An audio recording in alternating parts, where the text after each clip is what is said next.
Mind your heads here. Liz, come on, take it seriously.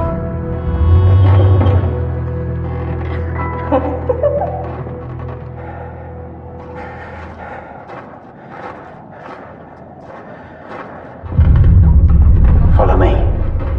Come on. I can't. Connor, where are you taking me? Trust me.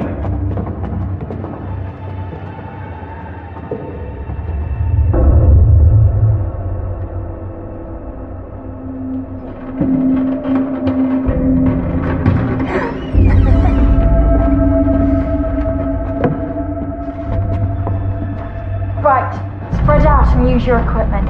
We're looking for orbs, cold spots, knockings. And if we're lucky, the ghost of the blacksmith's daughter will appear.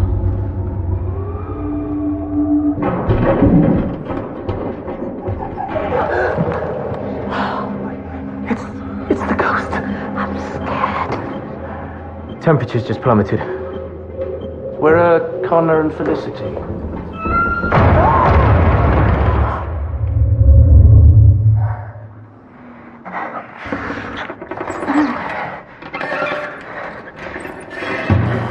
Connor.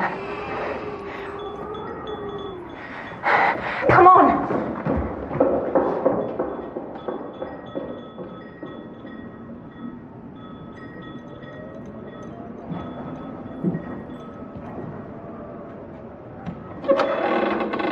Who is it?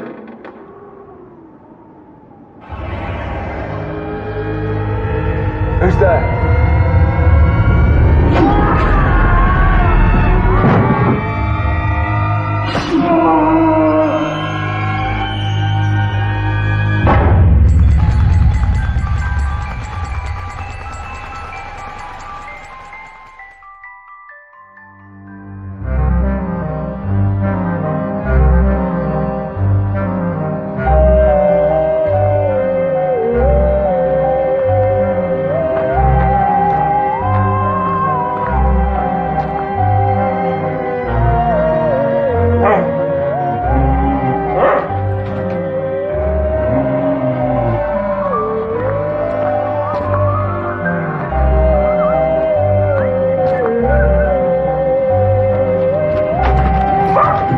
No, get off.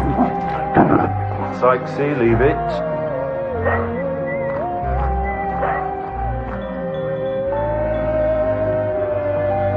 You expecting something? No? You? Morning, Bump. There's a card here addressed to Sykes. Yep, Sykes is doing very well this year. He's got more presents than me. I can't think why. Well, it's our last Christmas as a trio. Soon there's not going to be as much lying around, scratching bellies, nibbling treats and falling asleep on the sofa, is there? Things might have to change for Sykes too. Odd that we haven't heard from Jones, don't you think? Oh, not really, he'll be busy. Brighton's a hectic place, and he's a DI now, thanks to you. I know, I just didn't expect him to move on and forget us so quickly. You're missing him. No, I'm not. Barnaby. Sir. Ah, Nelson. I'll see you there. Look forward to meeting you. Something's come up. So is that Nelson as in Horatio Nelson, or Nelson as in Nelson Mandela? Only you've told me nothing about him yet. Charlie Nelson. Oh, good name. Well, be nice to him. Not everyone's Jones.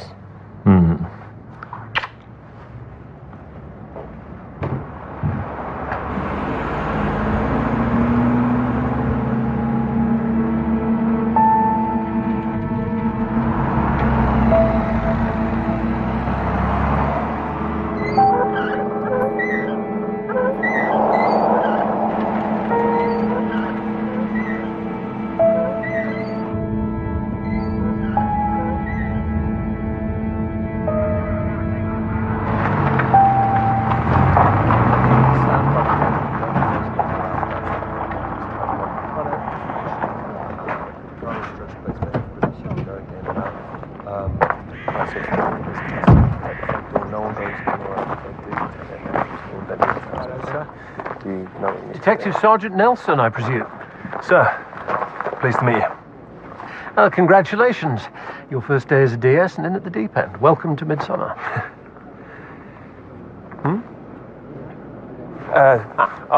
The victim is Connor Bridgman, male, IC1, mid-30s, bespoke furniture maker. He was killed in the middle of the night, run through twice by a sword. His wife lives on the other side of the village, she's been informed. And what was the victim doing here in the middle of the night? Fright night. It's a paranormal investigation, something to do with the ghost of a blacksmith's daughter. Does that happen a lot around here? Well, not as far as I know. I take it you've confiscated any recordings. I'm assuming a paranormal investigation uses some kind of recording equipment. I'm onto that, Gov. I'm sure this is the start of a successful working relationship, DS Nelson, but it'll go a lot more smoothly if you don't call me Gov. Sir. Right. Shall we? Morning, sir.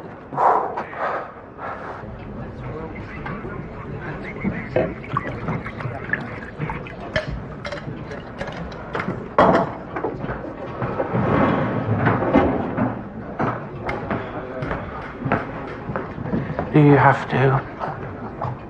Yes, I bloody well do. Tabby. Thanks for coming round, Val. Oh, it's all right, Tabby. You okay? Not really, no.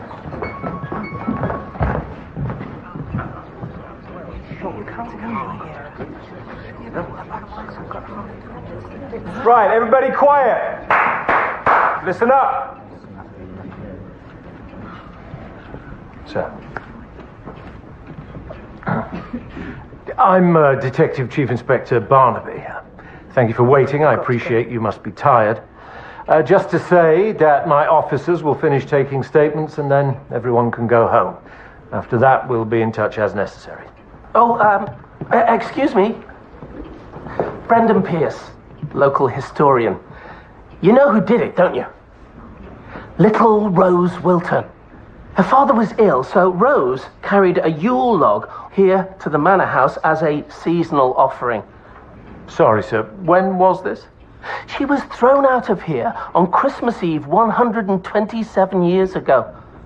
The poor wretch got caught in a snowstorm and crawled to her tragic death. This is her revenge. Well, that's that then. Open and shut case. Hey, it's not a joke, you know. It most certainly isn't, and I can assure you we will consider every possibility. Thank you. Easy, Nelson. A little tact can go a long way round here. Sir.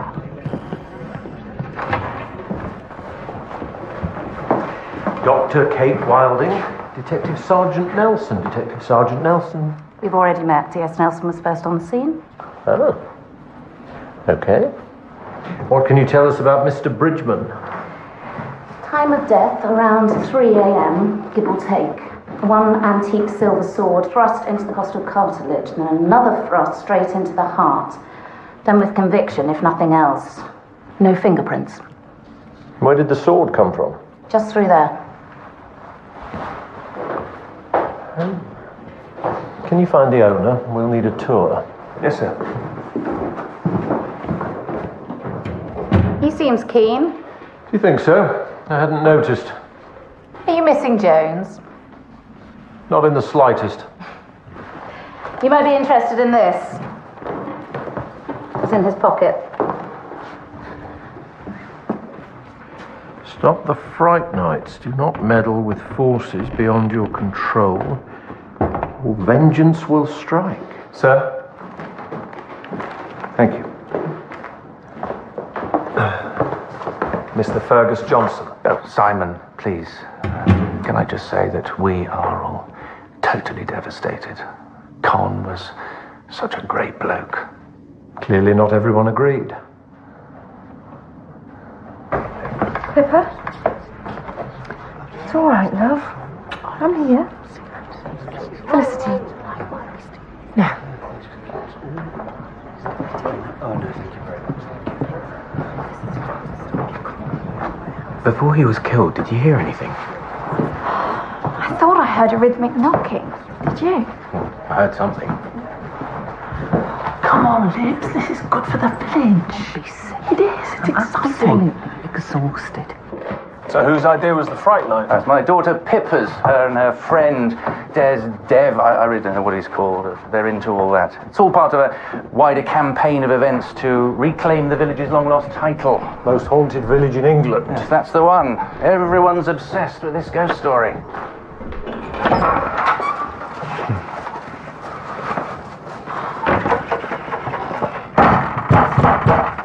It's not exactly Fort Knox, is it? Do you have any security cameras? There's one out front, should be working. We'll need to see copies of the recordings. Yes, of course. How many of you live here? There's just me, my daughter Pippa, my wife Tabby, though she'd already gone to bed. My older sister Valerie has keys. But she doesn't live here. Not anymore, no. She looked after Dad and moved out when he died. She lives in the village now. Thank you. That'll be all for now. Good. Check out the rest of the house. Talk to the girl, Felicity, and start making your way through the recordings. Where are you going, Gov? Sir? To talk to the victim's wife.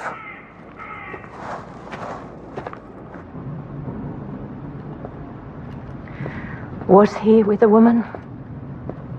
Yes. I see. He never could keep it in his trousers. Who was it this time? Felicity Hearn.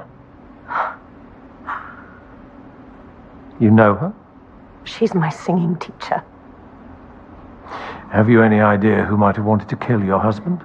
Apart from me, no. Where were you last night? Here. What about other people? Anyone he'd fallen out with recently? Business troubles? Business was good. Take a look.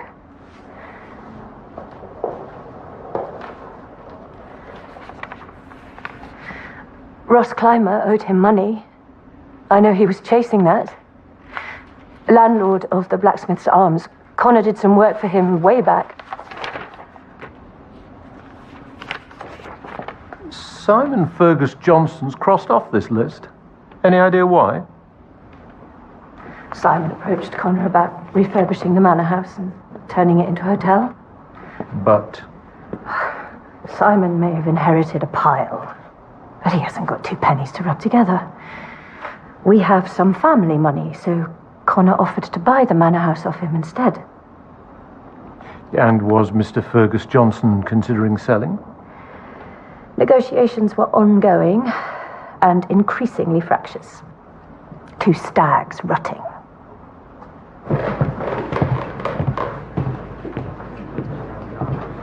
Miss Hearn. D.S. Nelson. Can we talk?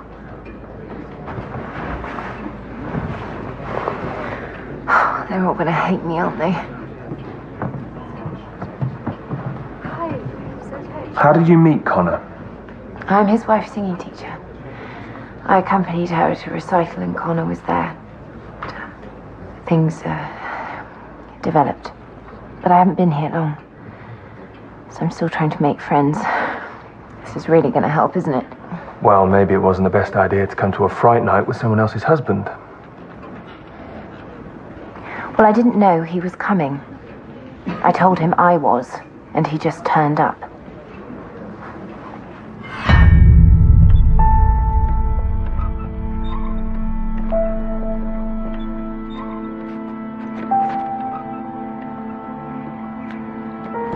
We're not open yet.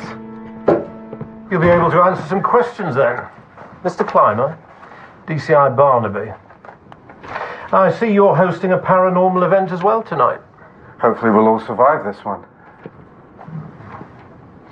I see you've been leafleted too. Any idea who by? Some nut. Village is full of them. So, the pub's connection to the ghost story is? This is the old forge. The Wilton family lived here. You're standing in their front room. People staying here have reported hearing voices, footsteps, you name it.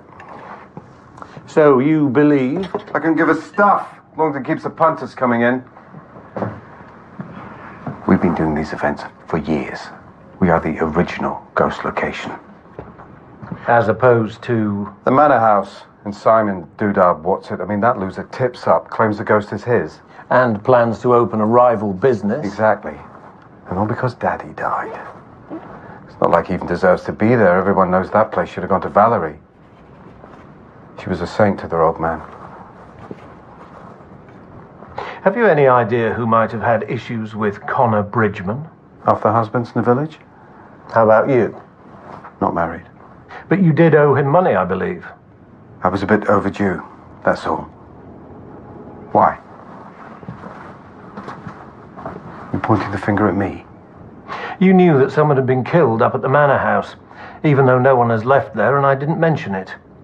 Care to explain?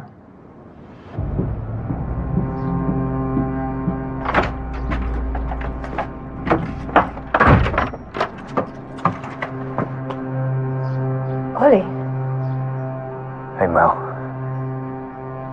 what the hell are you doing here? Can I come in? This really isn't a good time. I know it must be a shock me coming back, but I just wanted Connor's dead. He's been murdered. Don't suppose you had anything to do with that? You need to stay away from me. Do you hear?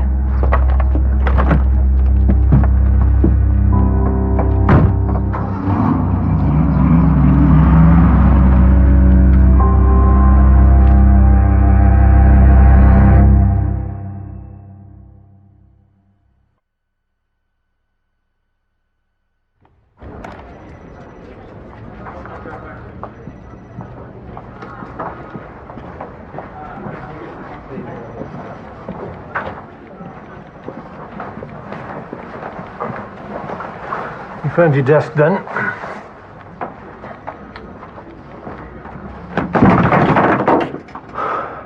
You all right? Yeah, I'm fine. I just, Well, no, actually. There's something you should hear. I heard a knocking.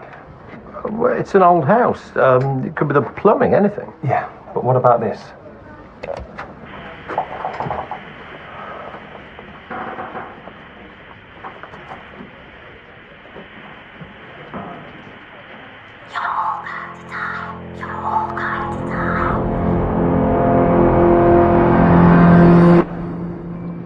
Can't we send the tapes to the voice recognition boys? We do have tech people, Nelson, but this is Midsomer, not MI5. Let's think about it for a moment. Assuming that it wasn't a ghost, what does this recording tell us? That someone's faking phenomena. What do the statements give us? Well, nothing conclusive. No one saw or heard anything. And the woman Connor was with? Felicity Hearn, yeah, she's a bit neurotic, but she seems harmless enough. Seems, Nelson, seems. Don't forget your ABCs. Assume nothing, believe no one, check everything, and never take your eye off the bigger picture. Here, come on. 1. Connor's wife, Mel Bridgman. She has no clear alibi. She knew he liked to play away. She could have snuck in by the back door. 2. Ross Clymer. He owed Connor money. He knew about the murder and couldn't really explain how. 3. Simon Fergus Johnson. He told us what a great mate Con was, but then it turned out he'd been rowing with him about the potential sale of the manor house. So we bring them in and apply some pressure. Pressure's for masseurs, Nelson. No, you stay here and keep going through the tapes, and let's see if we can find out who is behind these leaflets. I'm going to speak to Valerie Fergus Johnson. Because she had access to the house and knew her way around. Exactly. Oh, and check Tabby Fergus Johnson's phone record. She was on her mobile when we first met her. Ross Clymer knew about the murder somehow. 2 and 2. Anything else? It's on your desk. Having fun?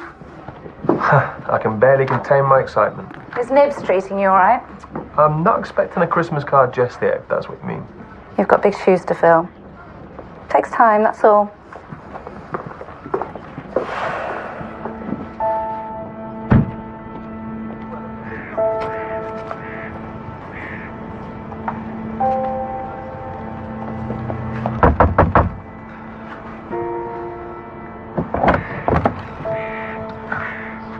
Victor.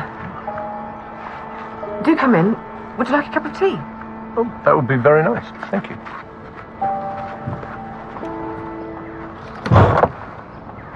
You must miss the manor house at this time of year. Oh, really? Pretty lonely with just the three of us. Me and my dad and Pippa in the school holidays.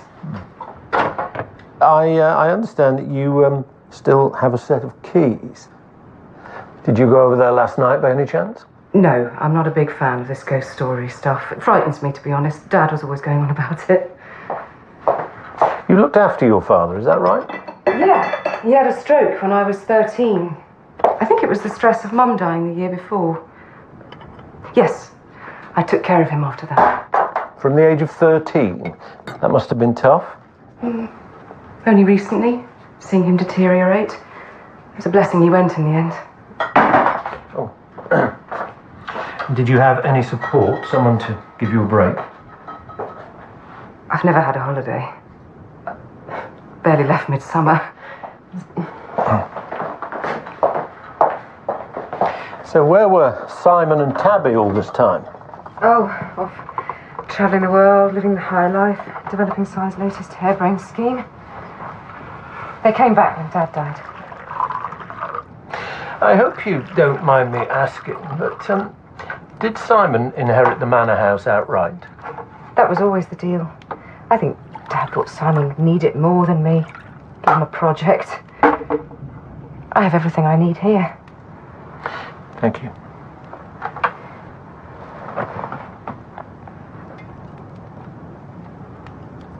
How did you get on with Connor Bridgman? Oh, we were never very close, put it that way. Any particular reason? He was quite a ladies' man. Don't think I was his type. Can I ask, the swords at the manor house, where did they come from? They were late Victorian. Dad said they were made by the actual blacksmith who features in a ghost story. Can't you leave me alone? I'm tired. I just want to know where you were last night, because clearly you weren't here. I went for a drive. In the middle of the night, what do you take me for? How long have you got? Just tell me. I'm your husband. God, really? It's so easy to forget sometimes. Yes, clearly. I am here, you know!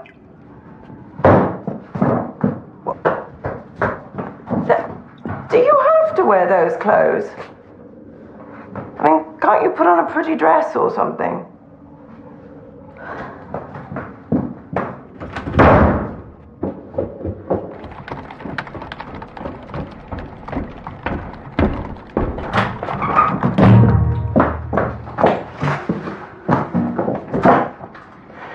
She'll still be alright for tonight, I think.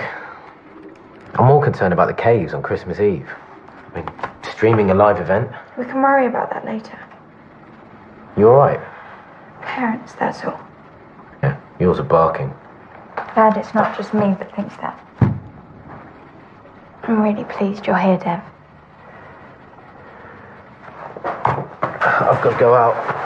Again? Where? Just uni stuff. I won't be long.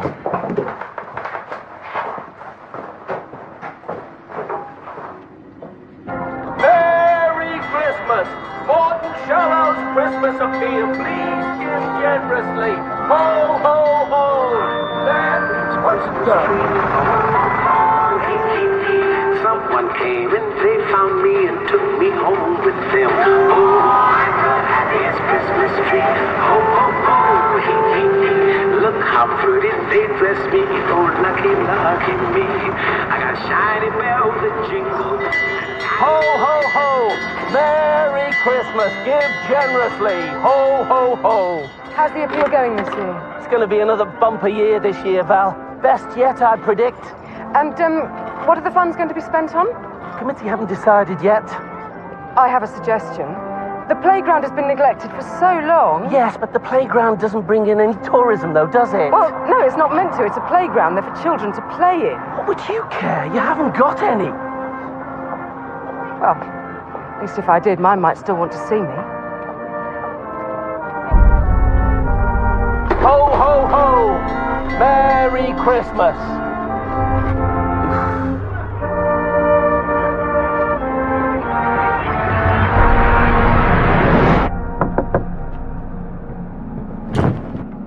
pub's shut. But we agreed to meet. I said pub's shut.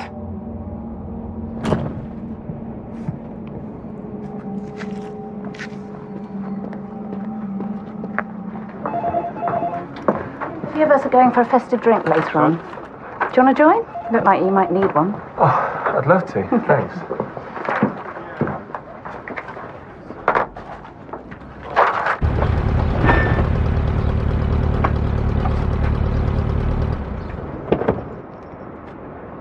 You must be exhausted. Can't sleep when I'm dead.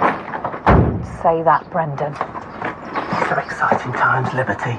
Just think of the notoriety that Connor's murder is going to bring to the village. This could be the start of something. That man has just passed away, Brendan. Every cloud, Libs. Every cloud. No such thing as bad publicity.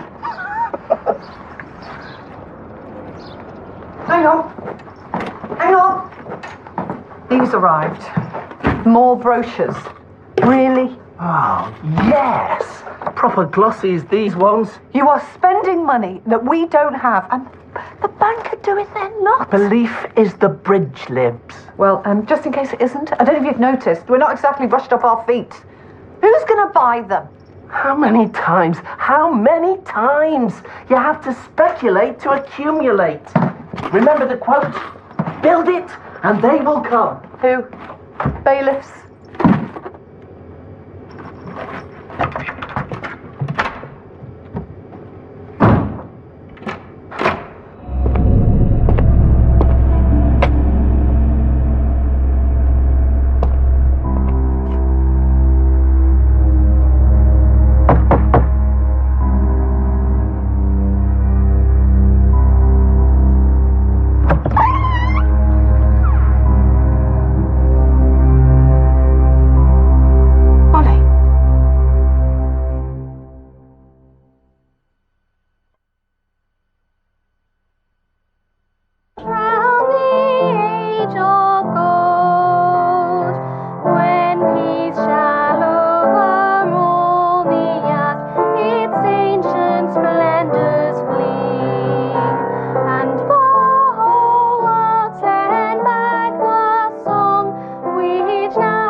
Mel. Thanks. Thanks very much, Soph. See you next week. Thanks, Miss Anne. Bye. Bye. Can I come in? Of course. Come through.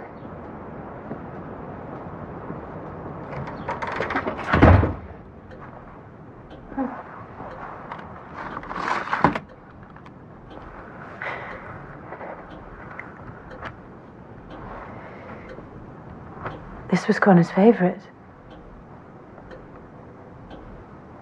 You probably knew that.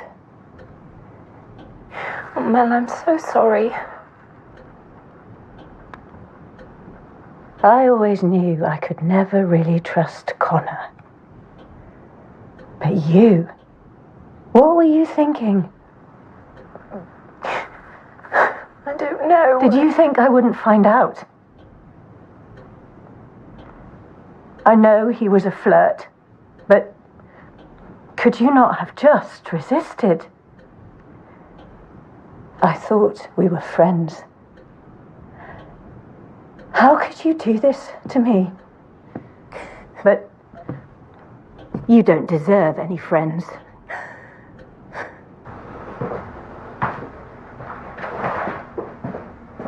I just can't believe it's you.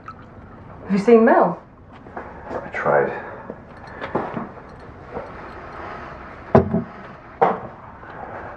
You always did make me nervous. I wish.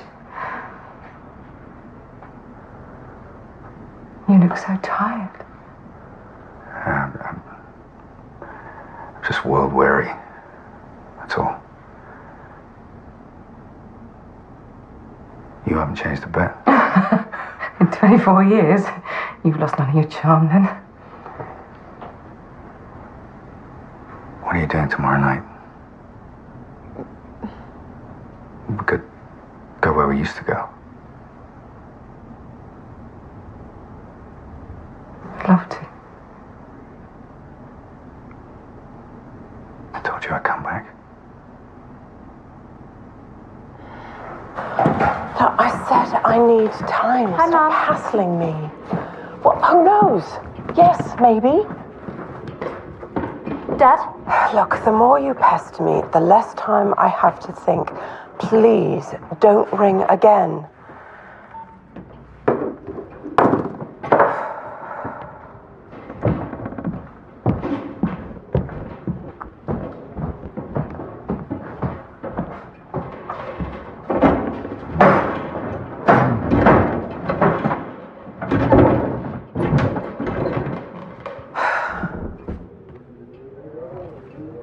If you want to know who's ringing me, just ask. Ross Clymer. God, even for you. How low can you sink? What are you going to do about it? I just thought now we were back, we could do without all that. Did you now? Well, you thought wrong. So, be a man about it for a change. Get angry, throw things, but for God's sake, do something, would you?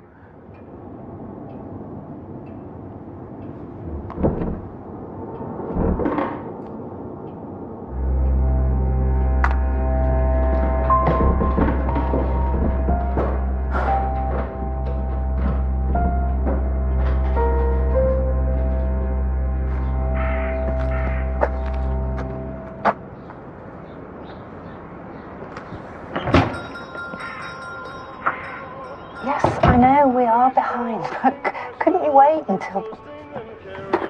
Right. And a Merry Christmas to you too.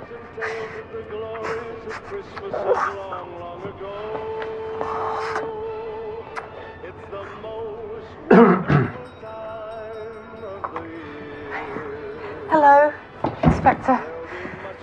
Sorry. Can I help you? I'd like to take this, please. Yes. Are you all right, Mrs. Pierce? Yes, it's fine. Thank you.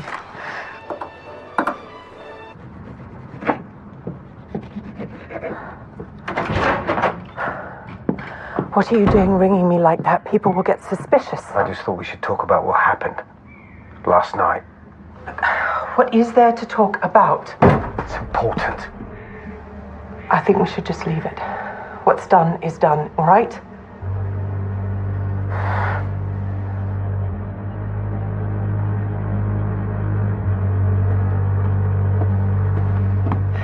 How long has your husband been so involved with the village? About 4 years. Since Debbie flew the nest. Debbie? It's our daughter. She's away in the Far East at the moment. We were hoping she'd come home for Christmas, but she can't. How did Brendan take her leaving? Oh, he was devastated. We both were, but Brendan in particular. It's, Daddy's girl and all that. But also, she was heartbroken at the time.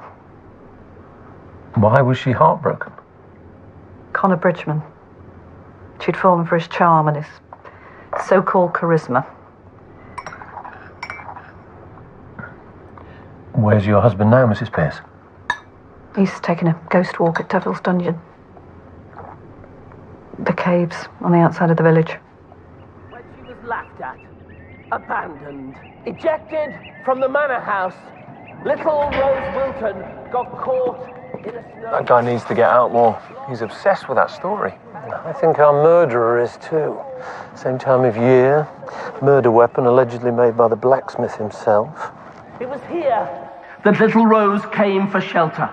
It was here that she froze to death. Her body never to be found. Local tradition has it that the devil claimed it. Please, do take a look around. At your peril.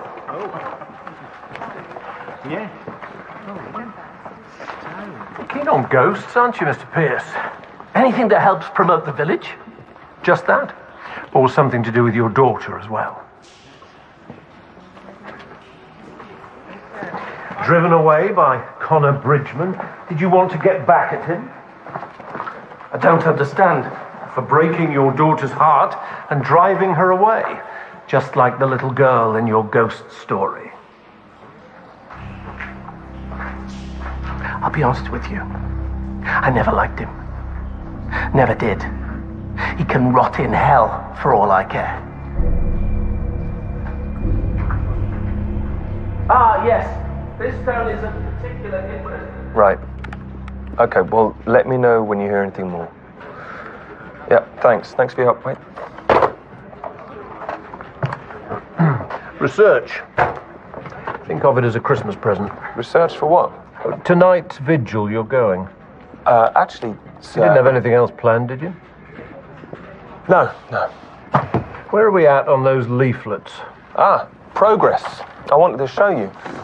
Here's our leaflet protesting against the Fright Nights. Okay, and? This is a poster I found. Ah, same design, same colours, same fonts. Same type of inkjet printer. I checked. A strong possibility the same person did both. Mel Bridgman.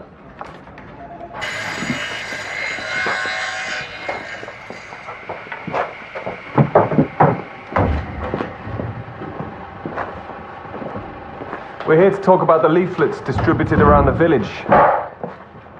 What about them? Did you do them, Mrs. Bridgman? The paranormal isn't meant to be investigated. It's too dangerous. Some things are better left as mysteries.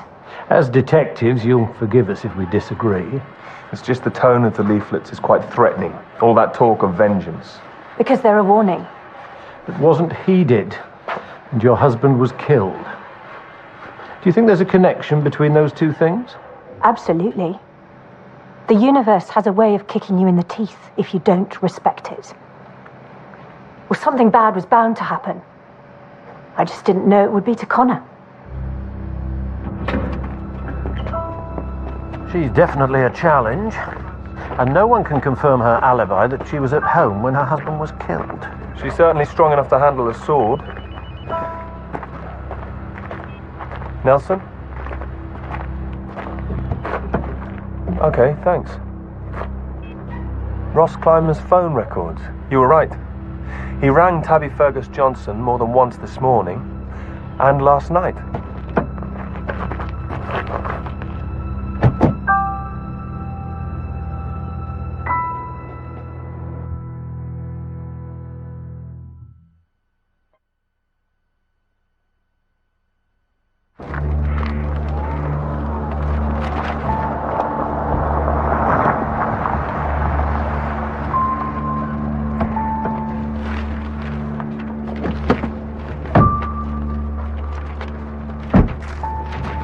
Mr. Fergus Johnson, why didn't you tell us you fell out with Connor Bridgman when he tried to buy this place from you? Didn't think it was relevant. Isn't that for me to decide? He made an insulting offer. I ranted and raved, told him to shove his offer where the sun don't shine. Was that the end of it? Finances aren't exactly flush. He makes me an offer I can't refuse. I'd be a fool to turn it down. So I guess that won't be happening now. Is there anything else you should have told us? No. And I'm sorry if you've come all this way just to ask me that. We haven't. Come to speak to your wife, actually. What about? I'm not sure that's any of your business. We're not exactly joined at the hip. We're not joined anywhere. Should we go inside?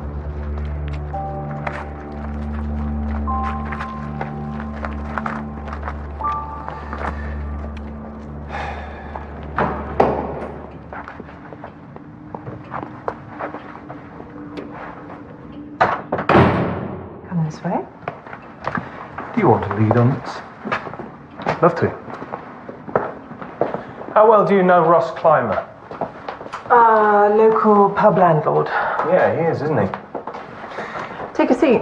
I'm all right, thanks. He also rang you about a dozen times overnight and again this morning. About a lunch booking, was it? Well, you seem to know so much. What do you think it was about? I'm making no assumptions. I'm asking you. We had sex once, ages ago. Didn't mean anything, I was bored. What of it? Does your husband know? You'd have to ask him. Might get a rise out of him. Be the first one in years. Oh, come on, we're all grown-ups here. Some of us are. So, Ross Clymer is still ringing you because... Because he had a good time and wanted more. You know what men are like. Did you have sex with Connor Bridgman? You are forward, aren't you? I'm just asking you a question. And the answer's no. Connor seemed to like them younger than me. Is that everything, gentlemen? For now.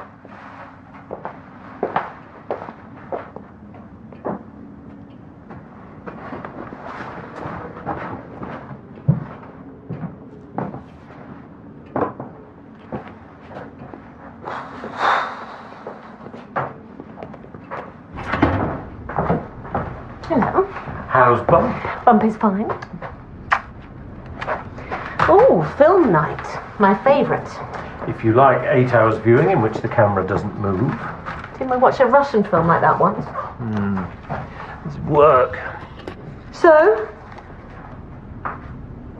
How was he? How was who?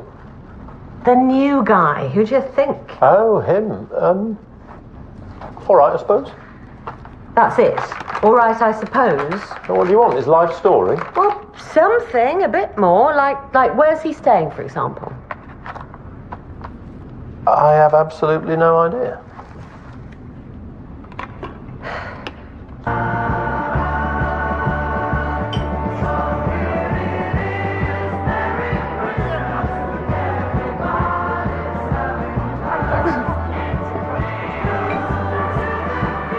I just don't think we have enough places. We've got plenty of places, don't we? Like we said, seeing as you know the jargon, I'll welcome everyone, then introduce you, okay? Yeah, we know how it works, Ross.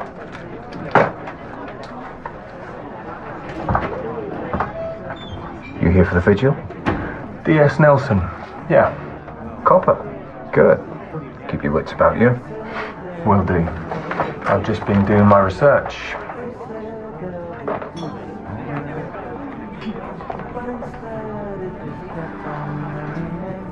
What do you want?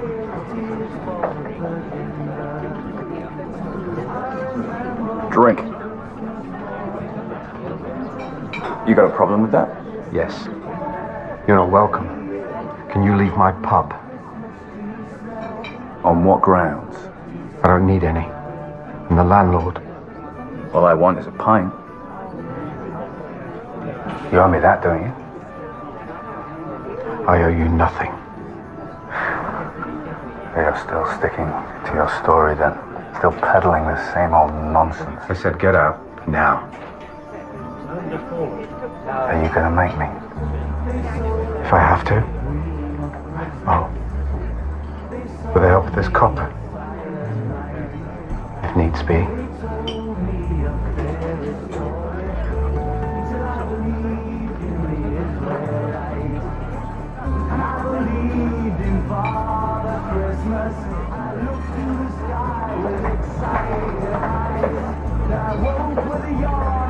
What was that about? So what does he look like? Come on, describe him. He's male. Oh, that narrows it down. You must be the envy of the force when it comes to identifying criminals. Talking of identifying people, Bump Barnaby will not look good on a birth certificate. I don't know. I quite like a bit of alliteration.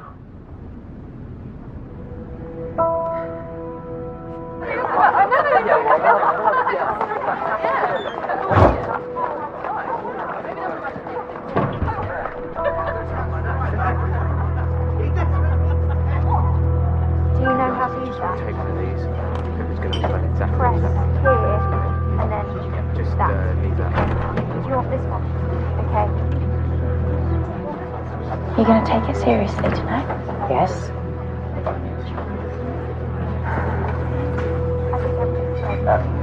Evening. Thanks everyone for coming, especially after events elsewhere. But don't worry, breakfast is on the house tomorrow morning. Assuming we all make it. I'm going to hand you over to these guys who are helping out tonight as part of their research. Right, mobile's off. This is all about listening. It's a vigil. We spread out around the building, spaced apart. We take up a position each and wait. Who or what exactly are we waiting for? Most likely audible manifestations. This is where Rose Wilton lived. Footsteps have been heard. Crying. We want to capture that on our monitors. If you hear something, record it. Don't scream and shout and come running, okay? Let's go. I'm gonna go and check this out.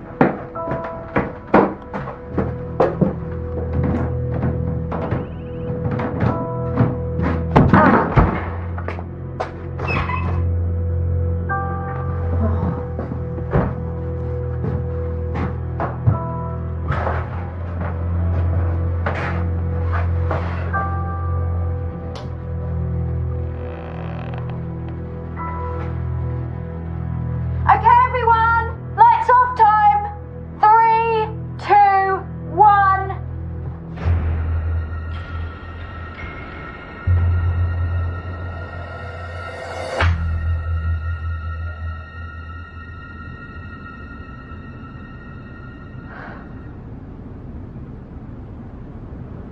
So does Charlie have a girlfriend?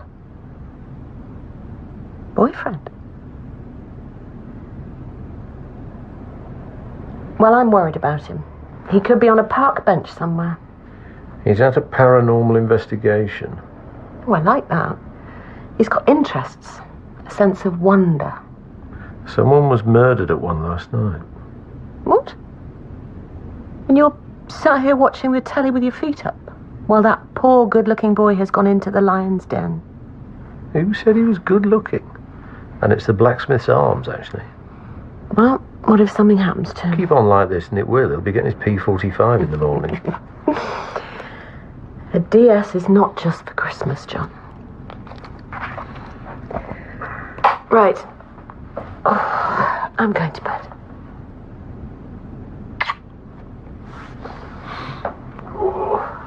Thank you.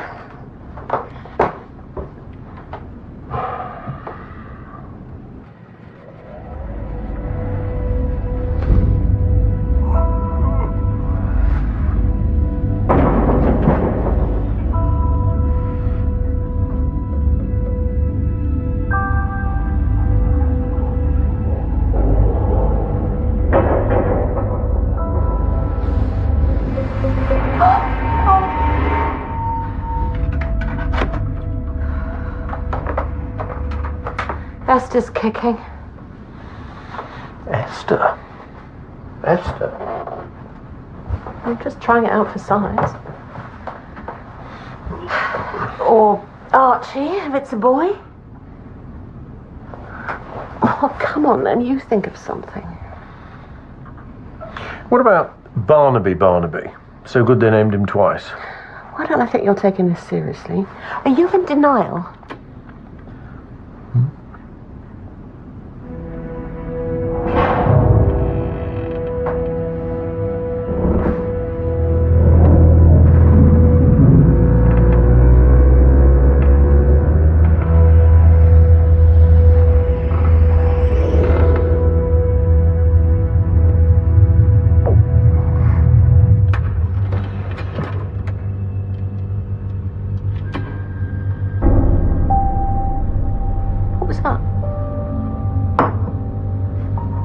John, was that a Jeep?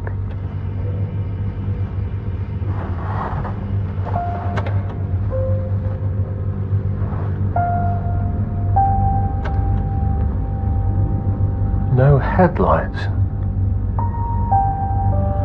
Who's driving?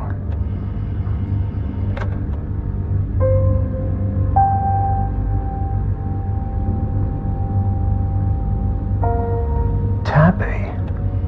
So she wasn't asleep.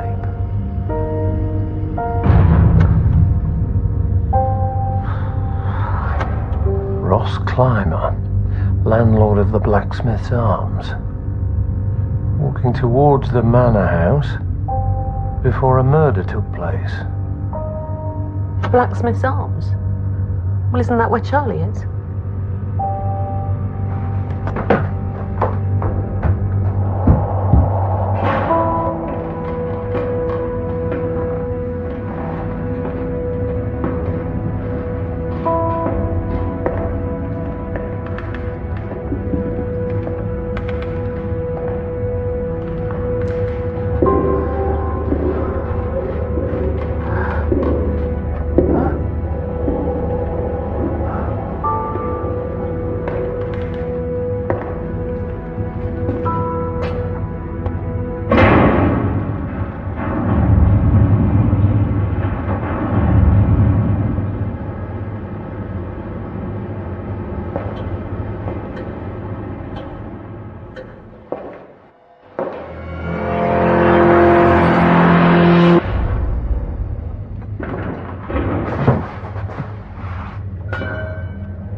Felicity?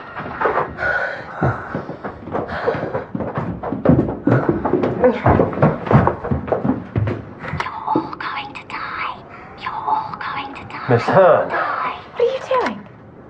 What did you do that for?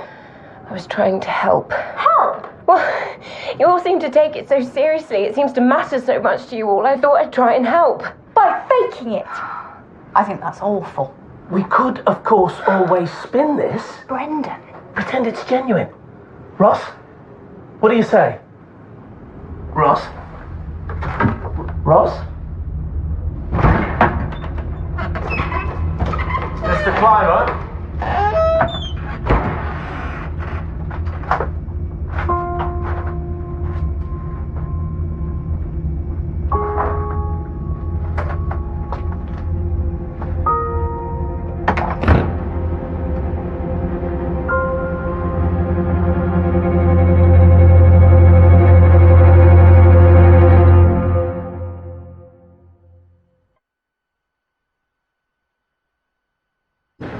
Blunt force trauma to the rear of the head, triggering a massive subdermal hematoma and multiple skull fractures. Single blow is consistent with the blood-stained hammer we found at the scene. The blacksmith's hammer. Left-hander, right-hander? Impossible to tell. My reckoning is the freezer door was open, the victim was then struck from behind, and all but falls or was pushed inside. Freezer door shut, handle wiped. How long had he been in there when we found him? Not that long. That's what I don't get. Why bother to shut the freezer door? To echo the ghost story, I suspect. A body left freezing.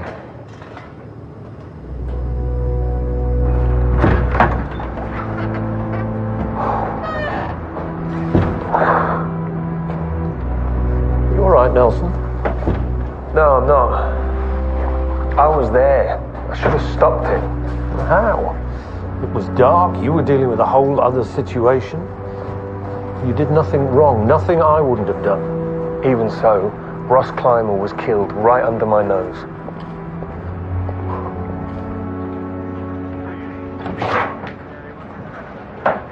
I've given Felicity Hearn a stern warning. Good. Did you hear anything else at the Fright Night? Nothing. Could any of the people around you have snuck into the kitchen or someone come in from outside? Well, Felicity clearly thought you could move around unnoticed. Everyone was so spread out. I did notice one thing, though. A faint red glow coming towards me. And then it disappeared. Are you sure? And then there was this man in the pub beforehand, Ollie Tabori. He was asked to leave. There was clearly some bad blood between him and Ross. The barmaid seemed to think that Ollie Tabori used to be Valerie's sweetheart, but then he was sent away to military school. Let's check him out. I already have. He's a major in the Marines. I put a call into his commanding officer, but I haven't heard anything back yet. My point is, what if the red glow I saw was the glow given off by night vision goggles. Military man. Motive? I don't know. Unlike Simon Fergus Johnson, whose enemies seem to be dropping like flies. I want to know where he was last night. Yeah, we should also check out Dev Kardec. The barmaid said that he'd been in several times for one-to-ones with Ross Clymer.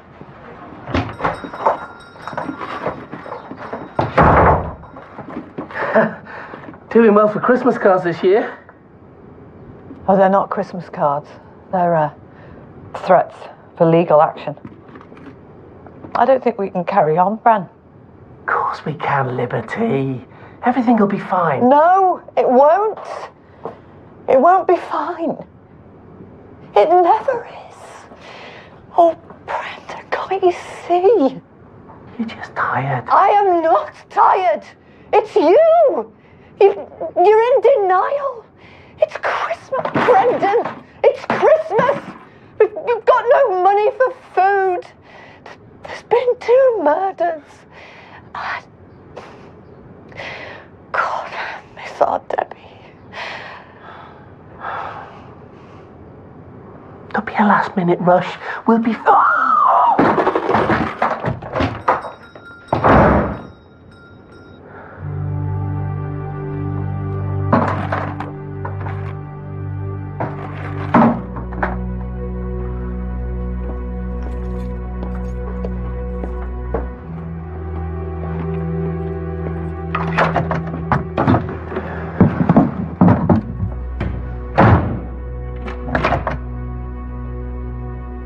Ross Clymer was killed last night.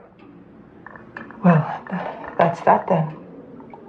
We'll need to know both of your movements from midnight onwards. I was here holding the fort. Simon? Went for a walk to clear my head. From when till when? I don't know. I left around 10ish, was gone for a few hours.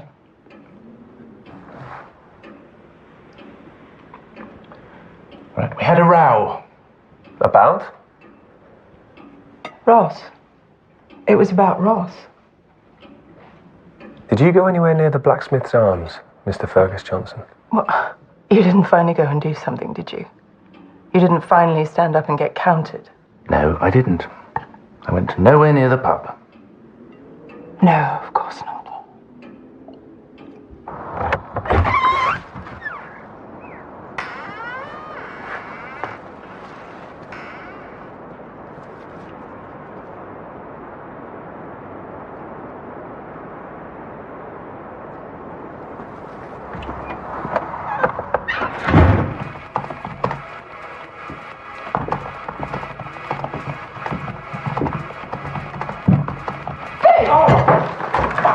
What are you doing? I'm working. So why won't you show me your PhD then? Maybe I can. I don't want anyone reading it until it's finished. Come on, it's only me. Pippa!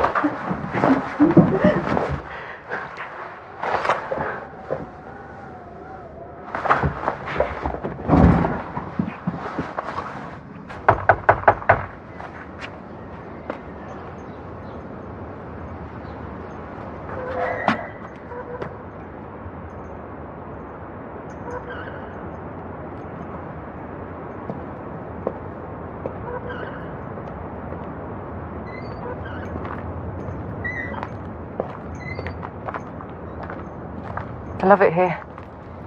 It reminds me of my childhood. Join me. I'm a bit rusty. Aren't we all, Inspector? Ross Clymer was killed last night. Who by? Are the 2 murders connected? We're exploring every possibility. We need to talk to Ollie Tabori. Do you know where he is? Why do you need to talk to Ollie? He's only been back a couple of days. All the more reason to speak to him. Why does everyone always point the finger at Ollie? Who's everyone?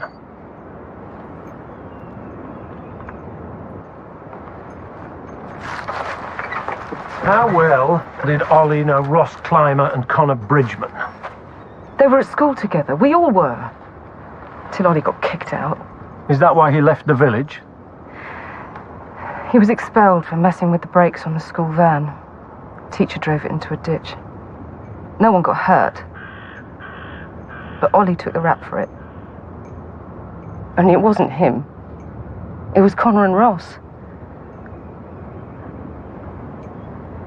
Thick as thieves, those two were.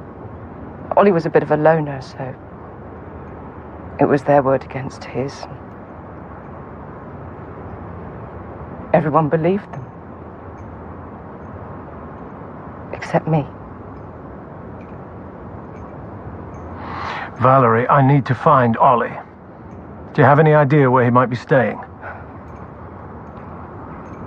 It's a long shot, but you could try Mel. Mel Bridgman? Yeah. She's Ollie's sister.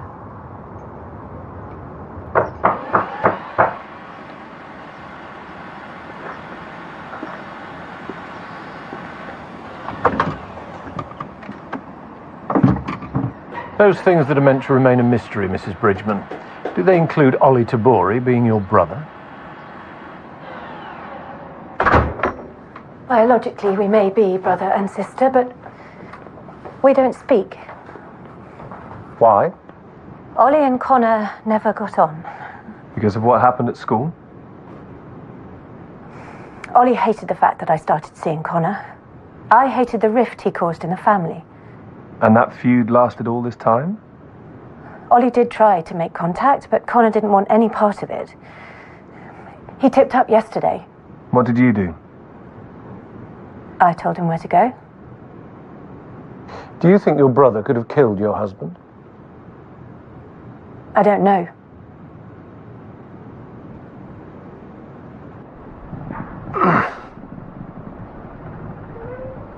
Didn't think we'd be doing this again. Feels like yesterday. How long you staying? I don't know. So, how does it work? Are you between postings, or...? Do you mind if we don't talk about it? Sorry.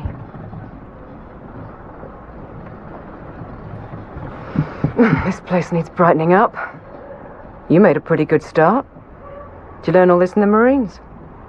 I think the idea there is to stay hidden.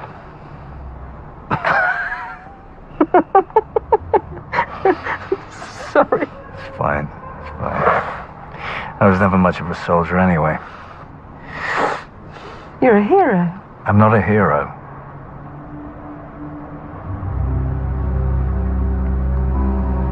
Sorry. You stop apologizing.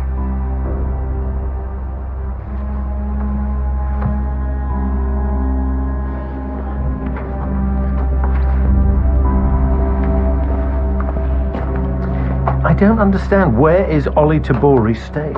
I've tried every pub and B&B in the area. Nothing. Sarge. What is it? It's from his regiment. Ollie Tabori suffers from post-traumatic stress disorder and went AWOL 3 days ago. They think he might be dangerous.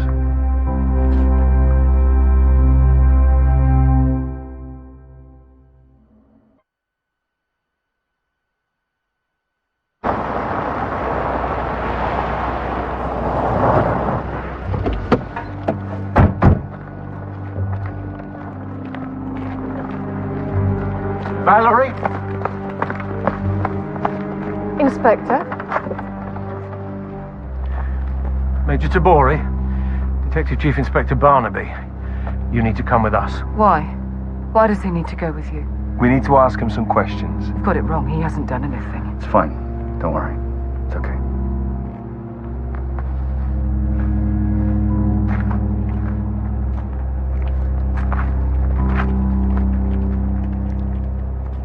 Why don't you explain to me what right you think you've got to hold me against my will? I don't think you have a clue.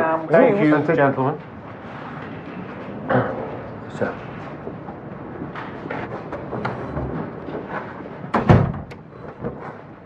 Nelson?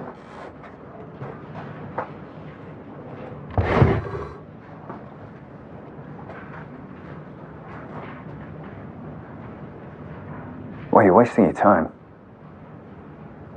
I'm sick, but I'm not a murderer. We have 2 bodies in our mortuary, Connor and Ross.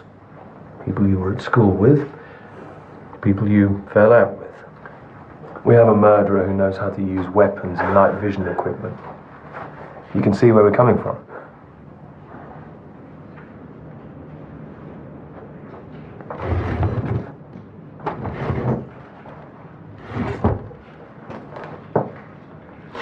When exactly did you arrive back in the village? A couple of nights ago. When, a couple of nights ago? Middle of the night. By car? Train? Is there any way you can verify your movement? Oh, really? I hitched from London. And why did you come back? Why not? Did you want to get back at Connor and Ross for driving you away? You must have been angry, unjustly accused, banished.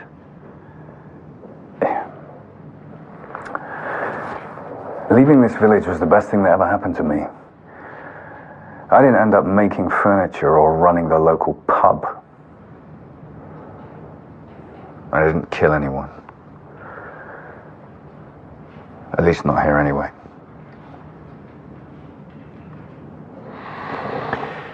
You still haven't said why you came back.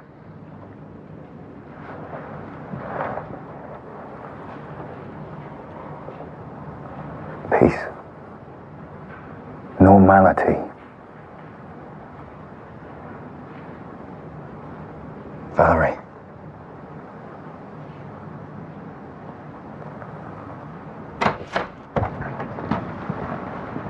Do you believe him?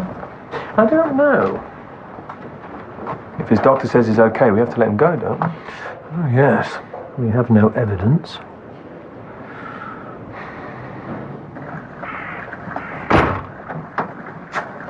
We're trying to clear the place out, Pippa, not clutter it up. Dad, it's Christmas!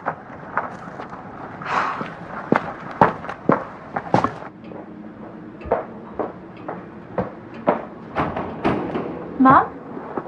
I got a tree. I thought maybe we could put decorations on it. You start. I might come and join you later.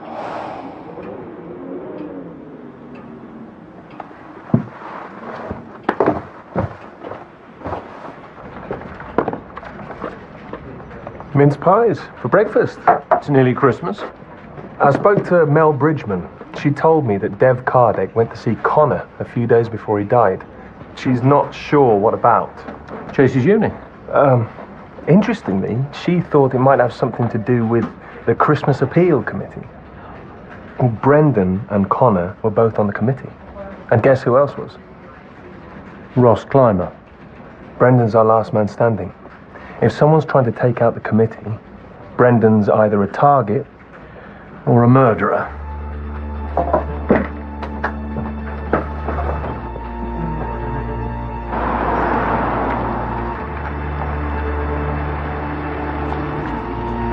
Brendan? Bren!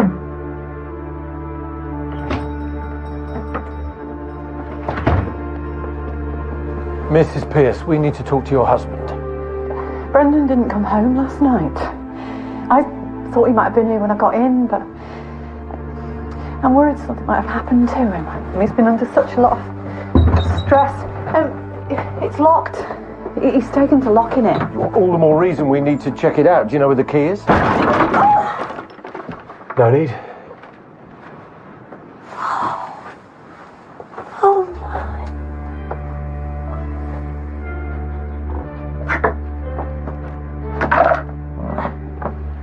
Where's the money?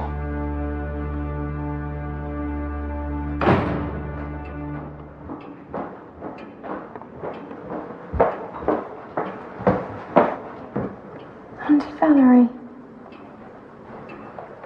What's wrong?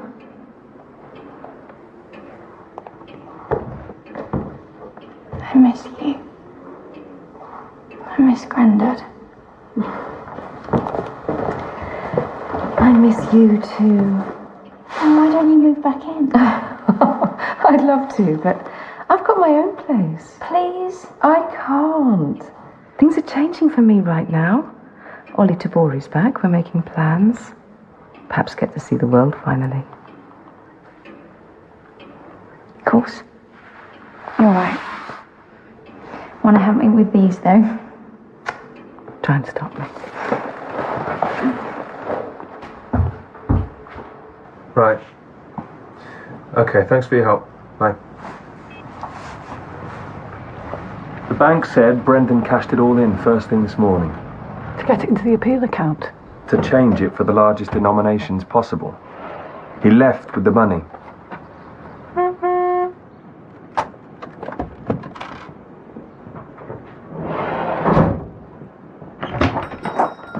Hey, Liberty! Guess what? Ta-da! I won some money! Gosh! Where do you think you're going?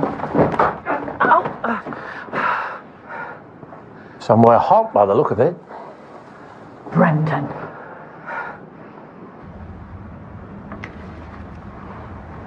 How could you? A Christmas appeal money. Well, what were you doing? Were you running away? Going around the world? Not on my own. Well, who with then? You! It's always been for you. I've given years to this village, but it's you I love. So now you decided it was payback and stole the Christmas money. For Liberty. Mr. Pierce, the other two committee members. And now? Both dead? I couldn't believe it. Every cloud, eh? That's why I thought I could get away with it. I just wanted enough to visit our daughter. That's all. I want to take my wife to see our daughter. That's not so bad, is it?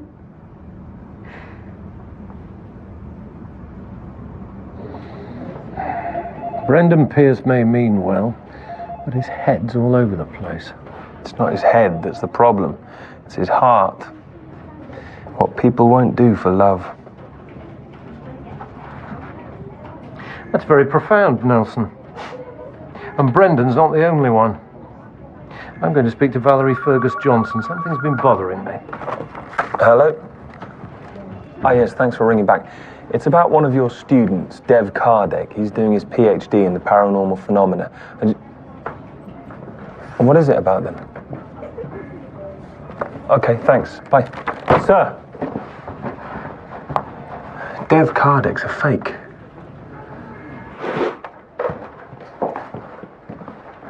You doing another event? It's Christmas Eve. We're hoping Rose will come through, so we're streaming live from the caves. Mr. Kardec, I'm going to need to take a look at your computer. You can't. It's private. You haven't been entirely honest with us. With any of us, have you? Do you want to tell Pippa, or should I? Tell me what? The real title of your PhD. I don't know what you're talking about.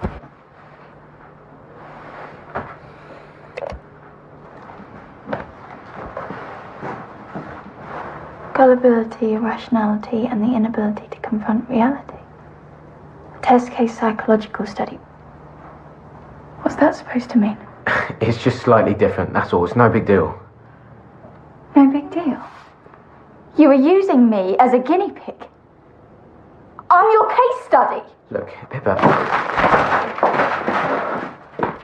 Come on, you can't seriously think all that paranormal stuff is anything but a fantasy. Pippa! She's completely delusional.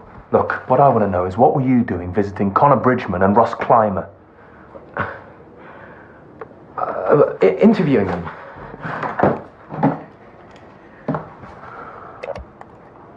There were skeptics too. Perspectives on my primary source.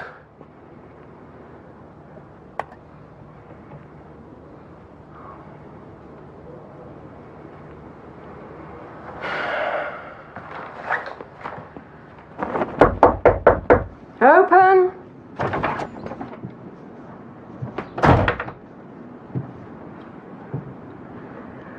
Inspector, Ollie's not here if you want to speak to him. And I know about his condition. Actually, it was you I wanted to speak to. Connor and Ross's lies, as you see them, drove Ollie away from the village, away from you. That must have been painful. Very. Did you not resent them? I learned to shut it out. There's something else that's been troubling me. You were so convinced that Ollie hadn't done anything. How could you be quite so sure? Love is not love which alters when it alteration finds. I've had 24 years to think about him. I had complete faith in him then, and I do now. I gather his return has not been universally welcomed. What would you do to keep him here? I would do whatever it takes. Quite single-minded, really, aren't you, Valerie? Yes. I'm definitely not the saint everyone thinks I am. But people don't see that, do they? People only see what they want to see. We're home. Who's we? Me and Nelson. Sexy. Hello. Charlie. Pleasure to meet you. I'm Sarah. Oh, pleased to meet you. Both. Oh, didn't John tell you we're having a baby? Yes. Hasn't stopped banging on about it. He's got you lying for him already. Marvellous. Well, you'll go far. Cup of tea? Oh, we can't stop. We just came back to check something. So where have they got you cooped up? Some shoebox on the edge of town. Well, you can't stay there over Christmas. Sarah. I'll be fine, honest. Would you have family nearby? Sarah. Sir. I told you he was good looking. Yes, the footage. I'll leave you two to it.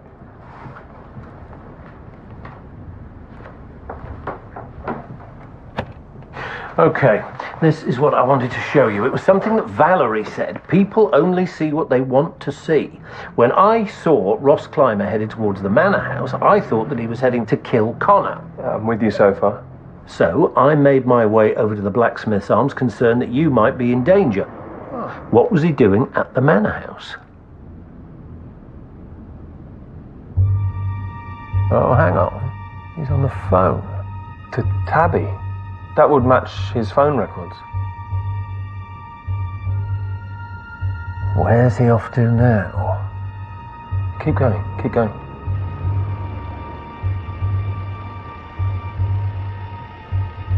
Ah, Tabby's back. With Ross. They met up, of course. So Tabby was lying about it being a one-off then? This lot's so screwed up. Dysfunctional, I think, Nelson. What people won't do for love.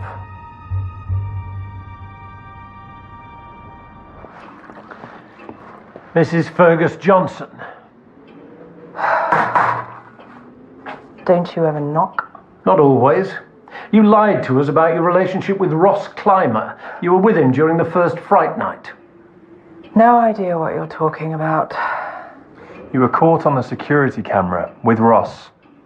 It wasn't just a one-off, was it? Ross kept asking me to go away with him. I was tempted.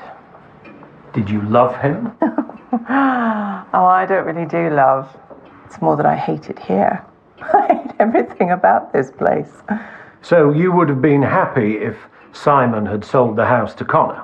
Delighted. Place has always given me the creeps. All that weird ghost stuff. The old man was full of it and Pippa lapped it up. Did you happen to notice when Pippa's interest in the paranormal started? She was talking about it at his funeral. Where's Pippa now? Why are you asking me? Because you're her mother. She was always closer to Valerie. But Valerie's got her own life now. Well, good for her. Ollie Tabori, the knight in shining armour who's going to come and whisk her away from all of us.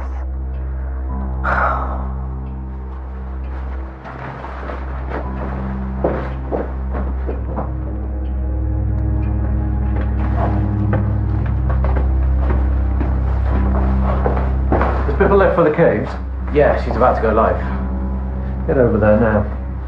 Can you show me on here, please? What, now? Yes, now.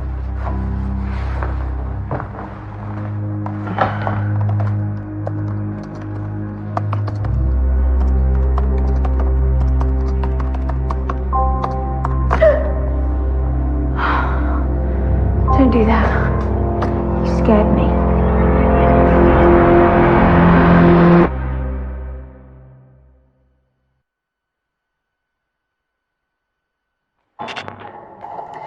Rose Wilton died a terrible death 127 years ago tonight.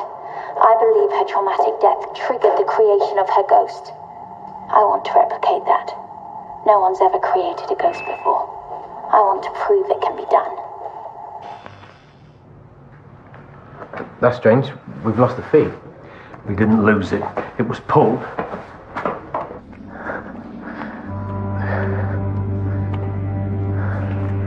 Aren't you going to be streaming this live? Not anymore. Right. So Val said you needed a hand with the transmission. Well, I don't. I told her that to get you here.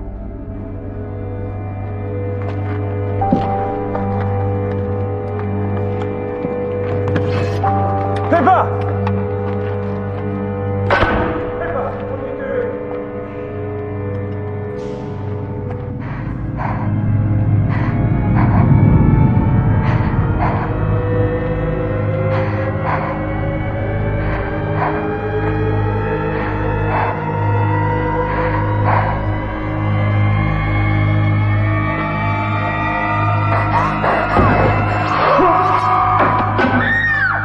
Easy, Pippa. You're killing Ollie isn't going to solve this. This is about home, isn't it? This is about the manor house.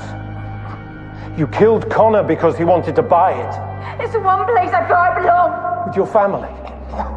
All together at last, your father, mother, and you. And that's why you killed Ross too, wasn't it? He was trying to take Mum away. Like he is with Valerie. I think she deserves to be happy too.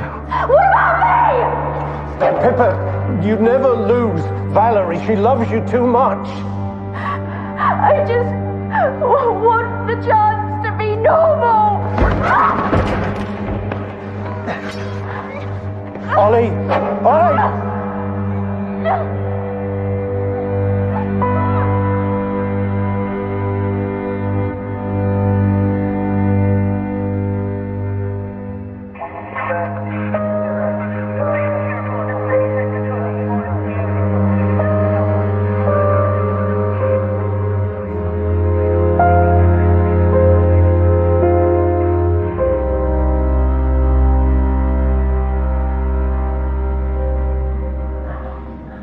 Nelson? Yeah, fine.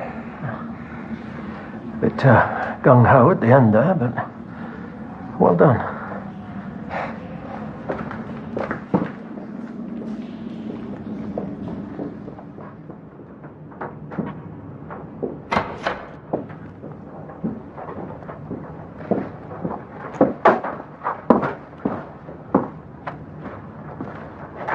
Feel like home yet? Getting there.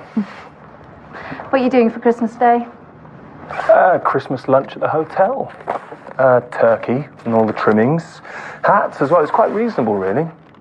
And that will be a table for? Me? Well, I guess one. You can't open a cracker on your own. Of course I can. That way, I'm guaranteed to get the toy inside. How long have you booked into this hotel for? Till I find somewhere else. I was meant to be looking, but things got kind of busy. It tends to do that round here. Look, I've got a spare box room, if you want. Reasonable rent, no funny business. I could do with the extra cash, and if you can put up with my sherry-soaked nan stuffing the turkey, you could move in tonight. What do you think?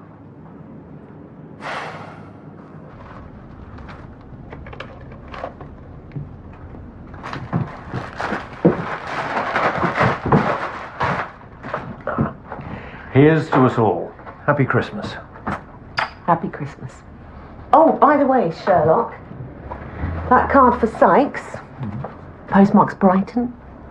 Oh, why didn't you say? Sykes, here's wishing all four of you a very Merry Christmas. Oh. Say hello to the old man and tell him he taught me more than he'll ever know. Ben. P.S. If the baby's a boy and they want to call him Ben, that's fine by me. A bit of alliteration. Ben. And you can catch the brand new series of Midsomer Murders starting January the 8th at 8 o'clock. Well, the Granthams head to London and to Buckingham Palace so Rose can be presented to the King. Make your Christmas Day a royal affair with Downton Abbey at 8:30 right here on ITV. Stay with us for the news, which is up next.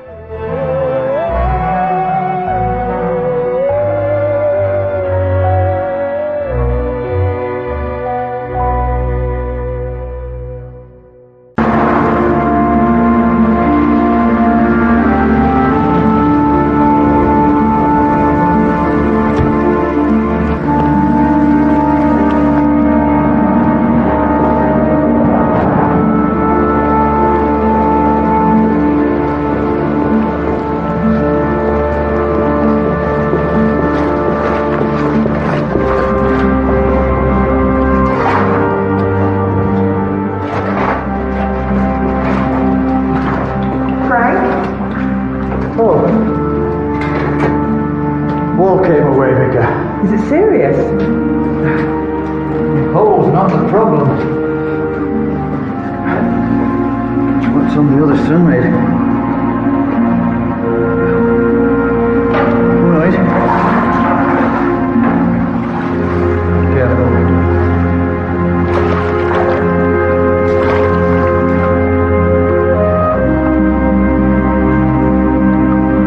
Take a look at the wall.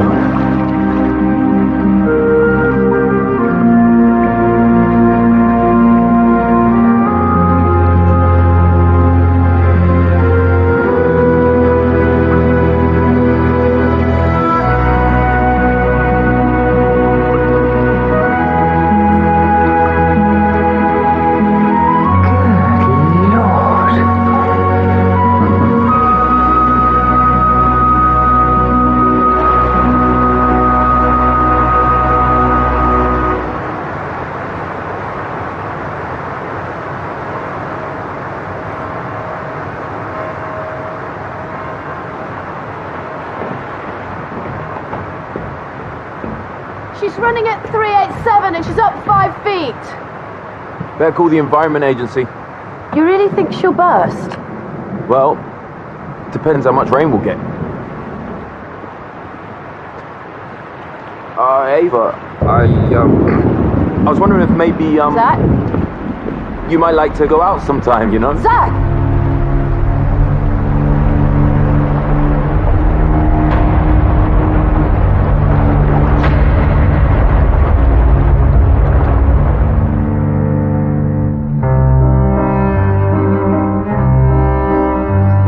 Just, I thought, with you being a scientist, the place would be ordered, precise, at least vaguely clean. Only boring people have clean houses. You're confusing boring with normal.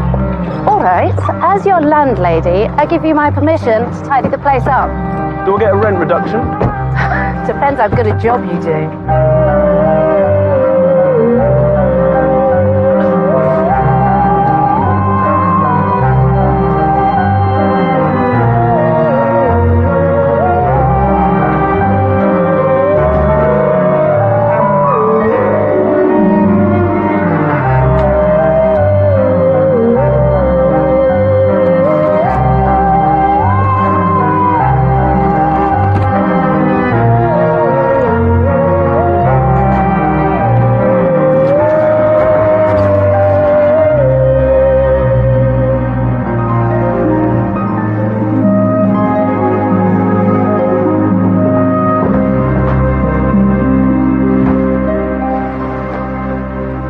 many babies are we having? This is just the essentials. And we're planning on putting it where? In the back room. You mean my study? Well, call it a study. You don't really do much studying in there, do you? I contemplate things in there. No, you store things in there that I tell you to get rid of. But that's over. Baby's coming and we need the space. Oh, but babies are tiny. How much space does something that small really need? Oh, look at you. You're so sweet. So naive. You have no idea what's coming, do you? Don't look at me. Barnaby.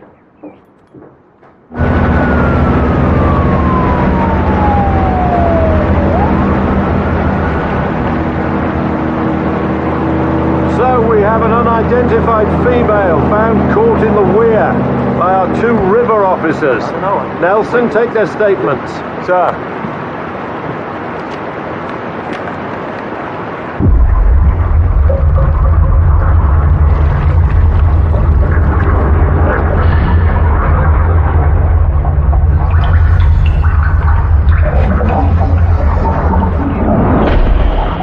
Let's see what we have. She's female, good physical shape. Got abrasions on her arm and legs. Post-mortem injuries, probably sustained by the body bouncing off the rocks further upriver. She's wearing what appears to be a cloth mask, fastened at the back with an unusual knot. Can you get a picture? No.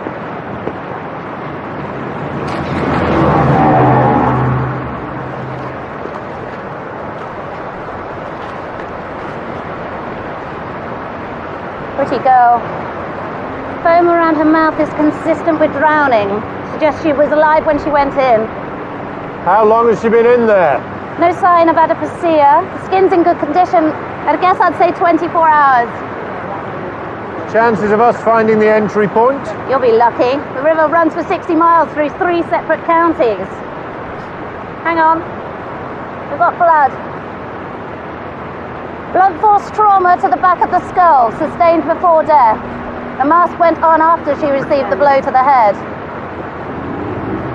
And he found the body wedged under the steps. Must have got carried by the current. Did you notice anything else? It's Nancy. It's Nancy! Zach, it's Nancy! Hey, take it easy. Take it easy. How do you know her? She's my friend. Nancy Dewar, 28, lived her whole life in St. Clair. Works as a nurse for the Midsomer Health Trust. Family? She's got a husband, Michael Dewar. He's a local builder, apparently. Then we start with him. Maybe not. It seems Nancy left him 3 months ago for an art historian called Hamilton. They've been renting a house in a village. How did the husband take that? Not well. Then we definitely start with him.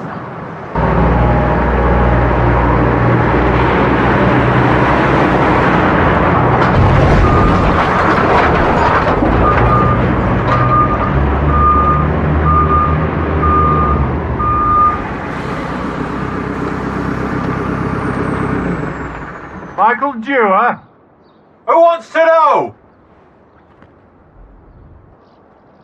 How did it happen? We don't have all the details yet. For an accident? Or what? We are treating it as suspicious. We understand that you and your wife had recently separated, Mr. Dewar. Oh, it's nothing serious. But she'd moved in with someone else. Well, Hamilton turned her head, that's all. She's a dreamer. She was. My wife. Easily bored. He was something new, but she would have tired of him sooner or later. So who is this Mr. Hamilton? Professor Hamilton, he likes to be called. An art buff. He's here for the fresco. We have to talk about him.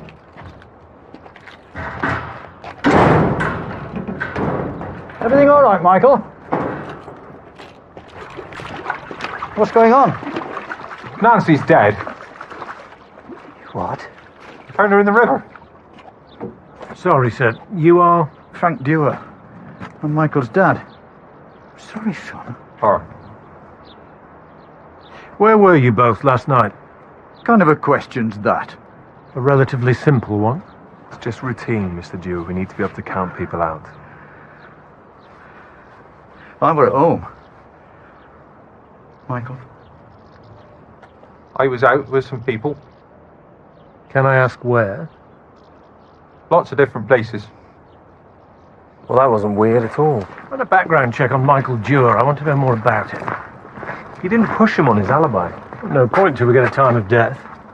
Meanwhile, let's go talk to Hamilton.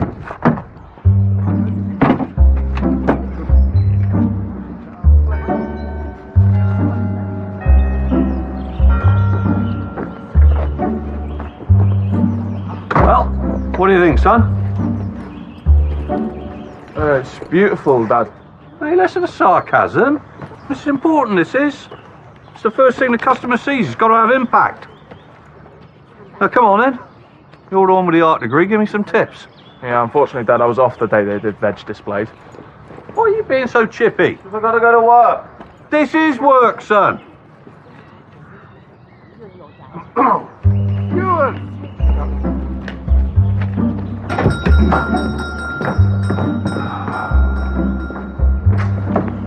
Ewan! There you are. Victor, Stella, what can I get for you? Here on official flood business, Ewan. We need to discuss your preparations. Is there any chance we could do this another time? I can't put it off any longer, Ewan. And you haven't ordered any sandbags. See, the thing is, if I block my doorway up with sandbags, my customers can't get in. And if you don't, you may be knee-deep in river water. Zach, how are the levels? Up another 5 feet.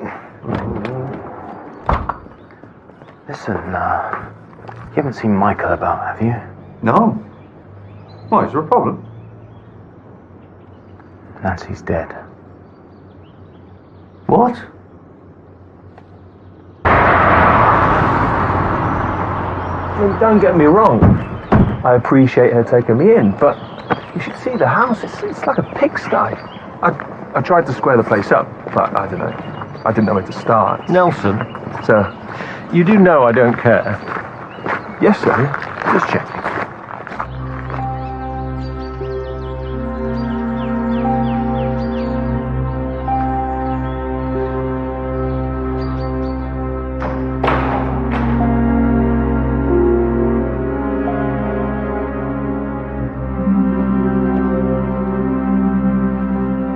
Being in churches gives me the creeps.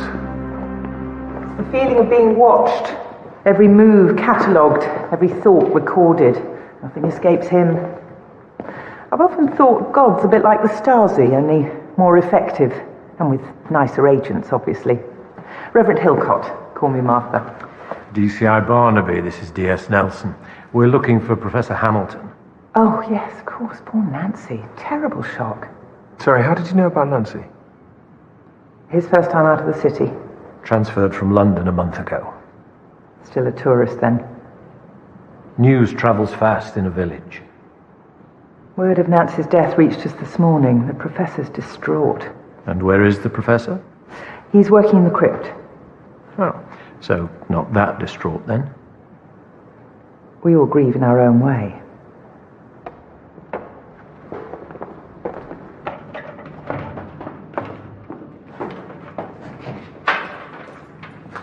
Want me to upload these? What? Oh, sorry.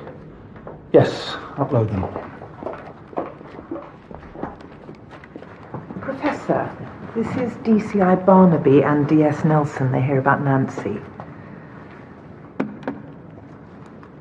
Why don't you take a break now?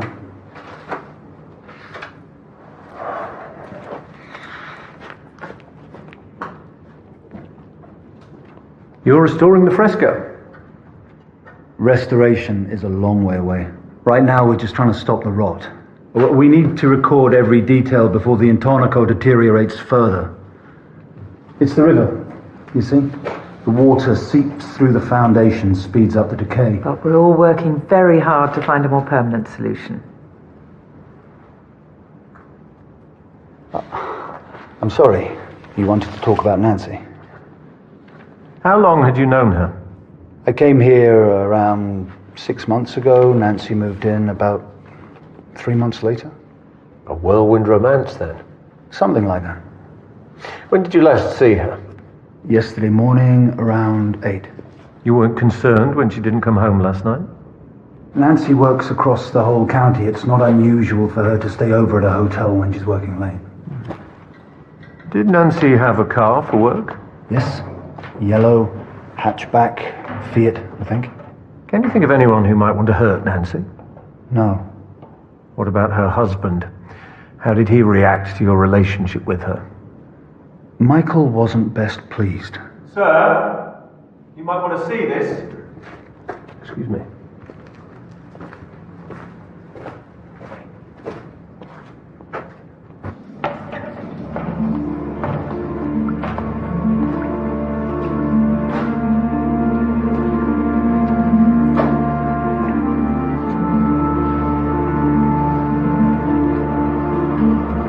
Remind you of anyone?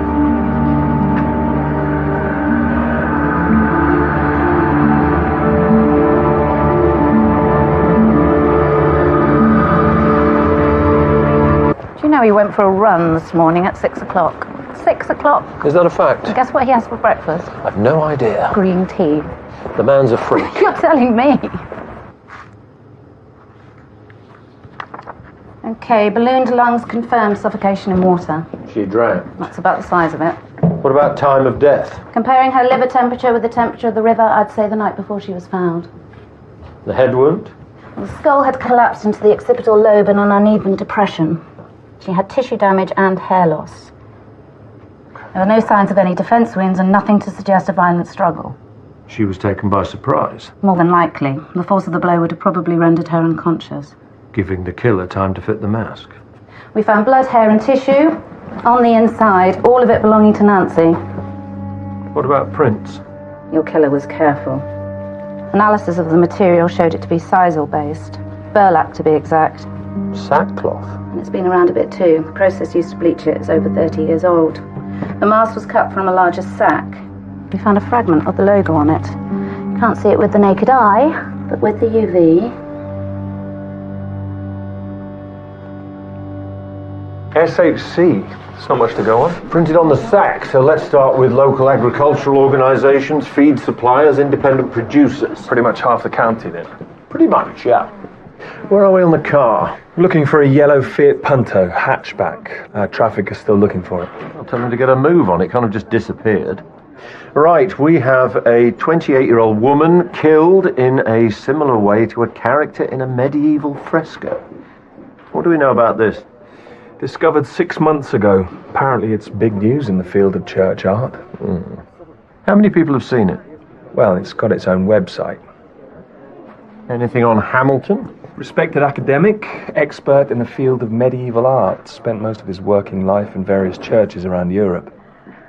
What about the murder site? Nancy was local, so I've gone with a 5-mile radius around the village. These are potential entry points. I was planning on checking them out. Then you'd best get on to it.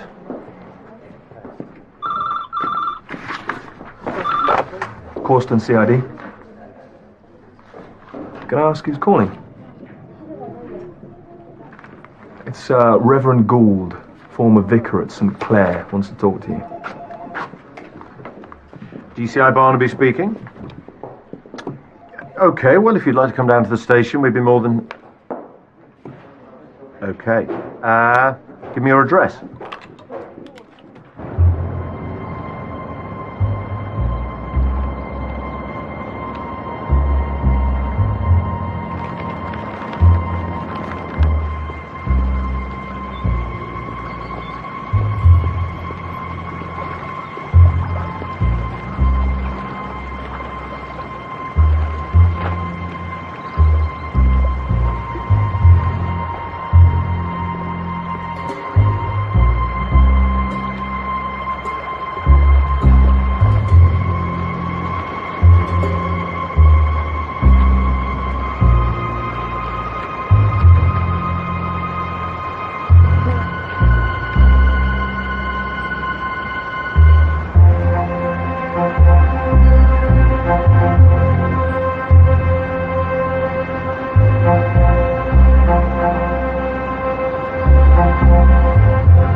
Captain Gould! Through the back.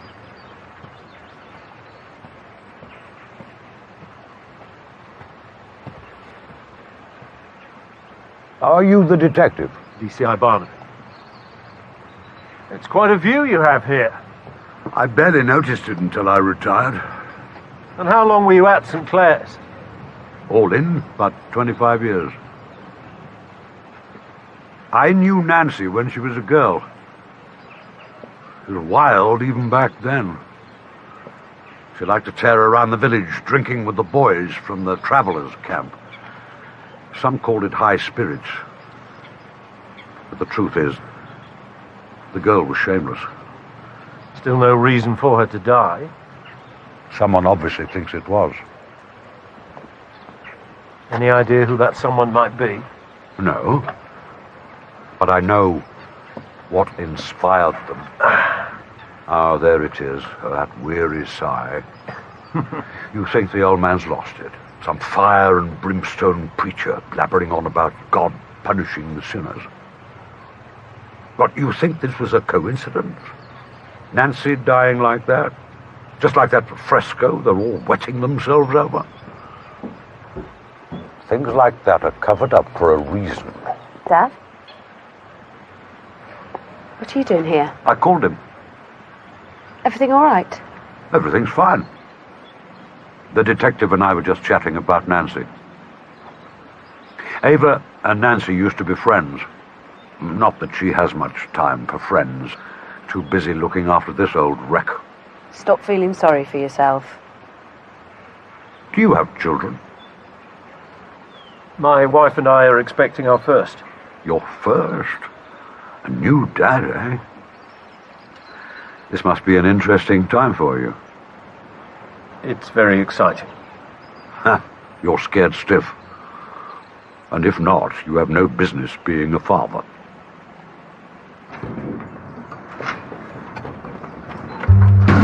I say...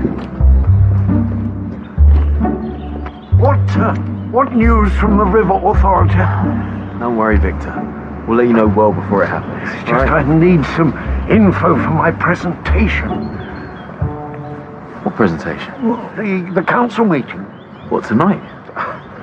The vicar's asked me for a status report. Sorry. That can be a bit intense. He's not well. Is it serious? Leukemia. Diagnosed last year. He's had a bit of chemo, but they reckon he needs a bone marrow transplant. Have you found a donor? You looking at her? That's just the tests confirm I'm the match. What was Nancy like then? Good fun. Could be reckless. What about her and Michael Dewar? Well, I don't blame her for leaving Michael. His drinking was a problem. Do you think he might have harmed her?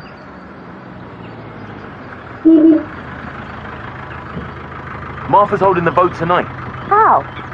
It wasn't supposed to be till the end of the month. Yeah, well, she's called a special meeting because of the floods. She'll slip it in. Hey, don't worry. Me and Frank will be there. We'll sort her out. All right? Everything okay? No, not really. Nelson, what have you got for me?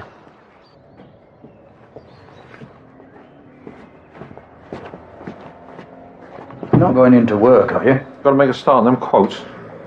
I can do that. No problem.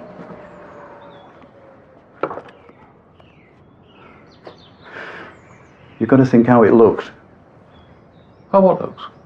You, swanning into work while your wife's body's still in the morgue. You stay here, keep your head down. I'll take care of the yard. Right, we need the riverbank combed, then let's get some casts of those tyre tracks, okay? Thanks, everyone.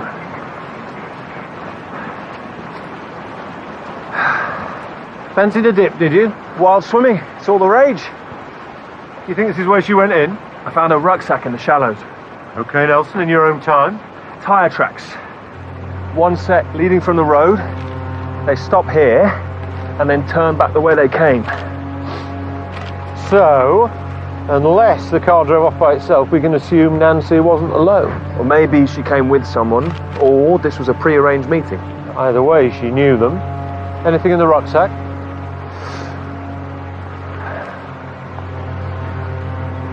Change of clothes, toilet bag, books, water, passport, air sickness pills. She was taking a flight. Australia, one way, due to fly out the night she died. And a work visa. So she was leaving. Until someone stopped her. Been trying to call you all morning. Look, I'm really sorry about Nancy. She didn't deserve this. Bottle of vodka. If there's anything you need, you just ask. I need a bottle of vodka. You don't have to go through this on your own. We are here for you.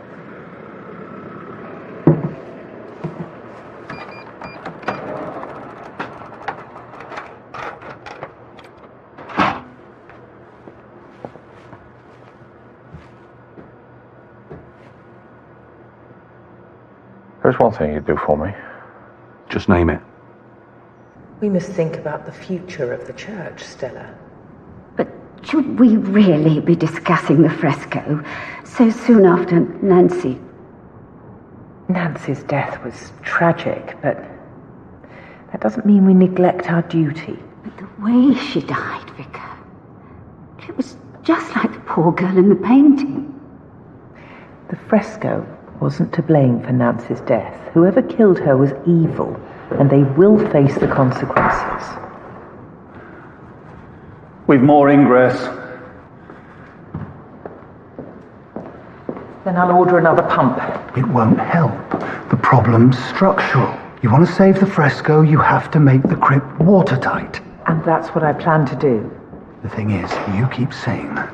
All will be sorted by tonight. Professor Hamilton. What do you mean Nancy was leaving? You don't think it odd that Nancy didn't tell you she was going? Why would that be odd? You were in a relationship with her. I don't know what idea you have of me and Nancy, but it wasn't serious. She left her husband for you. I wasn't the only reason Nancy walked out on Michael. Care to expand on that? Well, the man's a drunk, and he has a temper, and when he gets angry... Look, all I know is Michael wasn't above taking his anger out on Nancy. Did you ever see him do this? No. But the whole village knows he put her in hospital last Christmas.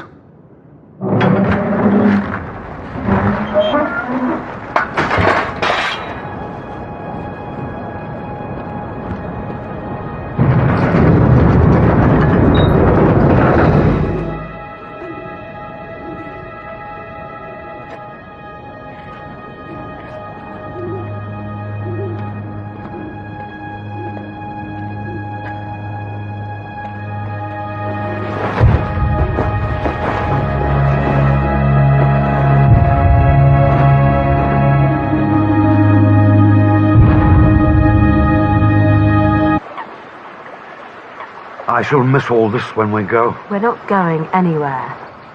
Martha will have her way no matter what. Her sort always do. Don't worry, I can handle Martha. You're such a fierce one. Same as your mother. You look so much like her.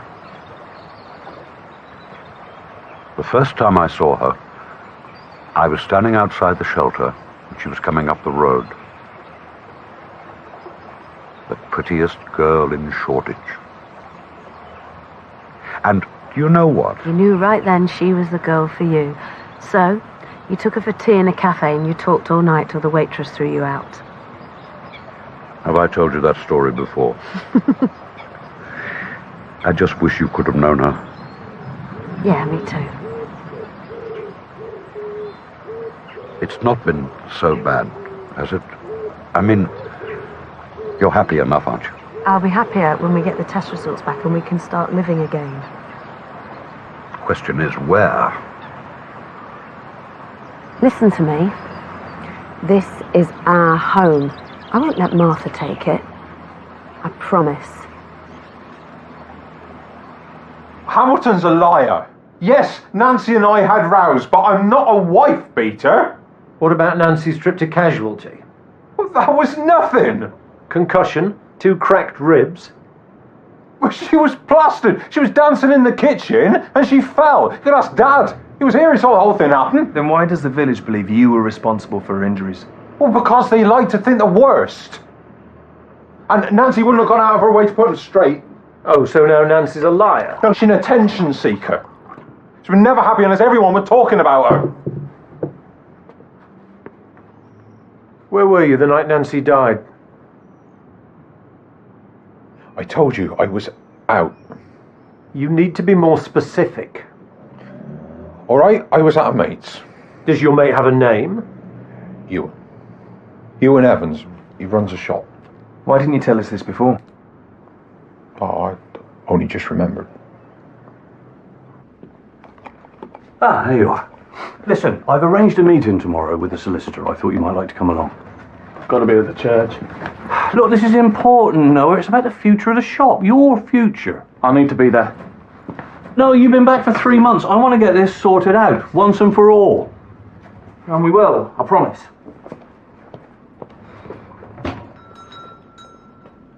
Oh, you dozy sod. Noah...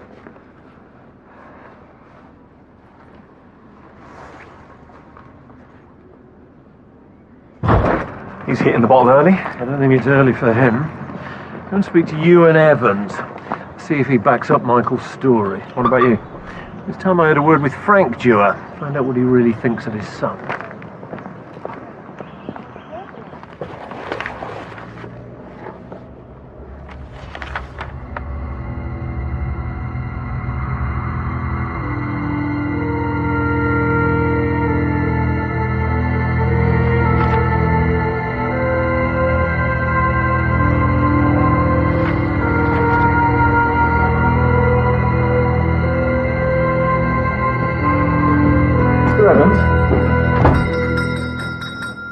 D.S. Nelson.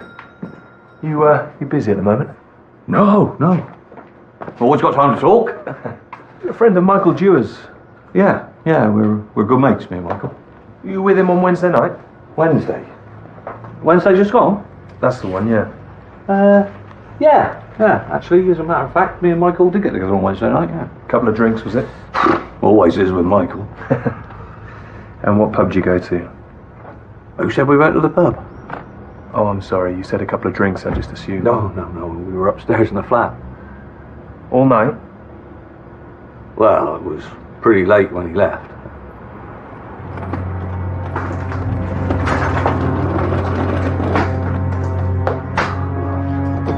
Sorry, I'm gonna have to deal with it, sorry, Lil. Here, oh, I told you, I didn't want any sandbags.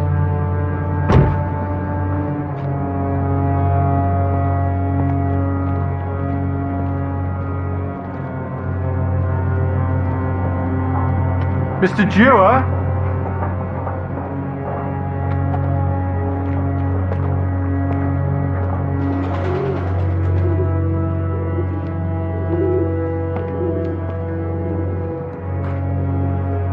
Frank?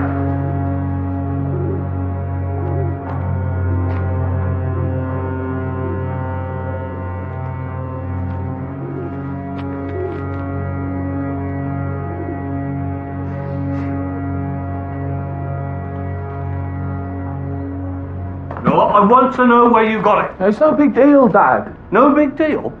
There's some nutcase running around murdering people and you practically got the handbook.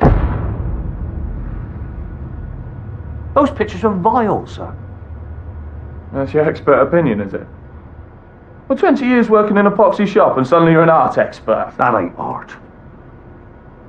And this poxy shop puts a roof over your head. Yeah, well, I hate it. I don't know how you can stand it here. Every day, the same thing. No, not the same thing, because every day I build this business up just a little bit more. And why? So I can hand it on to my son. Your son doesn't want it. No, Ed.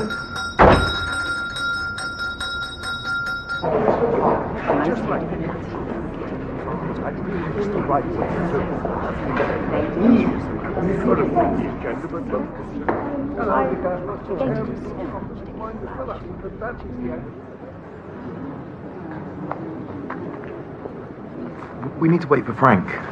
Oh, don't worry, he'll get here.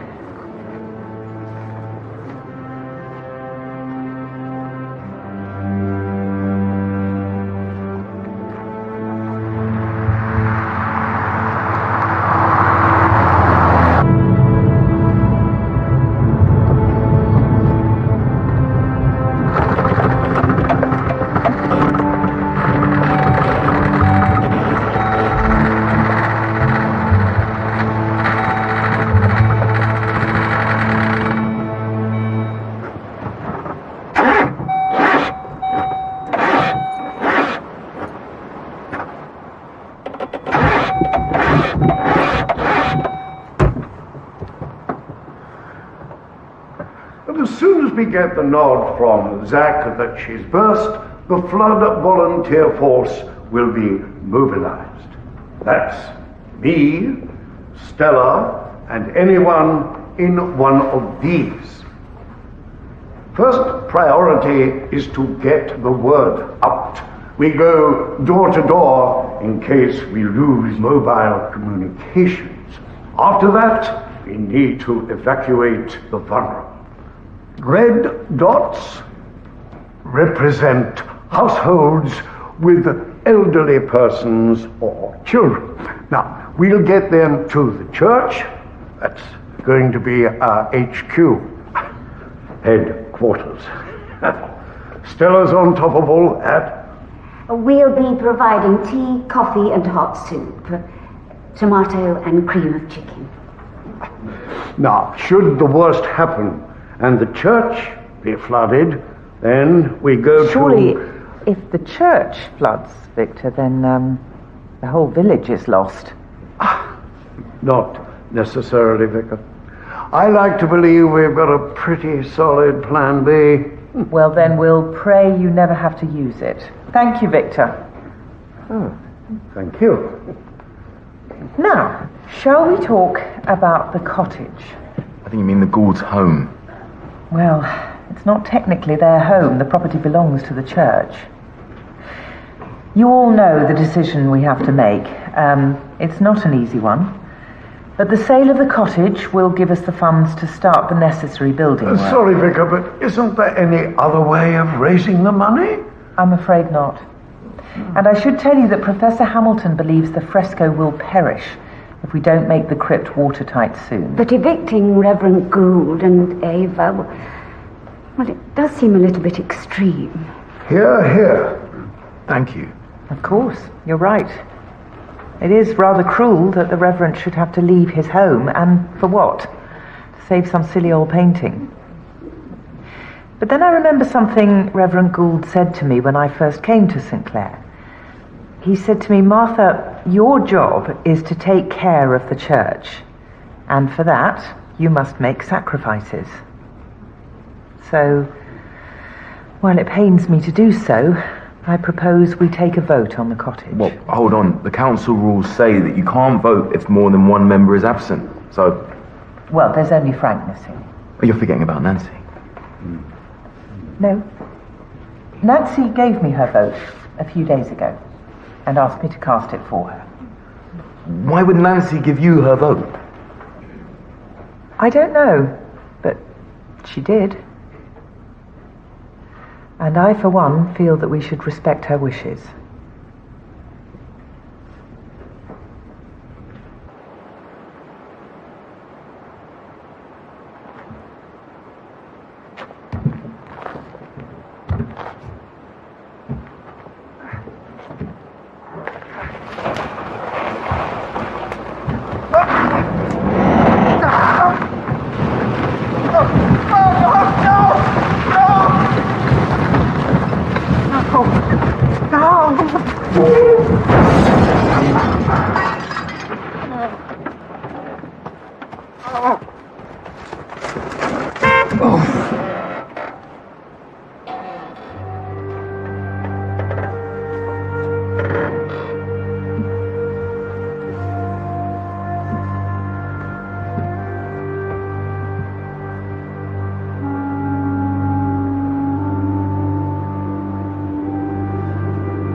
Happy now?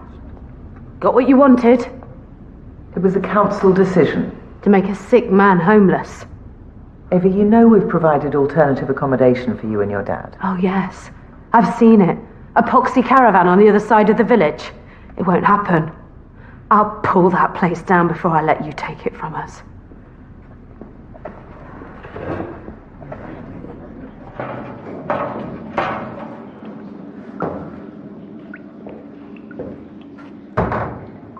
I thought we should celebrate. You mean you got the votes? I must admit, I was surprised, but Frank did us a favour by not showing up. So, looks like we both get what we want.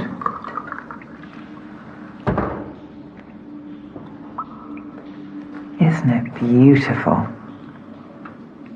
All that misery and suffering almost makes me tingle. People are going to flock to see this. And they'll pay for the privilege, too. This is about preservation, Martha.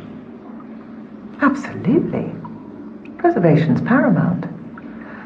But once that happens, we have a duty to share its beauty with the world. You know what I like about you, Martha. You know exactly what you want. To the fresco.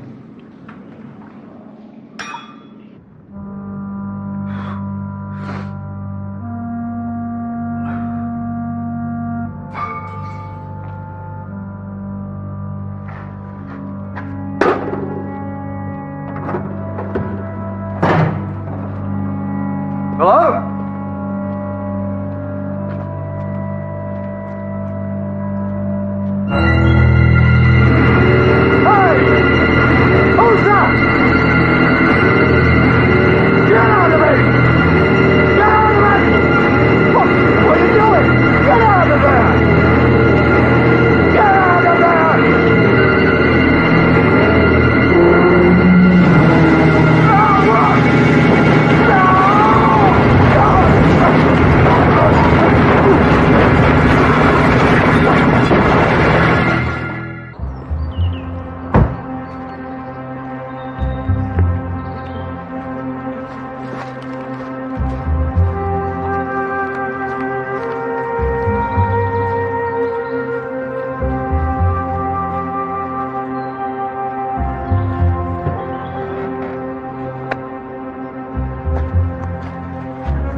Uh-huh.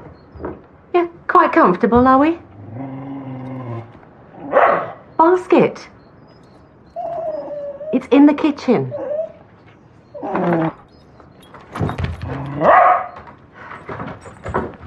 We may have to sit Sykes down and talk to him about the changes that are coming.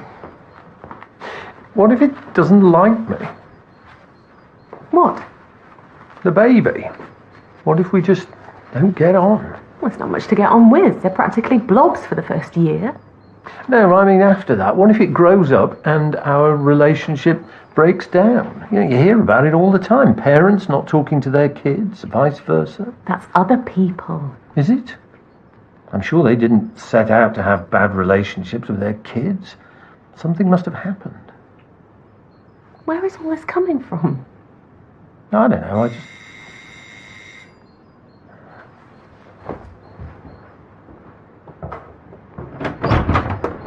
Nancy's car turned up.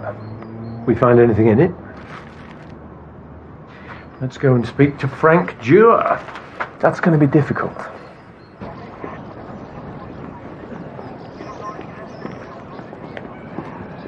You know him? Name's Frank Dewar. Any relation to our river girl? Father-in-law. Well, 2 ton of rubble fell on top of him, so we have multiple injuries to head and upper body.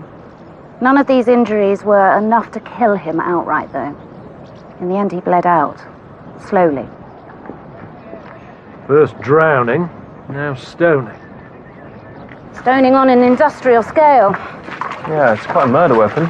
The forensics got anything off this? Not yet. Let us know if they do.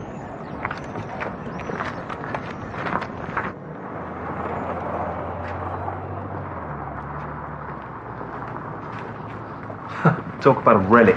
VHS. Is there a tape still in there? No such luck. Let's take them back to the station. Andy, do you mind? Sarge? Looks like Frank Dewar was struggling. He's borrowed a lot of money, too.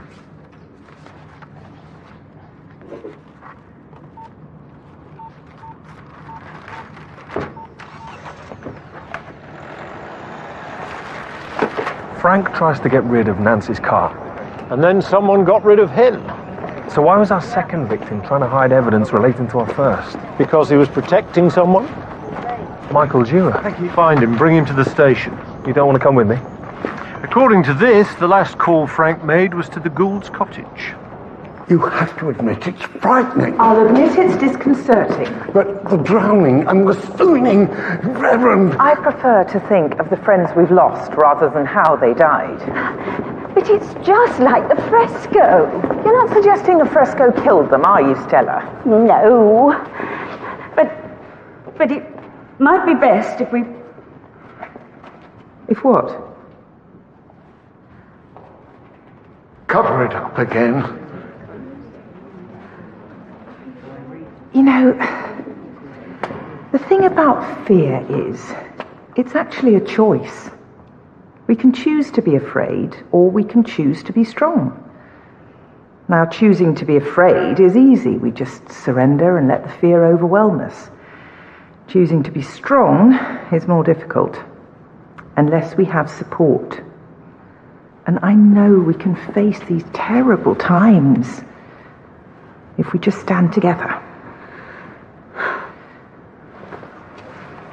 Absolutely.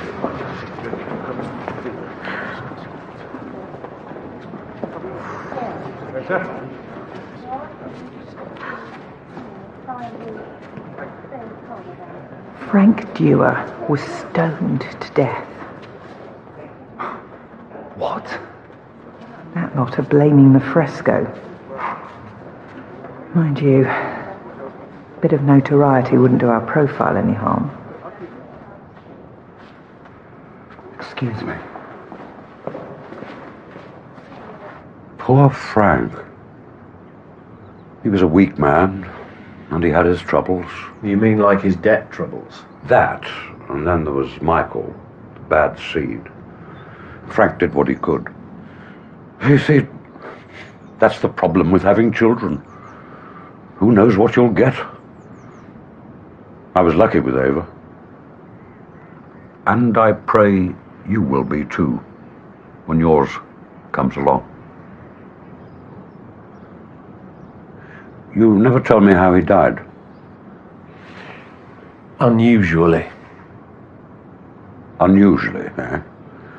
Well, I did warn you.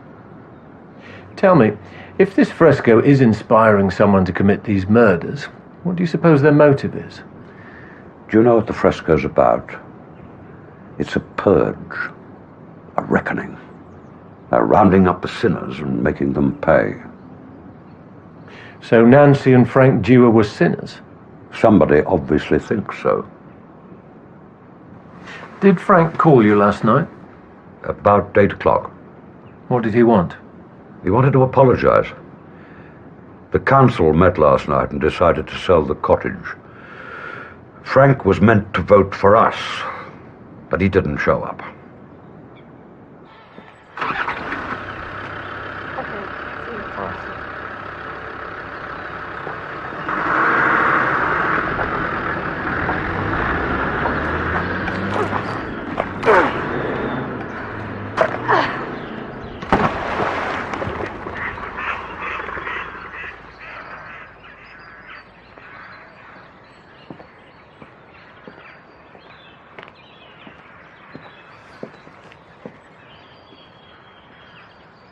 Dad says you've been evicted. Not if I have anything to do with it.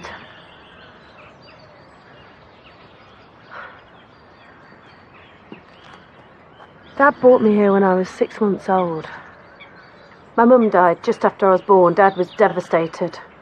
So we left London and we started afresh. Sounds like a happy home. Dad made it a happy home, gave me everything I needed. It was perfect. That's why I'm going to fight this. When did you last see your dad? Yesterday afternoon, before he left. Where was he going? Work, I suppose. Nancy's car found 2 miles outside the village. Your dad dumped it there. Oh, why would Dad do that? He needed to get it out of the yard. Our forensics team matched oil found in your garage to a leak in Nancy's car. Hang on, how can that be? You tell us, Michael. I don't bloody know, do I? Where were you on the night that Nancy was killed? And don't say with you and Evans. He backed up your story once, but if we get him in here under caution... It doesn't matter where I was. The point is, I wasn't anywhere near Nancy. Then why not tell us where you were? If you don't, we're going to have to charge you with Nancy's murder. You think I killed my wife and my dad in the space of 2 days? Unless you can give us an alibi.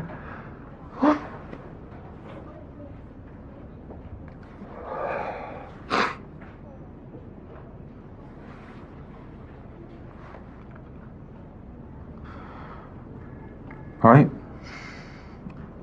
I was at Carrington Hall.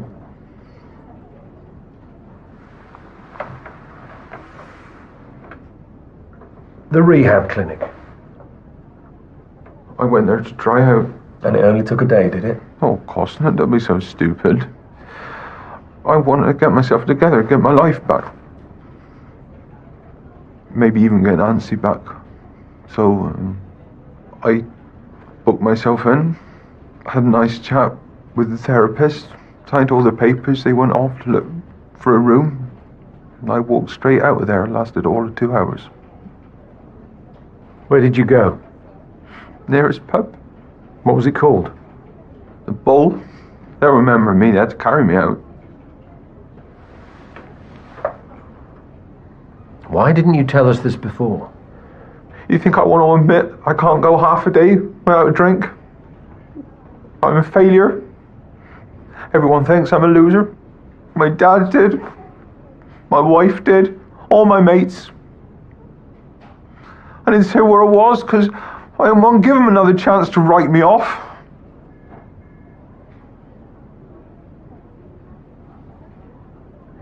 Did the initials SHC mean anything to you?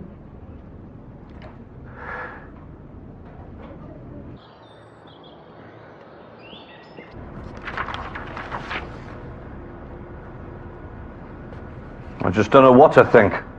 Well, maybe it is a bit extreme, but... Yeah, but what the hell's Noah doing with it? That's what I want to know. Well, he's the arty type. I mean, they're supposed to be into weird stuff, aren't they? There's weird and there's weird.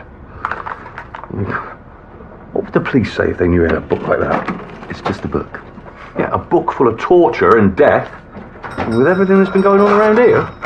I better get going. Oh.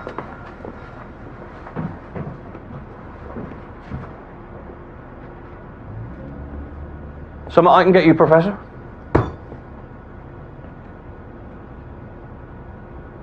Actually, I was looking for Noah. Noah's gone out. Something I can get you? No. Nothing important. Hang on a minute. Hey, Professor! Hold on a minute! I said wait! This is yours, isn't it? What do you think you're playing at, giving Noah something like this, eh? My son doesn't need this filth. And what would you know about what your son needs, Mr. Evans? He's my boy. Give me that. Just stay away from Noah, you hear me?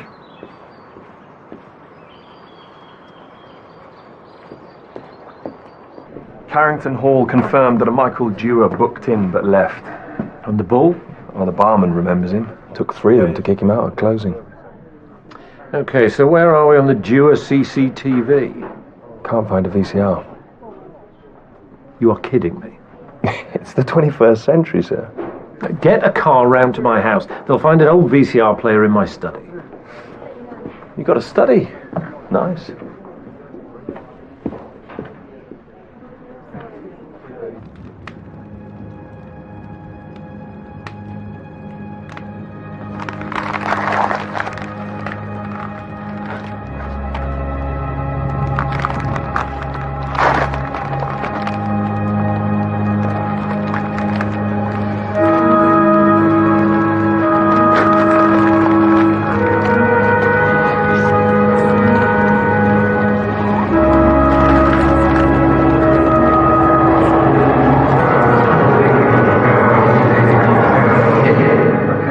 So, no tape from the Dewar's yard from the night Frank was killed.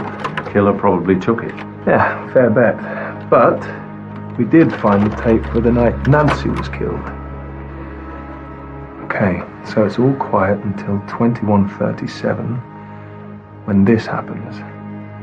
That's Nancy's car.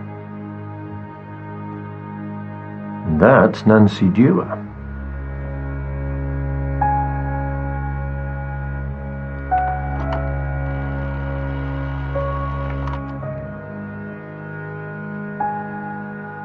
What's she doing? There. She's getting picked up.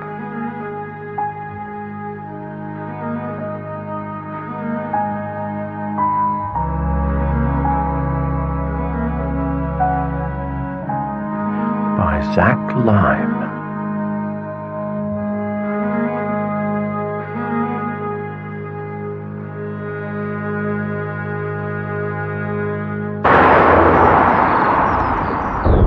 Zach Lime, 32 years old. He moved to the area from Leeds 4 years ago. Criminal record? No, there's nothing on him. But he's got a brother who was charged with identity fraud. Hold on a minute. Before coming to the area, Lime spent a year training to be a priest. Okay, thanks. Thank you. That was the Carpet station. They say she's burst her bank 3 miles upriver. It might still hold here. We'll be lucky. We need to speak to you, Mr. Lime. Nelson!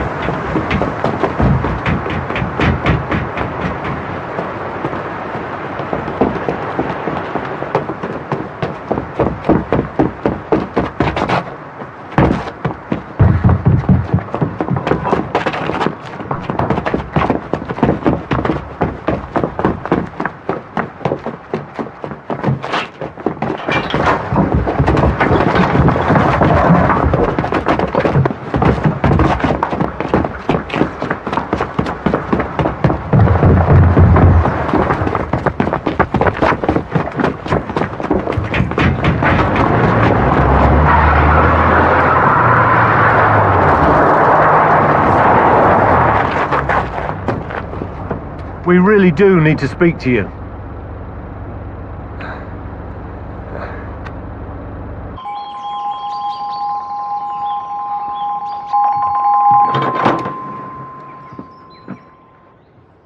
What do you want, Martha? You're not working on the fresco. I'm taking the afternoon off. Why? You ill? I've some things to take care of. Well, do you think you could attend to them quickly? We've got plans to discuss. I'll see what I can do. Anything from Lime's house? Nothing to link him directly to the murders, but we managed to retrieve some erased files from a memory stick we found discarded in his bin. Hospital records? Patient details, confidential stuff. Someone with the right contacts could make money out of this information. Someone like Zach Lime's brother. Okay, wait. I had nothing to do with Nancy's death. Look, Nancy came to me. Okay, she said she was leaving. She needed money. Told me she could get her hands on some patient's information. Asked if I could find anyone who'd buy them. Why did she come to you? I don't know. Why'd you lot pull me over once a month for no reason?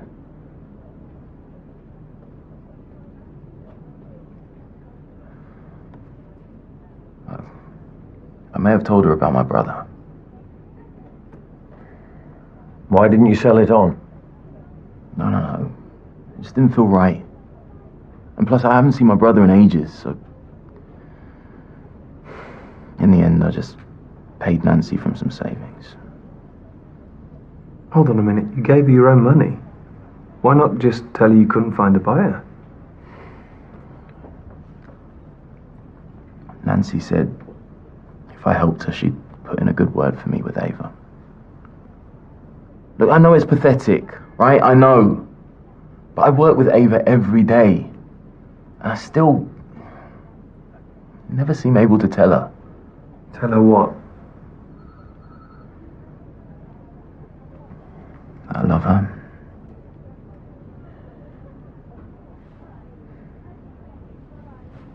Okay. So, why did Nancy leave her car at the Dewars building yard? Well, she wanted Michael to sell it. And I was supposed to tell him to send the money on. So why did she leave in your van? She wanted a lift. Back to Hamilton's house.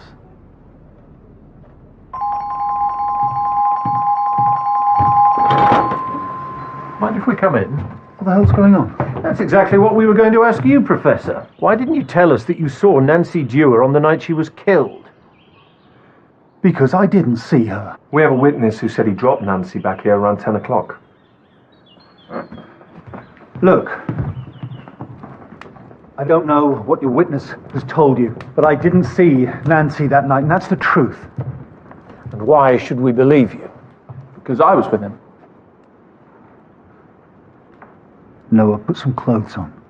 And why should I? Well, Philip and I were here all night. Nancy never came home. Is this true? We were discussing the fresco. In bed. All right, Noah, that's enough. We've got nothing to be ashamed of. I said that's enough.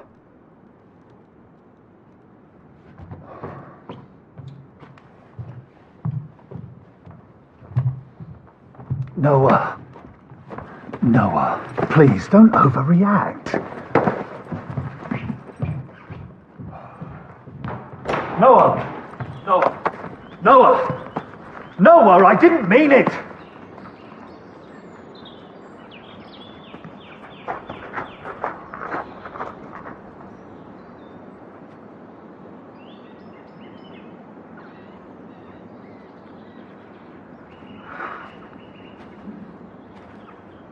I'm afraid that Noah, this revelation, came rather late in life for me.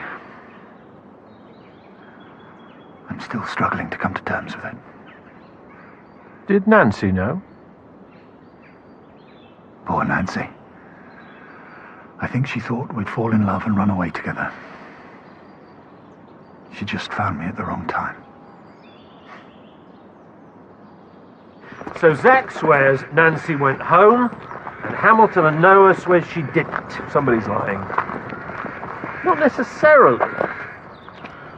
If Zach Lyme took Nancy home, he'd have dropped her here, right? More than likely. So when he drove away, he would naturally have assumed that Nancy was going back to Hamilton's. But what if he was wrong? What if she was actually going somewhere else? Yes, now you come to mention it, Nancy did pay me a visit that night. You didn't think to mention it? Well, I get a lot of visitors. Why did she come to see you? She was leaving the village. I think she dropped in to say goodbye. That's it? Nothing else? There was a bit of business with the parish council we had to tie up. What sort of business? Minor issues I barely remember. Why don't you try to remember? Nancy and I had a private arrangement. Go on. Well, I'd like to, of course, but Nancy was keen to keep it between ourselves, and I feel I should respect that.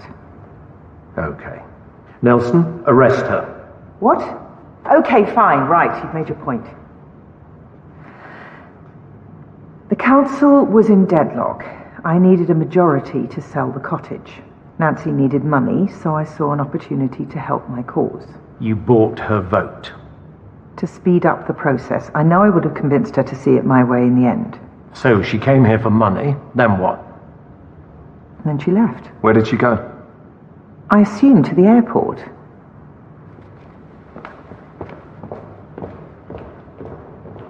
I don't trust that woman. Unfortunately, we can't prove anything other than she met with Nancy. On the night she was killed, Nancy was going around the village collecting any money that she was owed. Calling in the debts before she left. Which means we need to find out whether she was due to collect from anyone else.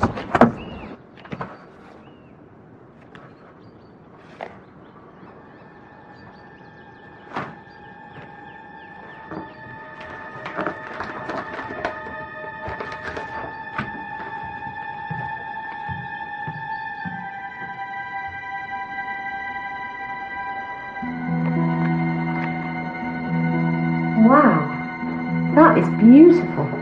Beautiful. Well, not the subject matter, obviously. The quality of the work's exquisite.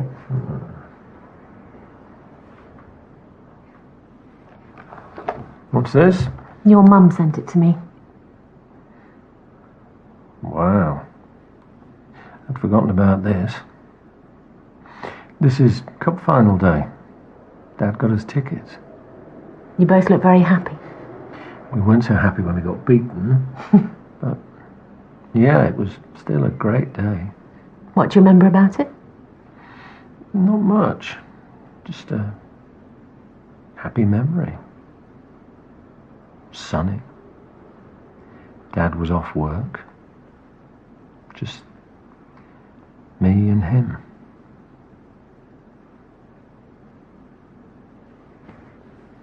You know, you're right, of course. Sometimes relationships aren't perfect. They can be awkward and a little distant. It's never the whole story, though, is it? No. Not the whole story.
The body. Let's take a look. Puts me in mind of Mousetrap. All we need is a little man diving into a plastic tub. Looking at an acute penetrating trauma, obviously. The shaft punched a hole in his lower abdomen. Came out the other side. No doubt taking a few of his major organs as it went. If it's any consolation, this one would have died relatively quickly. Where did the chains come from? Take a look around. The place is full of medieval replicas. It's like a theme park. Impalement. At least it's different. The thing is, there is no impalement on the fresco.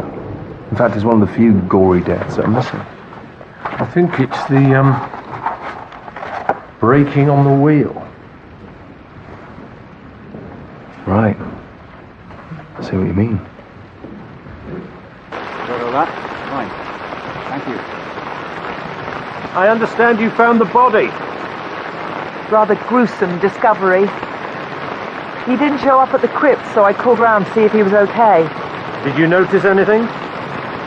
I'm afraid I was a bit too distracted by the dead body to play detective. A nuisance him dying now. A nuisance? Medieval art experts are hard to find. Doesn't look like it's going to stop.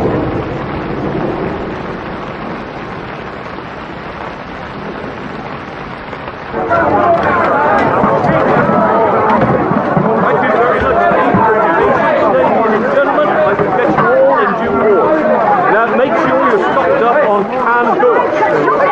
We have plenty in stock at the moment. Take your time, ladies and gentlemen. Get more.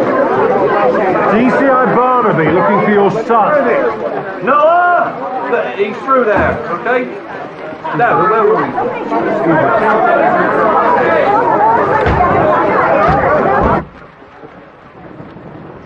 I remember the first time I saw him. Came in the shop. Bread, milk, blue cheese, 2 bottles of red. Right then and there I knew. I mean, it wasn't obvious because he was always around the women flirting. But when they weren't there, he was around me. Did you see the professor last night? Last time I saw him, he was with you. You didn't go back to his house? Hold on. You think I killed him? You were very angry with him. Yeah, no wonder. I was trying to help him, and he treated me like that. No, I loved him. Even if he was old and boring and couldn't admit who he really was, I still loved him.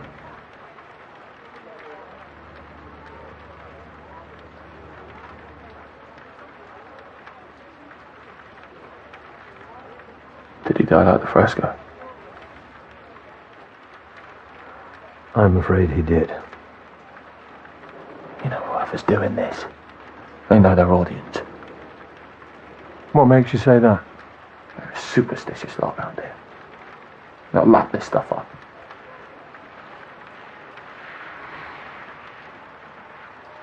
Just buying a place for us, you know. We're all set to move into the Gould's cottage. The Gould's place? He and Martha had agreed a quick sale, cheap as chips, the professor said.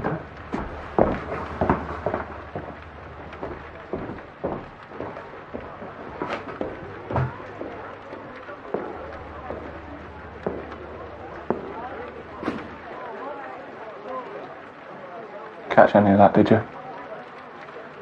I caught the important bits.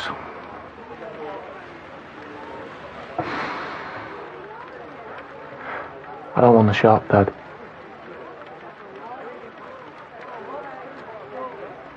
I would like to stay for a while.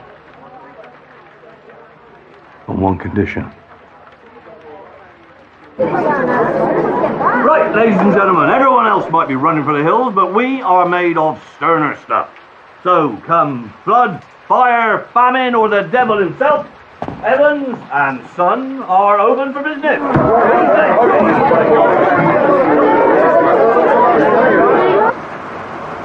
I'm not leaving over a drop of rain. It's the river I'm worried about. I doubt it'll wash the house away. Better to be safe than sorry. I'm not going to that place. Dad, it's your church. Not anymore. Belongs to her now. The congregation doesn't. They're still your people. Still your flock. Some have stayed loyal, I suppose. Exactly, and right now they're in crisis and in need of some spiritual comfort. I know what you're doing. Good for you. Now let's go.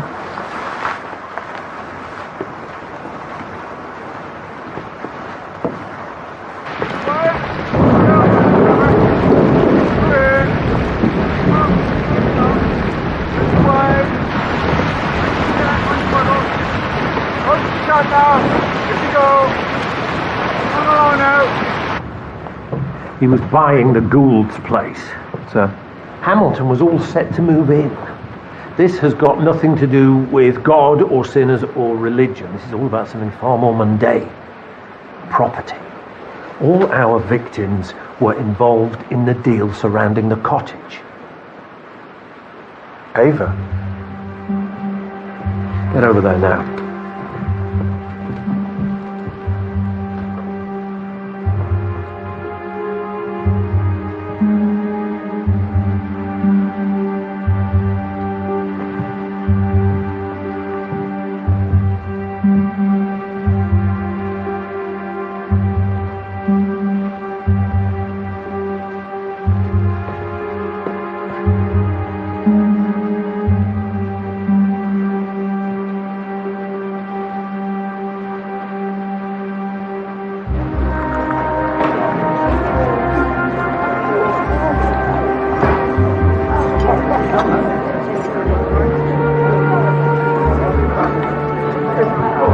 place hasn't changed at all. I'll get us tea.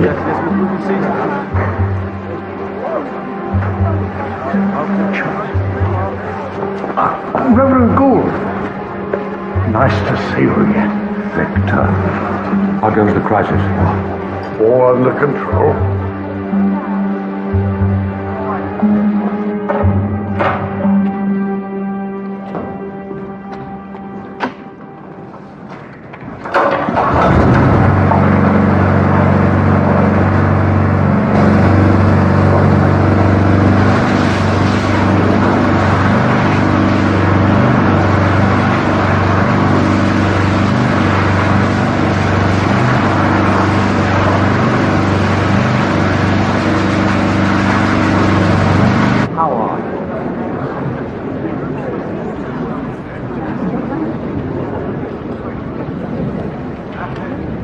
This lot could do with some music. Abide with me, fast falls the eventide. The darkness deepens, Lord, with me abide.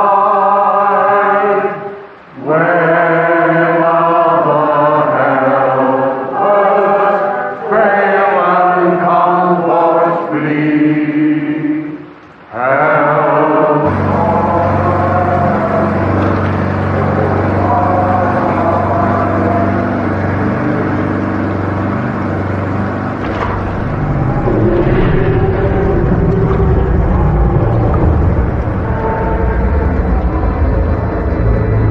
What the hell are you doing?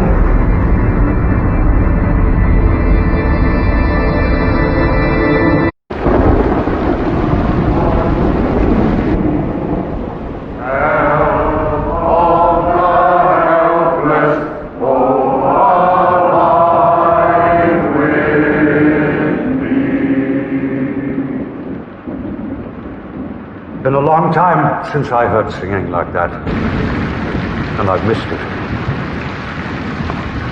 And though this is a dark time for our village, there is light in here.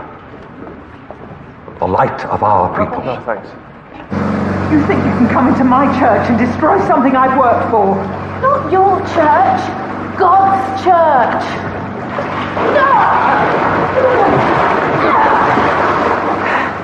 He brought me here. God put me here to protect his gift to us. Just graffiti, Martha. Granted, it's 800 years old, but still. People will come for miles to see this.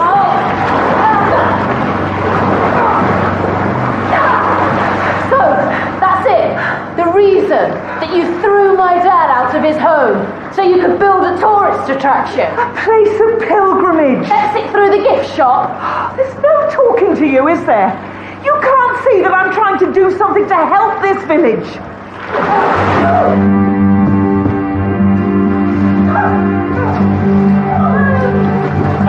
If you want to do something to help this village, Martha, stop trying to turn it into Lourdes and be a proper vicar. What, like your dad? Thumping Bibles in the pulpit every Sunday? My father is loved in this village. They couldn't wait to see him go.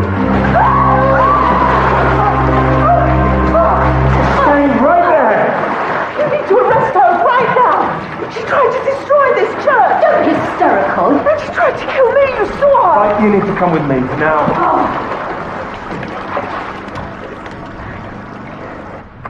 Kate, I need you over here. I need the internet on this. Do I look like IT? Please, just do it. And then search for SHC with this postcode.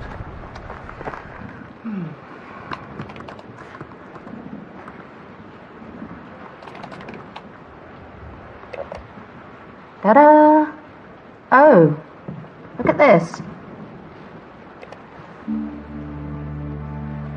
Is there a phone number? There.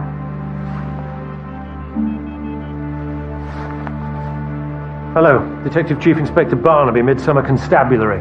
Who am I speaking to? And why have these tragedies come to our village? Who's to blame? Is it God? No. We're to blame. We're guilty. I didn't try to kill anyone. We can talk about this at the station. I just wanted to wreck the fresco. Oh, so you admit it then? Guilty of forgetting him. And we're in this mess because of people like her. A woman with no humility. A woman who lacks compassion. A woman who values profit above God himself. Rather than follow her, we should condemn her. Let he who hath not sinned, Reverend. I don't like heckling, Mr. Barnaby. And I don't like murder, Reverend. Should we do this in private? I have nothing to fear in God's house. And what about Shoreditch Homeless Centre? Have you anything to fear there? Or from a young woman by the name of Tina Bell? It was all such a long time ago, you might be forgiven for thinking that your secret was safe. But then along came Nancy Dewar. You see, whatever else you thought about Nancy, she was a nurse, and a good one. So, when you became ill and you needed your tests, Nancy went out of her way to get your results as quickly as possible. She was surprised by what she found. When she left on the night she died, she had one last thing to do. To tell her friend Ava the truth. What truth? Ava, go home, right now. What's he talking about, Dad? But Nancy found you instead. You couldn't have her exposing you, so you killed her. You dressed it up to look like the fresco. Same with Frank. He found your test results in Nancy's car, so he had to go too. And then you were safe. Until Nancy came back from the dead to spoil your party. A reply came to a letter that Nancy had sent to the homeless centre asking about you. Professor Hamilton received it yesterday. I imagine he contacted you about it. What letter? Nothing important, my love. It explains what Nancy had discovered from your test results, which the Health Trust have very kindly emailed to me. Don't read them, Ava.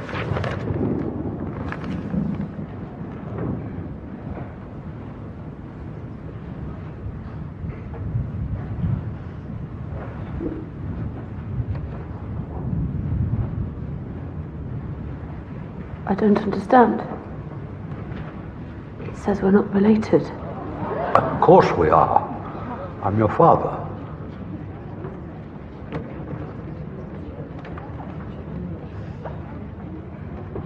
Who was my mother?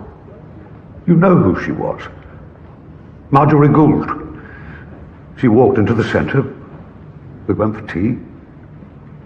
There was a waitress. You are the daughter of Tina Bell, a troubled young woman who walked into the homeless centre. You were taken from her and never seen again. Tina was an easy target. A young girl, drug user, mental health issues. So when she claimed that her newborn baby had been stolen,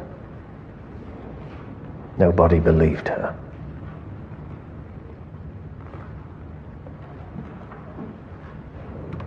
What happened to her?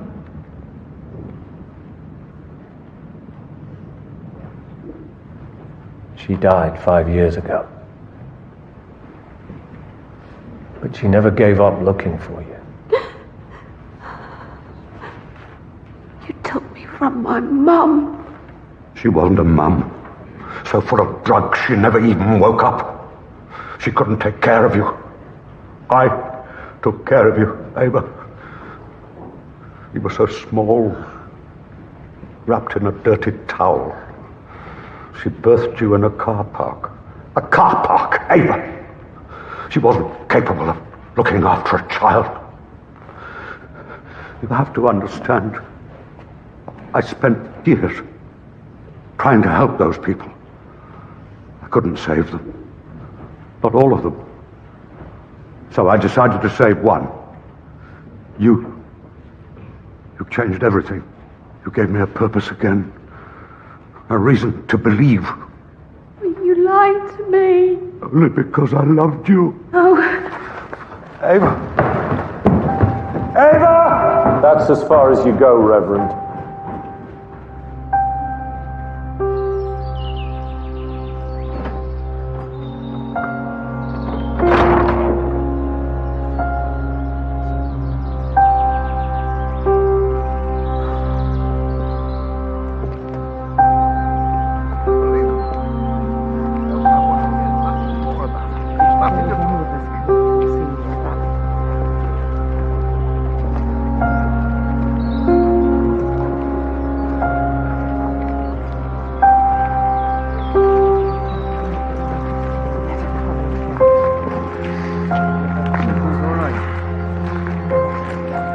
Three people dead just so he could keep on pretending to be Ava's dad. Well, I wasn't pretending to him. As far as Gould's concerned, Ava is his daughter. Except she's not. Well, he brought her up, watched her grow. Stole her from her mum's arms? My point is, he killed three people to protect Ava from the truth.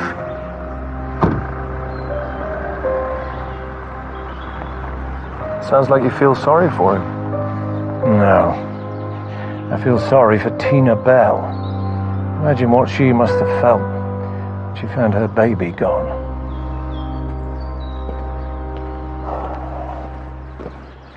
So the flood didn't come then? I had noticed that. By the way, guess what I found under Kate's sofa yesterday? Nelson. Sir. I still don't care.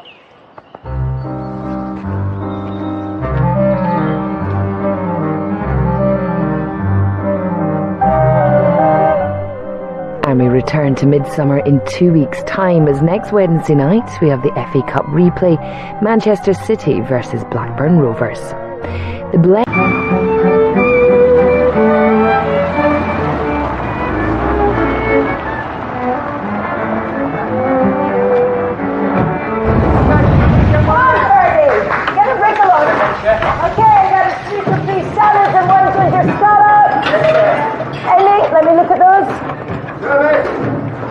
Table 5 says the lamb is underdone. Tell them they're wrong. Ready to go! That's for you, madam. And also for you, sir. Excuse me, sir. Sir? Where is my ravioli? Fresh duck and pomegranate salads coming up. Check on chef. Check on chef.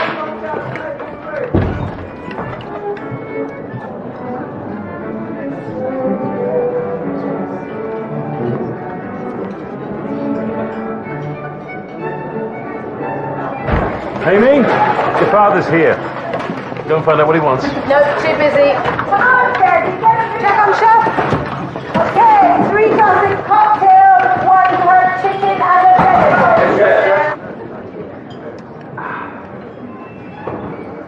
vegetable. Good evening, Martin. This is an unexpected pleasure. I'm afraid this table's reserved, but I'll get another one set up for you right away. I thought I'd look in and see how you're doing. Very nicely, it seems. Have you decided what you'd like to eat? I have a hankering for truffles. I'm afraid we don't have truffles on the menu. Really? I'm surprised. Ollie here has a nose for them, you know.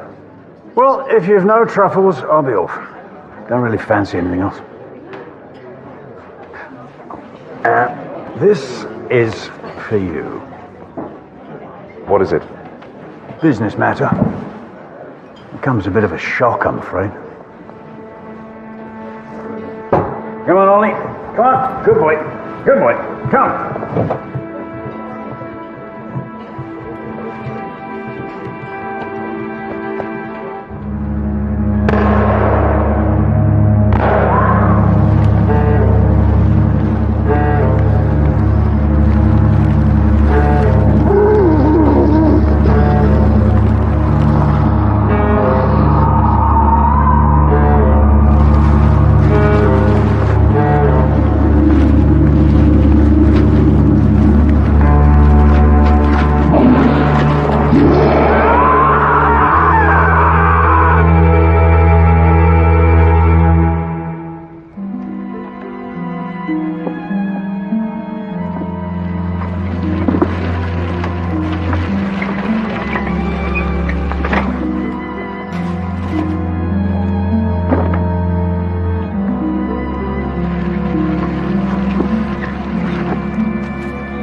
Martin Strickland's land.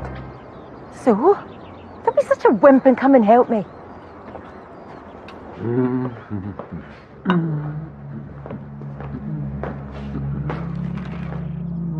Darling, Hmm? could you pass me that cushion? Hmm. Thank you. And the footstool.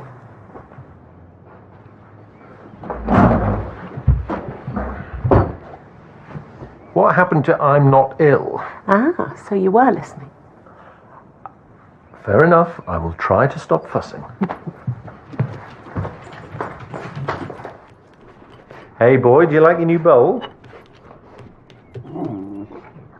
Apparently not. He hardly ate anything yesterday either. Maybe he's ordered a takeaway.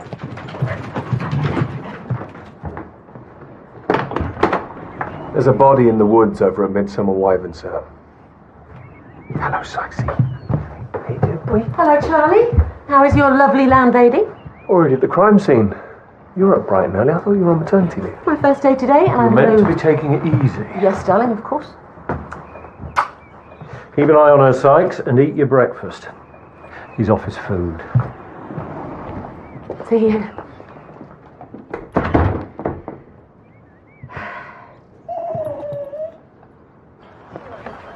A local farmer by the name of Martin Strickland, a woman who lives nearby, found the body tied to the tree and called it in at 6:23 a.m.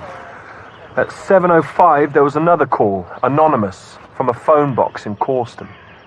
The victim's wallet and mobile were still in his pockets. I'll check his calls once the phone's been processed. Footprints, 2 different sets. Look quite fresh. See, they make casts. Initial thoughts, Kate? He died sometime between midnight and 2 a.m. No sign of head injury. I won't be able to say whether he's been shot until I get him back on the slab, but most of his chest and stomach are gone. Not to get too technical about it, I'd say he's been eaten by something. Before or after death? Before, unfortunately. Maybe a big cat. There are meant to be dozens roaming wild all over the place. Pumas mostly. Does your book of urban myths also say that pumas are good at tying knots? This is murder.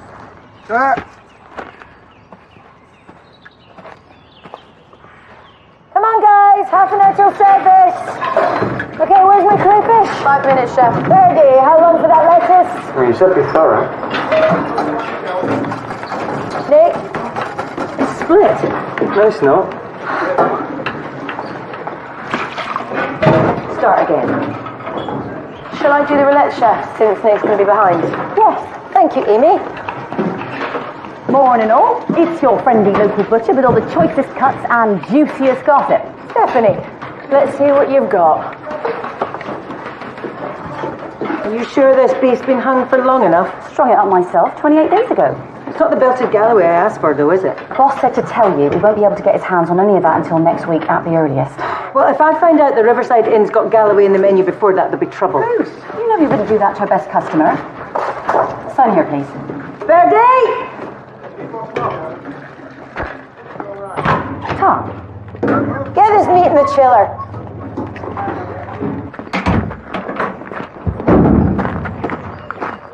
Does she believe you about the beef? Yeah, but I can't keep this up much longer, Johnny. Last time, I promise. Thanks, Stephanie. You're a star.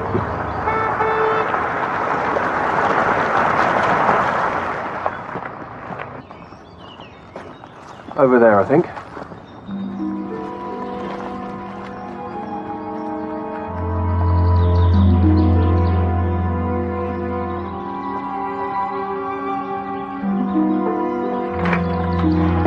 Yes?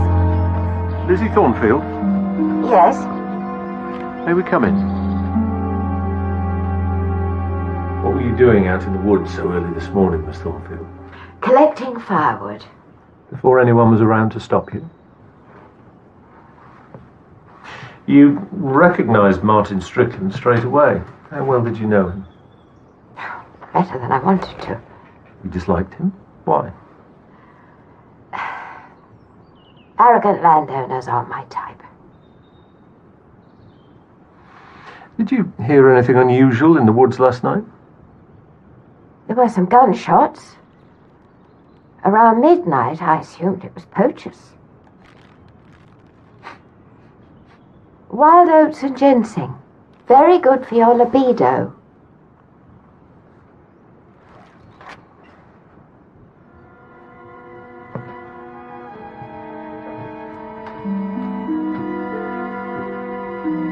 Do you want me to come with you to see Mrs. Strickland? No, you stay here until forensics are ready to release the victim's phone. I guess it only takes one of us to break bad news.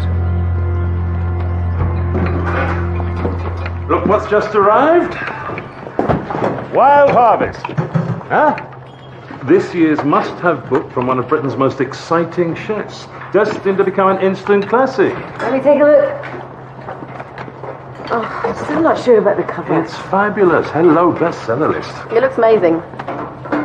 Cool. I'm sure the author will be happy to sign them for you. Yeah, well, later. Come on now, everyone, back to work.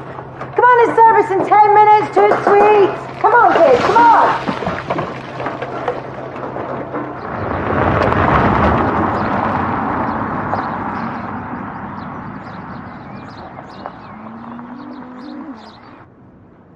An animal attack? That doesn't make sense.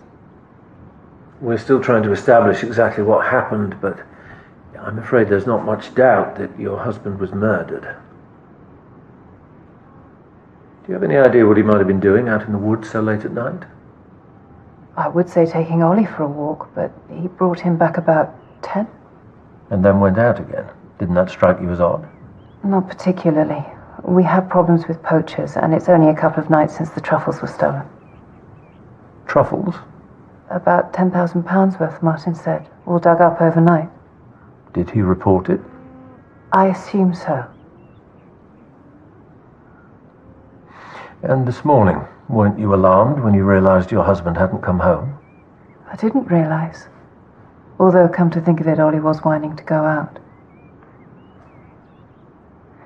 Martin very often slept in the spare room.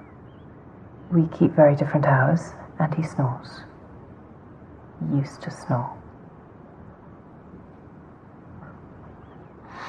Had Mr. Strickland fallen out with anyone lately? Probably. He usually had. There was something going on with the restaurant people, I believe. Which restaurant would that be? Wyvern House used to be the family home once upon a time. We still own the freehold. What was the dispute about? I really don't know. Do you have any children, Mrs. Strickland? No. Martin does have a daughter from his first marriage. She works at Wyvern House, as it happens. I suppose I really ought to call the poor girl.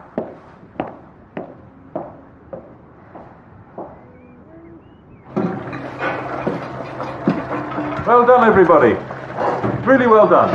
Nick, the scallops for table 2 were cooked for 15 seconds too long. Amy, you mangled a perfectly good partridge breast and your creme anglaise was running. But generally, excellent work. Sorry.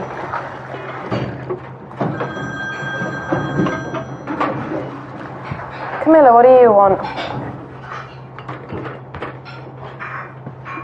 What? Now let me know when you trace the number. Thanks. What's up, Charlie boy? Martin Strickland's last phone call was to an agricultural supplies company. So, he's a farmer. The call was placed at 11:13 at night.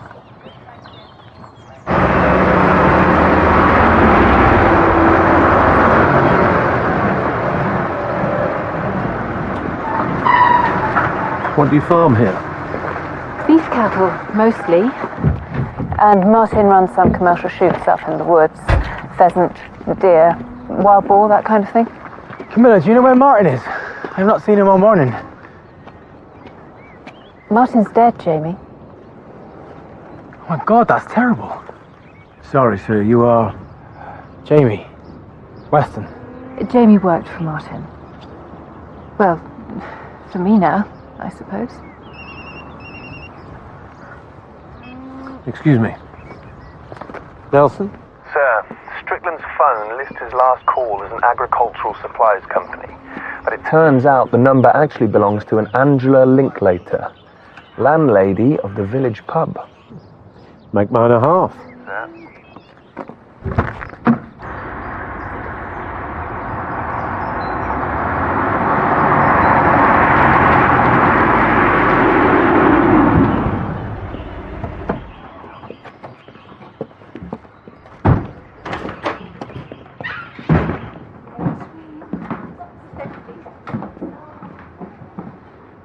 Angela Linklater. That's me. Oh, come to do a spot check on my pumps and barrels, have you? Detective Chief Inspector Barnaby, Causton CID. This is DS Nelson. Could you tell me the nature of the phone call you received from Martin Strickland just after 11 o'clock last night? Why do you want to know? Because Mr. Strickland was found murdered early this morning. Oh, God. No.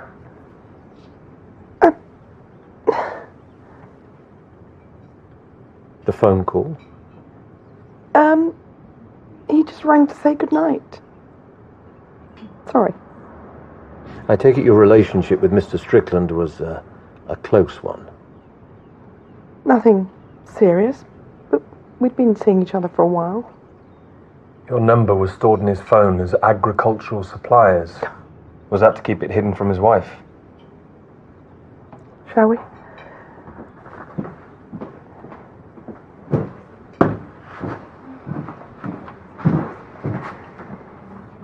I didn't know he'd done that, but I suppose so, yes. When did you last see him? He came in for a drink last night around 9. He wanted to spend the night, but I was shattered, so I said no. How often did he stay at yours? A couple of times a week. So surely Mrs. Strickland must have suspected something. Of course she did. She came in here a couple of months ago and told me to stay away from her husband or she'd be back with a shotgun. What did you say? I told her she needed to talk to her husband before she started shooting people. And do you know if she did? Talk to her husband, that is. I doubt it. The last thing Camilla wanted was a divorce. I mean, where would she keep her horse? Sorry. Do you mind telling us your movements last night after Mr. Strickland left? I was in the bar till 11, then clearing up. Martin called, I suppose, hoping I'd changed my mind. And then I went to bed. You live on the premises? Alone? With my son. Was he at home last night? Ferdy works at his father's place, Wyvern House. He doesn't usually get back till gone midnight. Wyvern House is Ruth Cameron's restaurant, isn't it? She's married to Johnny, my ex. Don't worry, it's all very civilized.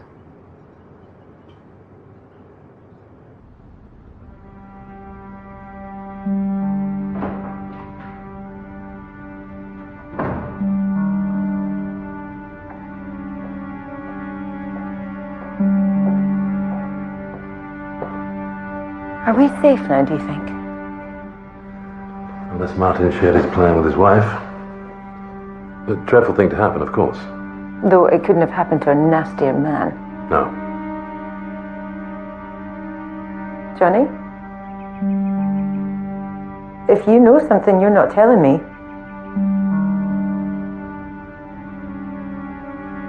You better look at this.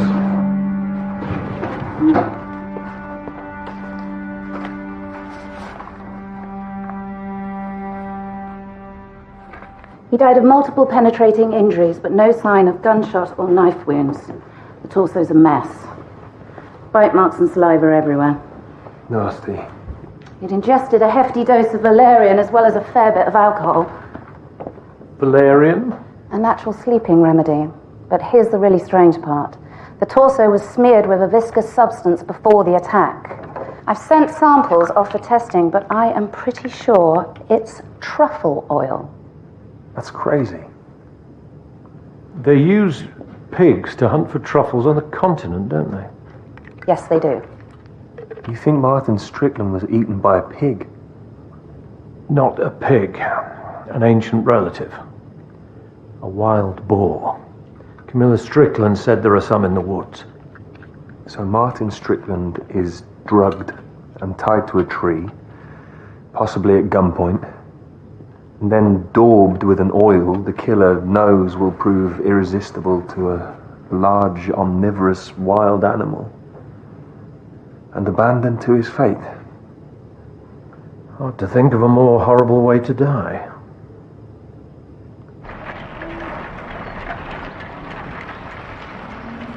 Come in. Tea? No, thanks. When did it happen? Early hours of this morning, the police think. I called you as soon as I knew. I'm very sorry, Amy. He was very fond of you, you know, in spite of everything. Yes. And of course, you will always be welcome here. Oh dear, you don't know, do you? Know what? Dad left everything to me.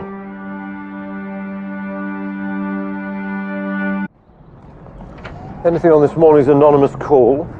An adult male, probably holding his nose. But I could have told you that. What's next? A visit to the farm. The cartridges we found in the wood. What's the betting they match one of their shotguns?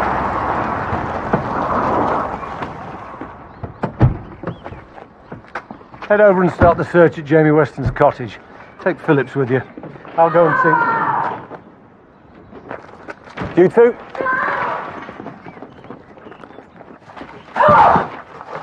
I'm sorry, Camilla, but you're not going to find anything.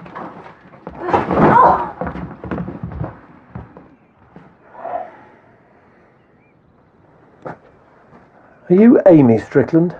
Yes, are you the police? Why don't you go and have a chat with Detective Sergeant Nelson?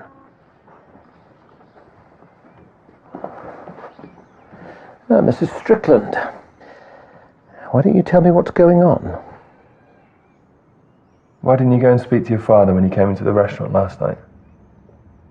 I wish I had now, of course, but I was busy. Were you and he close? Very, when I was a little girl. And again when my mother died. And he married Camilla.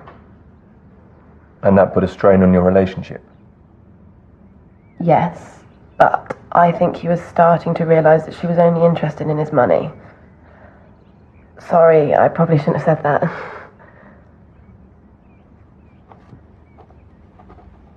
Did you and Mr. Strickland never discuss his will? No. I trusted him to do the right thing. Big mistake. He always doted on that girl, despite the way she treated us both. They barely spoke for years, except when Amy wanted some money. But they'd been getting on better lately. And your relationship with your husband? Any recent disagreements? No. Or at least, no more than usual. But you knew about his affair with Angela Linklater, didn't you? You should have told me about that, you know. I was trying to preserve a little dignity.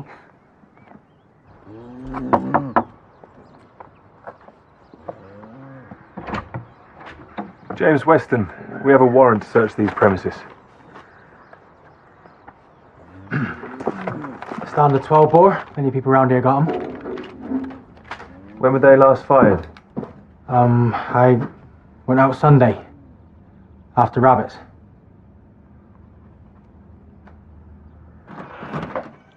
Nothing seems to be missing. If you say so. I thought you said he was eaten, not shot. Several shotgun cartridges were found near the body. Is there another key to this cupboard besides the one we found in your husband's keyring? I really have no idea.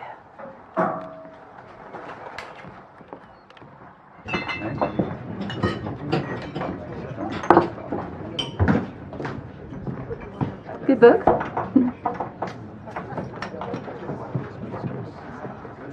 You don't catch me reading books about meat in my free time, do you? You know, I swear you dream about food. What's wrong? This. She's stolen all my recipes, Steph. Amy, we didn't expect you back today. I didn't want to leave you in the lurch. You're mad. I'd have taken a week off.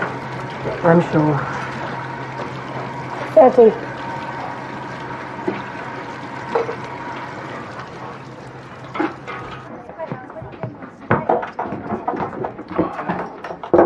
You sure you don't want one, mate? Sure, thanks. Rough day. I need to get back. After what she's done to you. If you won't quit, at least take the night off. I can't, especially not with Amy gone. Are you going to be Ruth Cameron's lapdog all your life? Let the man make his own decisions, Steph. Not until I can trust him to make the right ones. She's always been like this. Another kid was nasty to me in the playground. My little sister would beat him up. You won't say anything to her about it. I know he won't. He, the police came. He took the shotguns.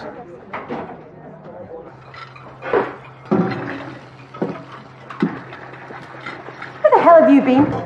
I didn't think you'd notice whether I was here or not. Since, according to this, I don't exist. What's wrong? Oh, nothing important. Just the fact that most of the recipes in here are actually mine. Terrine of 3 wild roots with juniper berries. I made that first. The juniper berries were my idea. Blackberry dumplings with lavender and rosewater ice. My beloved Granny's recipe. I'm not your granny. You can't talk to Ruth like that. Stay out of this, Amy. Game pie with whiskey jelly. I often make this at home for a relaxed lunch with friends. You don't have any friends. You have an inflated idea of your own importance, Nick. These are my recipes, Ruth. Dishes I devised, worked on and perfected, and you've stolen them from me. I taught you everything you know, and don't you forget it. I have acknowledged your contribution.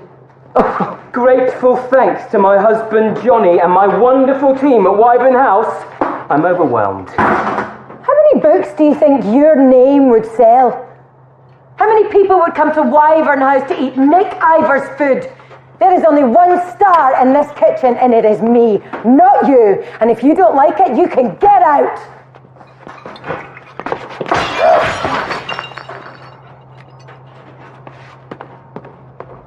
And don't come back! Traitor! Fergie, give me a broom. No, don't touch it.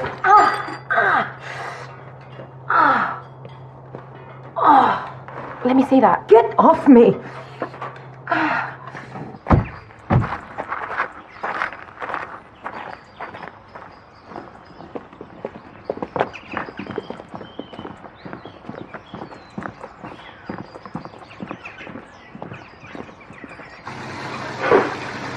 You can't let Nick get away with this. I know you two go back a long way, but he's dangerous.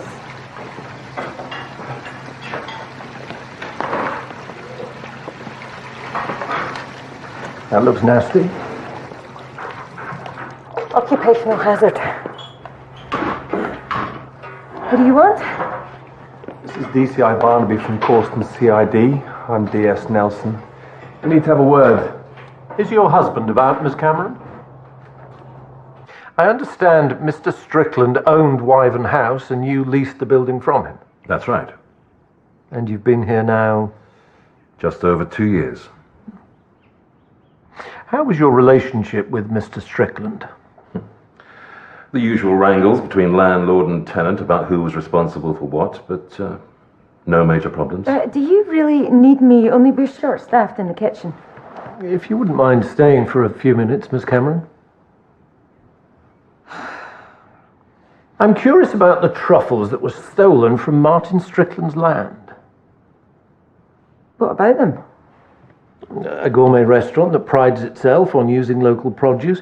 Did you consider buying them? Martin did approach me, but his prices were far too high. Why did Mr. Strickland come here last night, then leave without eating? He hadn't booked, and we were full. He had a drink, we exchanged pleasantries, and he left. Did you speak to him, Miss Cameron? No. I'm not the kind of chef that spends half their night in the dining room glad-handing guests.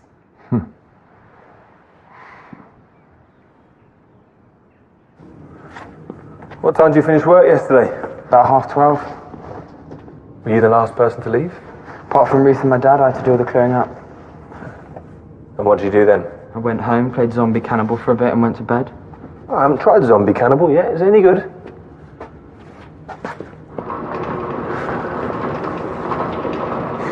Did you know about your mother's relationship with Martin Strickland, Ferdy? Everybody knew. How did you feel about it? I thought it was pathetic. Why is that then? They're both old. You'll be their age one day, mate. And if I am, I won't carry on like that. Like what? Stopping other people from sleeping just to prove they can still get it on.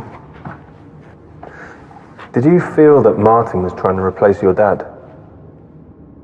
He would never replace my dad. I hated Martin.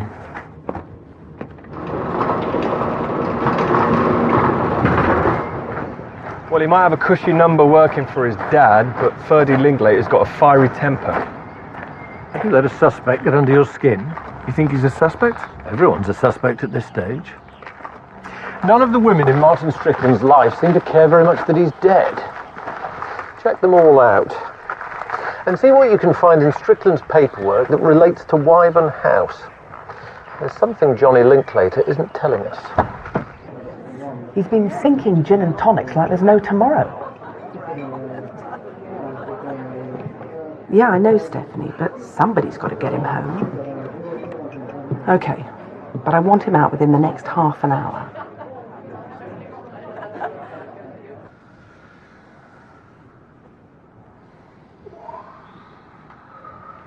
Does the name Lizzie or Elizabeth Thornfield ring any bells? Sort of person who might have been on a magazine cover a long time ago. There was a Beth Thornfield who was a model in the late 60s, maybe. I'm impressed you remember. I don't remember. I taught a module on British popular culture in the 1960s to the A-level history group last year. So my childhood is history now. How interesting. I'll take you for a walk later. He's been for 3 already today. He's still not eaten anything, though. Even though I gave him his favourite. Maybe we should take him to the vet.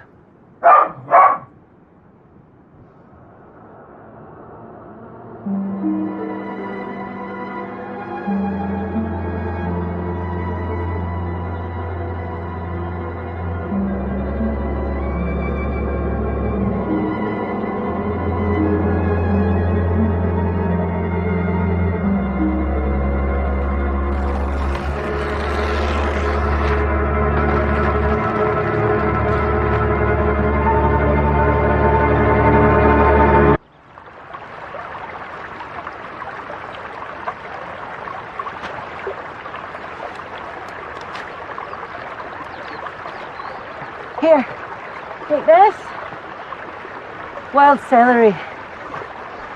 Do you really do this every day? Always. And you'll have to get used to it now there's no Nick to come with me. At this time of the morning?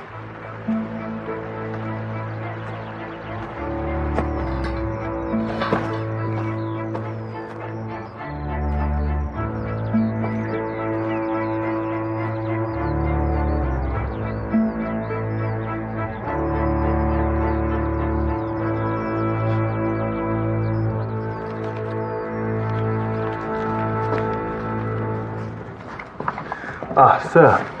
I've been going through Martin Strickland's stuff. 2 days before he died, he had a meeting in Corston with N.I. Any idea who N.I. is? My money's on the sous chef at Wyvern House, Nick Ivor. And another thing, a mocked-up press release for new Wyvern House. Proprietor, Martin Strickland. Back to the restaurant? Not yet. First, we're going on a truffle hunt.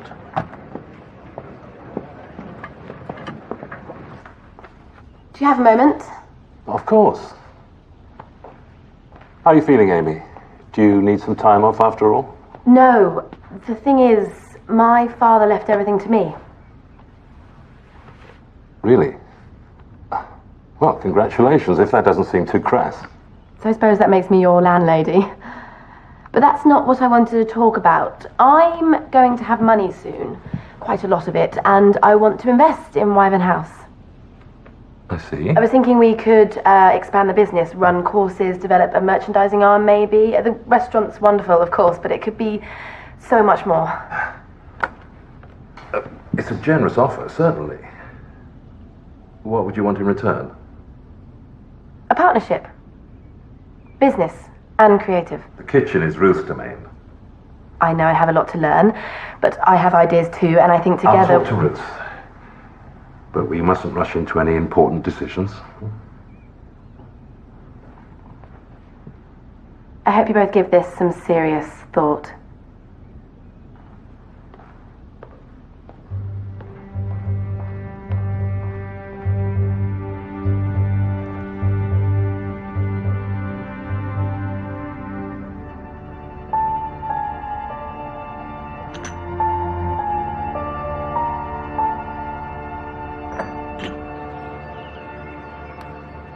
That there is where the truffles were growing. £10,000 what Mrs. Strickland said. So Martin claimed, which is madness if you ask me. I mean, they're just mushrooms, basically, aren't they? What's that doing there?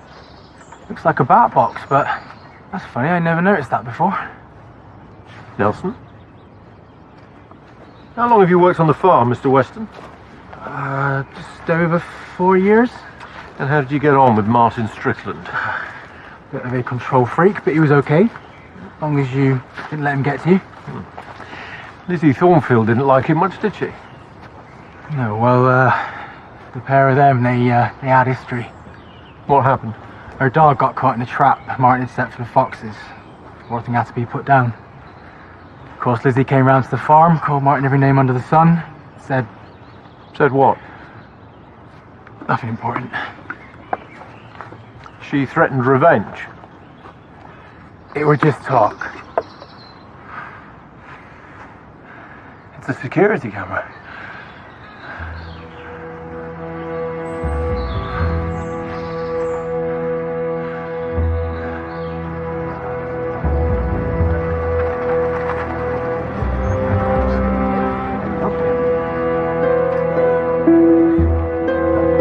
Neat piles, Ferdy, so the cover shows well. Not like that. Do I have to do this? Yes. How many books do you think you can sell at an event like this? 10? 15? Every little helps. Can I go now? Yes, and start prepping the vegetables for service. Amy will tell you what to do. How's Amy coping with her promotion? Temporary promotion. We'll see. She's got to do everything on her own today. She came to see me earlier. She wants to invest in the restaurant. In return for a partnership. Business and creative. Who does she think she is? Jumped up little madam! I thought that would be your reaction. Do ex-wives get a discount? Angela. I'm so sorry about Martin. Yes, indeed. Oh, hello. Would you mind signing this? My daughter, Rachel. How are you bearing up? If there's anything I can do. No, stop oozing sympathy, Johnny. I liked Martin, and it was a terrible shock, but it's not going to break my heart. Right. That's the spirit. What? And they were lovely. Thank you. Martin had a security camera hidden in a tree. You idiot! How did you not know? Here we go. Thank you. Anything special you'd like me to write inside? In loving memory of Max Thornfield.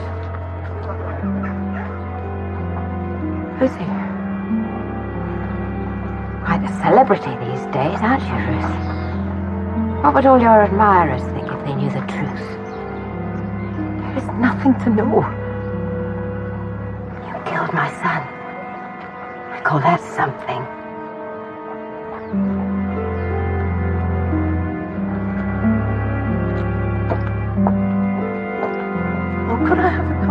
Dennis, please. Dennis, yes, please. Hi, everything okay? Hello, darling. Yes, taking it nice and easy. You really don't need to ring me quite so often. I'm fine. Actually, I was calling to check on Sykes. Is he eating anything yet? Oh, no, I'm afraid not. I took him to the vets. There's nothing physically wrong with him. The vet seems to think he might be depressed. Depressed? I know, I'm really worried about him. I'll try not to worry. We'll work it out. Oh, by the way, you got me thinking about Beth Thornfield, so I looked her up. She was a real glamour girl, mixed with pop stars, lived the high life. And then she gave it all up in her 20s when she had a child. Oh, thank you for that. Now, stop whatever it is you're really doing and put your feet up.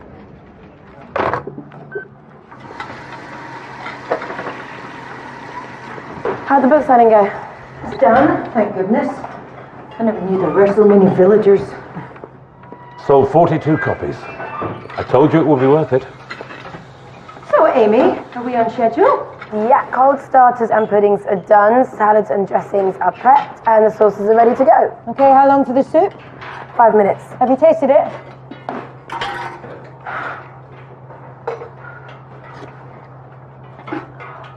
Did you follow the recipe exactly? Yes. Well, there shouldn't be a problem.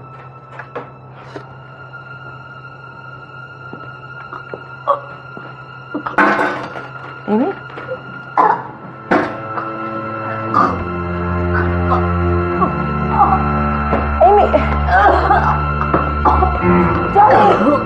Somebody, do something!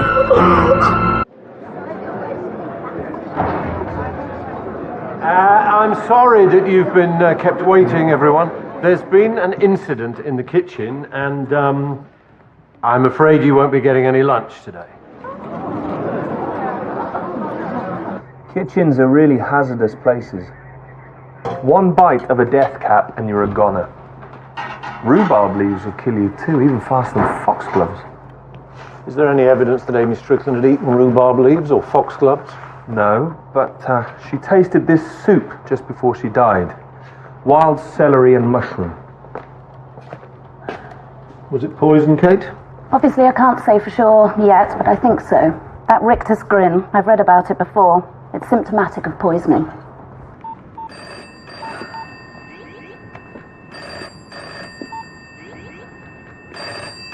Oh, can't you answer that, for God's sake? It'll just be another bloody journalist.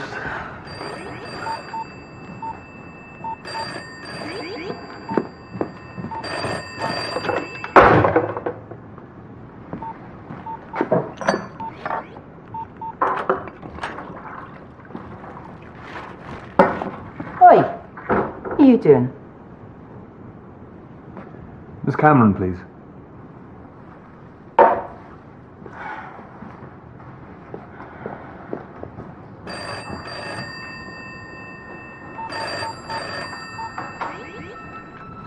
Field mushrooms, Agaricus campestris. They're quite similar to Amanita virosa, the destroying angel. But looking at these, there doesn't seem to be anything wrong with them. But of course there isn't. I picked them myself yesterday.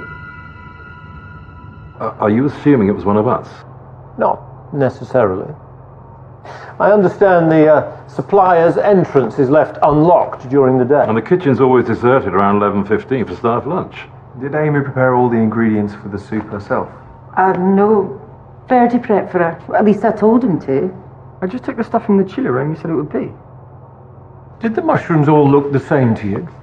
Some of them weren't darker than others, for instance, or bigger. No, they were the same. And the other ingredients? Chop some stalks. Wild celery. I picked it myself this morning from the riverbank. Otherwise, onion and sweet potato from the store and chicken stock. Would Amy have left the pot unattended at any stage? Probably. It doesn't need constant watching. And we're so short-staffed. I fired my sous chef yesterday. Nick Ivor? Why did you do that? Professional differences. Is this the wild celery that was left over? Let me take a look at that.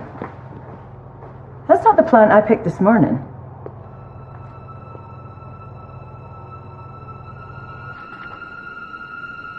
As I thought, Enanth crocata. Hemlock water dropwort. Perhaps the most poisonous plant native to Great Britain. The leaves smell characteristically of celery or parsley. The roots are the most toxic part of the plant. The roots are pale yellow and composed of 5 or more fleshy tubers. They are also known by the name dead man's fingers.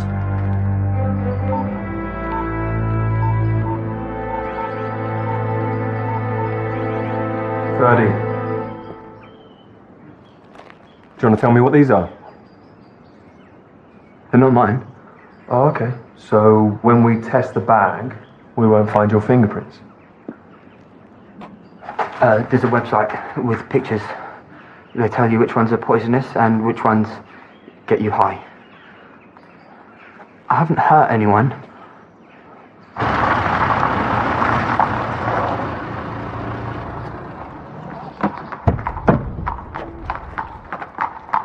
Mrs. Strickland.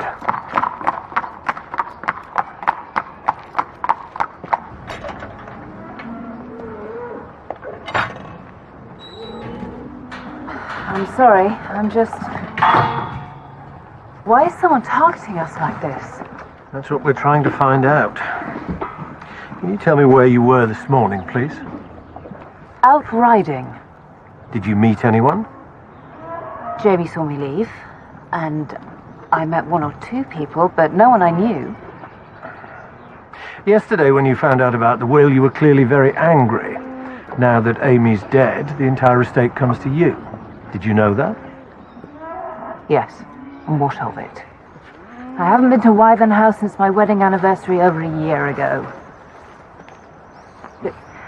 I disliked my stepdaughter, and you're right, I was absolutely furious about the will.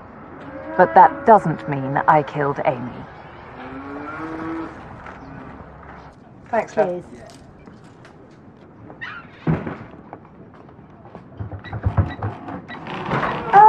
What are you doing home so early? Have you been sacked? No.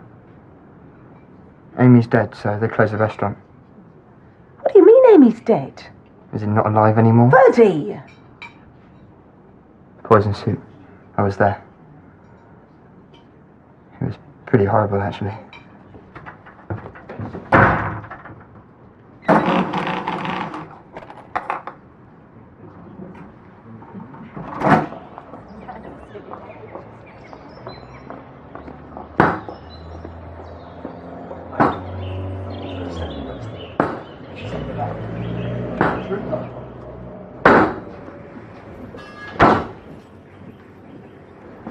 Got any nice marrow bones?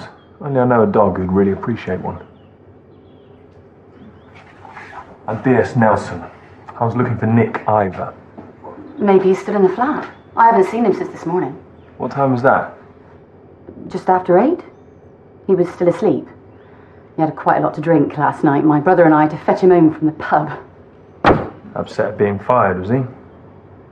He's worked for Ruth since he was a teenager.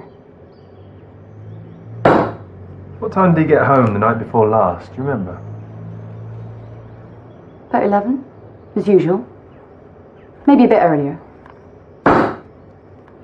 And where is your flat? I'll show you.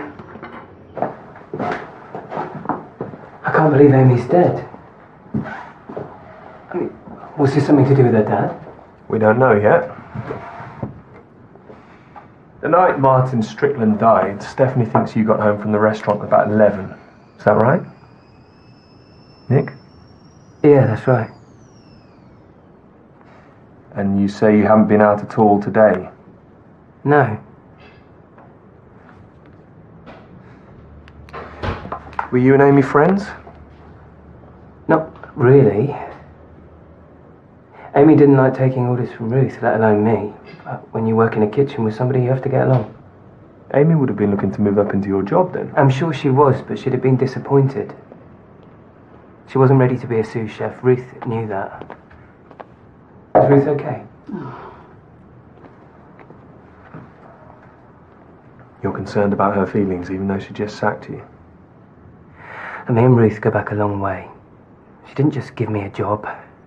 She took me in when I was having a really bad time. And whatever she's done since, I owe her. Midsomer Wyvern must feel like the back of beyond. It's a long way from Hackney. 2 days before he died, Martin Strickland was due to meet someone with the initials NI at a cafe in Corston. Would that have been you?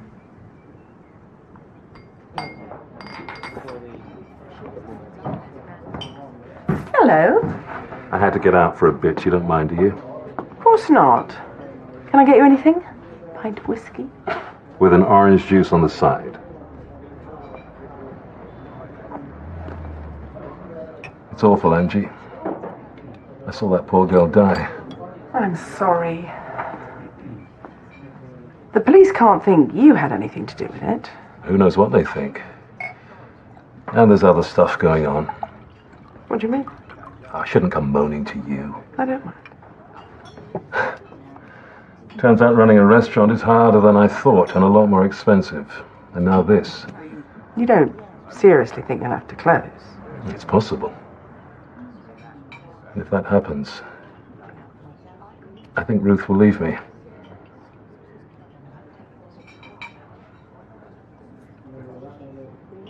Still, gotta keep soldiering on. Detective Sergeant Nelson called earlier. Has Ferdy told you about the magic mushrooms? I thought Hemlock acted slowly. Didn't Socrates converse with his executioners as the poison paralyzed his body from the feet up? That was poison hemlock, different family. Hemlock water drop water is an umbellifer. It contains high levels of an anthotoxin, which acts on the central nervous system, causing seizures and respiratory failure. Easy to find in the wild? It likes damp environments, meadows, riverbanks. I've asked for an environmental report, but I'd be surprised if none were found growing within a 5-mile radius of Midsomer Wyvern. Nick Ivor would have had plenty of time to nip into the larder while everyone was at lunch, but his girlfriend's given him an alibi for the night of Martin's murder. Who's the girlfriend? A butcher called Stephanie Weston, Jamie Weston's sister. I hope you got something nice for supper after you finished interviewing her. Yeah, lamb cutlets. I thought we could do it. Fascinating though your domestic arrangements are. What did you find out about Nick Ivor's meeting with Martin Strickland? Well, Nick says Martin offered him the top spot at Wyvern House, but he said no. Which we can't prove or disprove now that Strickland's dead. Unusual though, wouldn't it? To murder someone because they offered you a job.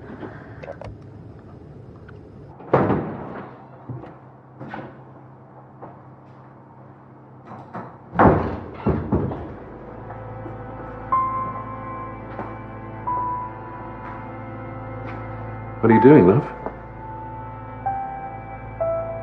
Nothing. When are we going to reopen, Johnny? If I can't cook, I am going to go mad. Where did you get that? A dinosaur pit? Well, it's a gift from Nelson. Oh, well, that was kind of him. I've been doing some research, and I think that Sykes is exhibiting classic signs of anxiety in the face of family change. Well, we can't exactly turn back now, can we? We'll just have to show him that he is still a valued member of this family. Oh, is that the new one? Any good? Excellent, as long as you've got 5 hours a day to devote to cooking your dinner.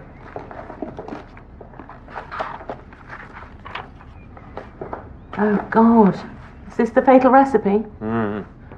Wild celery and mushroom soup is one of my signature dishes. Even when the kitchen is busy and I have 101 other things to do, I always try to make this one myself.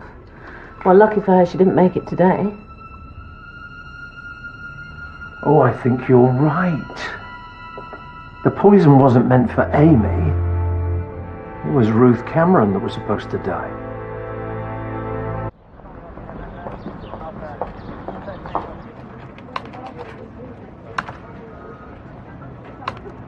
If you're right about Ruth being the intended victim, the killer's going to try again. That's what I'm afraid of. We should start by finding out what the connection is between Ruth and Martin Strickland. The obvious one is the restaurant, but there might be others. Also, we need to know whether Wyvern House is in financial trouble. Check everything. I'll get on it. Is this still Strickland's laptop you're trying to get into? The CCTV footage must be in here. You don't think it's time you handed it over to the tech guys? They'll take forever. I'll get there. I'm in. The truffles were stolen on the night of the 10th, weren't they? That's right.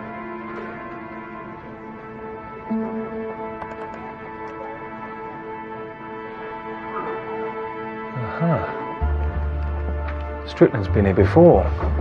And our thief is...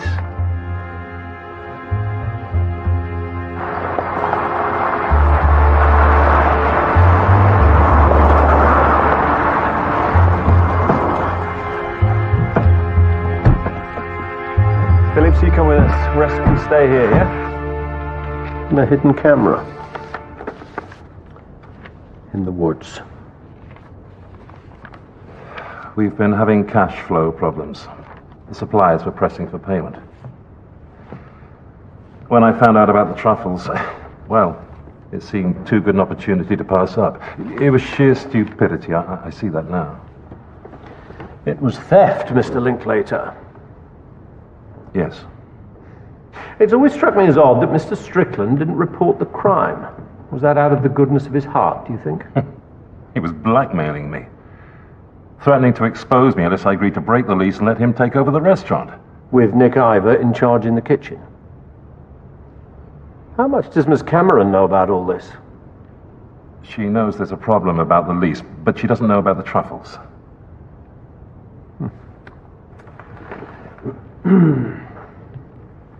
You and Miss Cameron married, what, 3 years ago? How long had you known each other then? 18 months or so. And when did your first marriage break up? Long before. 8 years. My fault. When I left the army, I started drinking too much. And now? I haven't touched a drop in more than 4 years. Is this a second marriage for Miss Cameron, too? No. Married to the job until she met me. The scarring on your wife's left arm, how did she get that? Car crash 20 years ago. Drunken boyfriend at the wheel. He died. Ruth was lucky to get out alive. Miss Cameron is vital to the success of Wyvern House, isn't she? Without her, there'd be no restaurant. It's as simple as that. There's a large insurance policy on her life, presumably.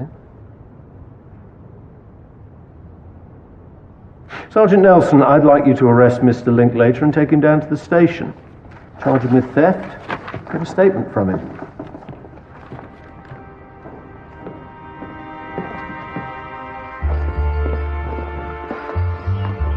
I am calling a lawyer.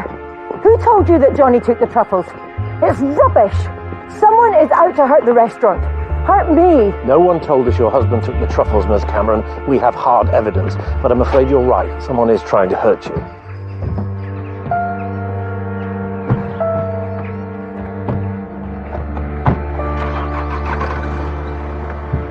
Fatal car crash, about 1992. Teenage driver. Thanks. Oh, it's all right. I'm on hold. National Archives. Has Johnny been processed? And sent home, tail between his legs. I want you to look into his army career and find out everything you can about Nick Ivor. He's from Hackney. I've got a mate stationed there. If Nick is as fond of Ruth as he claims, why was he even talking to Strickland? Oh, hello. Yes, thank you.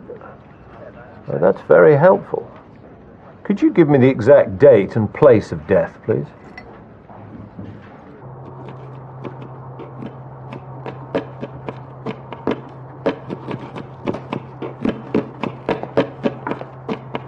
I have an idea. A new variation of watercress mousseline. I can't quite get the consistency right. I think I have to reduce the Ruth, mixture stop a little it. bit. Stop what? Jabbering on about watercress and mousse when Mousseline, not mousse. For God's sake, we might be about to lose everything. And whose fault is that? Mine, I know. I can't tell you how sorry I am, but you're not helping. You're a thief. I'm not a thief. I stole Strickland's bloody truffles because I was desperate. The Latham's bill was overdue and I did a deal with them. You run your side of things so brilliantly. Never falter, never ask for help. I didn't want to admit what a fool I'd been. So you're a coward, too. If we lose Wyvern House because of you, Johnny...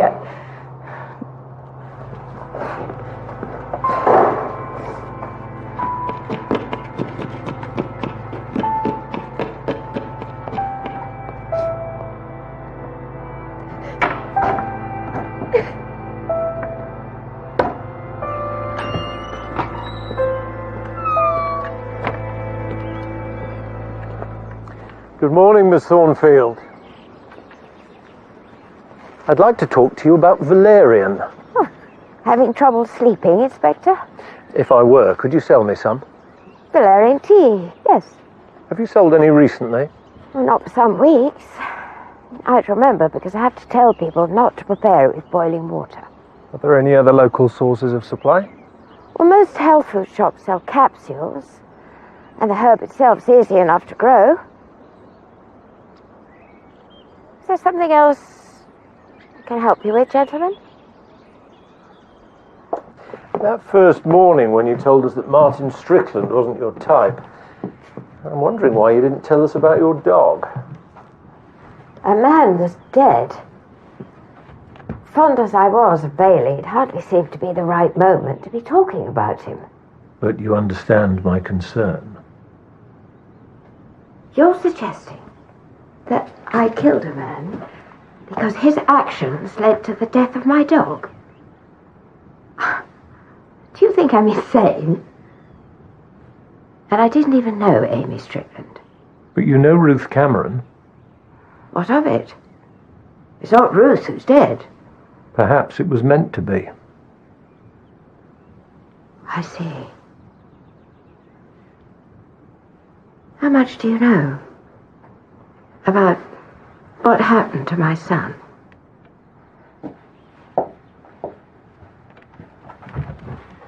Max was killed 22 years ago when the car he was driving crashed.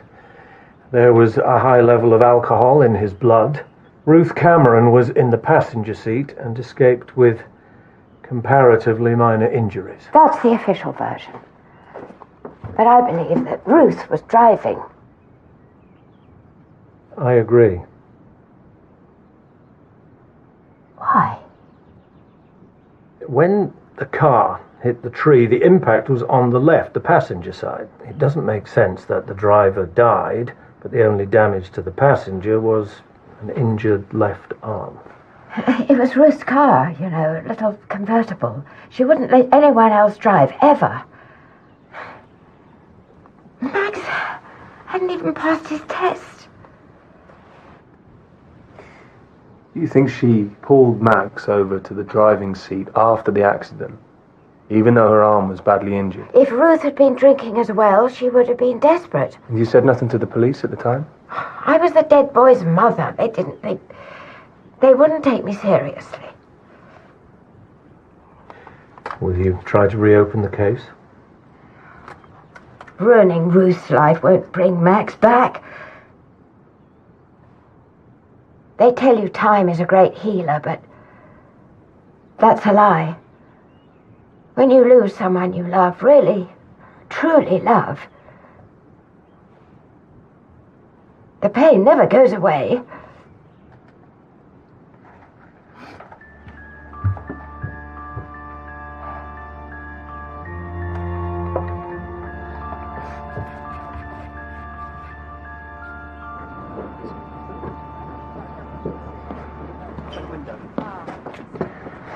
You all set for tonight? Yes, but we need to be very careful. And why would the This charges is DCI drop? Barnaby, Corston CID. Okay, I see. And chasing a ballistics report. Right. Request number MC4723DX82. Okay, when did this happen? Could you call me back, please, or better Right. still send me the report? Okay, mate. Thanks. Look, I owe you. Sir, we need to re-interview one of our suspects. Nick Ivor was arrested when he was 16 over a stabbing.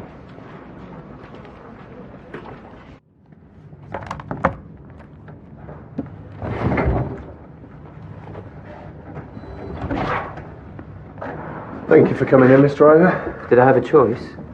For the moment, yeah. Take a seat. Yesterday you told Sergeant Nelson that you'd quarrelled with Ruth Cameron over her book. You threw a jug at her, and not entirely unreasonably, she sacked you. That's right. There was more to it than that, wasn't there? You had been talking to Martin Strickland about taking over the restaurant.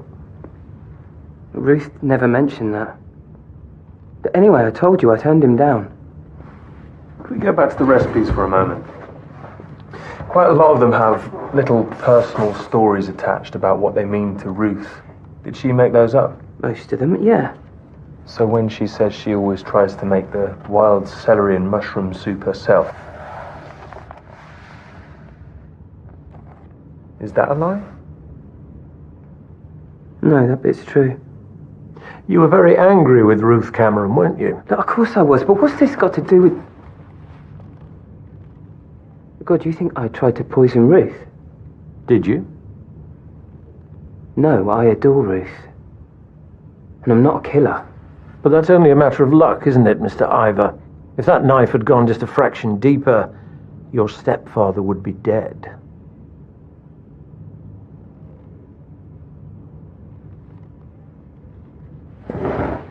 I was 16. My stepfather never liked me and I hated him. And one day he was going on, telling me only sissies like cooking, calling me terrible names, and I lost it and I went for him. Unfortunately, I had a kitchen knife in my hand at the time. The charges were dropped after your stepfather changed his story. Why did he do that? My mother persuaded him to say it was an accident. He agreed as long as I cleared out and never came back. Does Ruth know about this? Does Stephanie? No. How did Martin Strickland find out? He had a private investigator check me out before he approached me. Routine business precaution, he said. Was he threatening to tell people the true story if you didn't? Yes. A motive for murder, wouldn't you say? Yeah, and he'd have deserved it. But I didn't kill him or Amy. And I'd never hurt Ruth.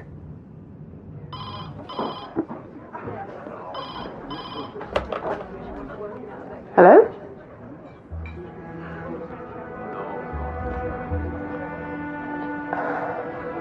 Calm down. I can't understand what you're saying. Wait there. I'm coming.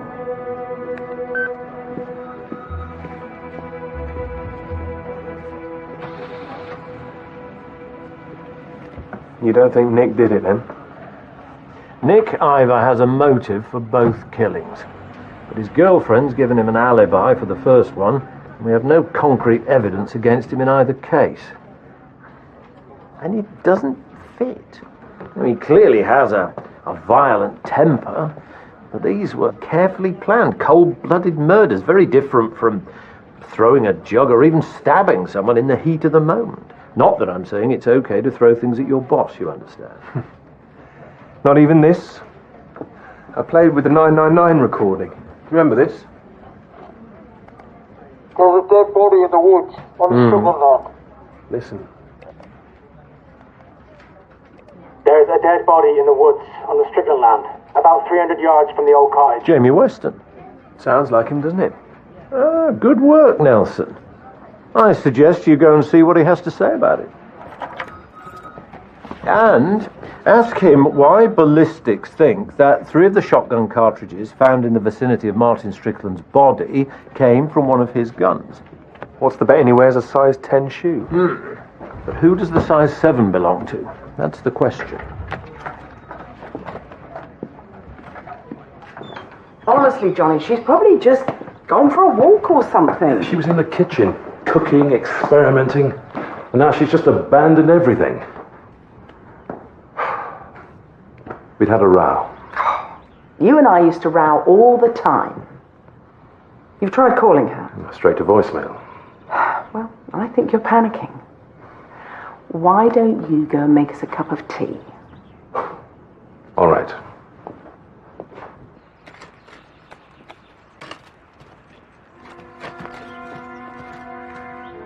Lizzie.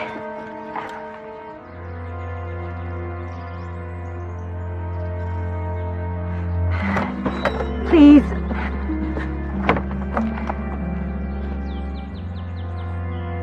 You deserve to know the truth.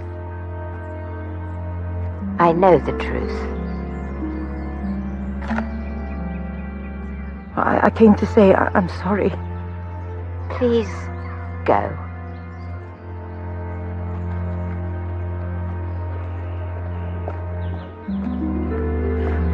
I loved him too, Lizzie.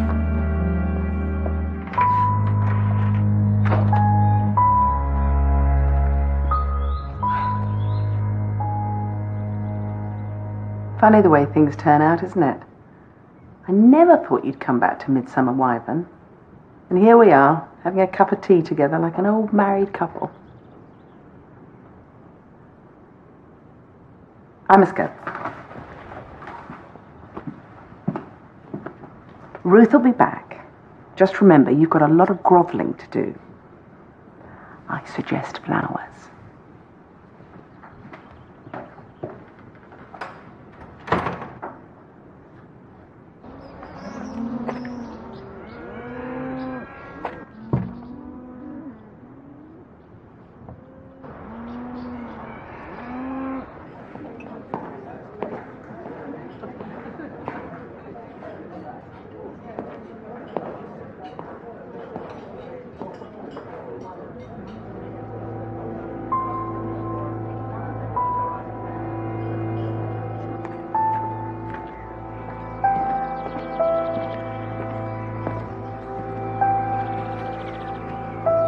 I'm sorry What for?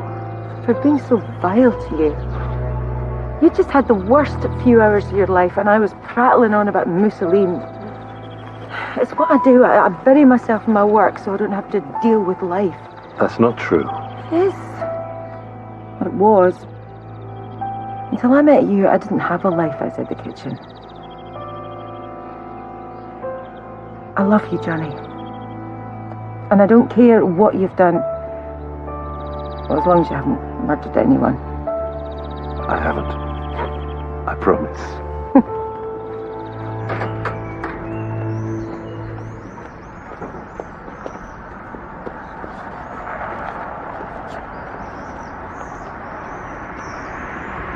All right.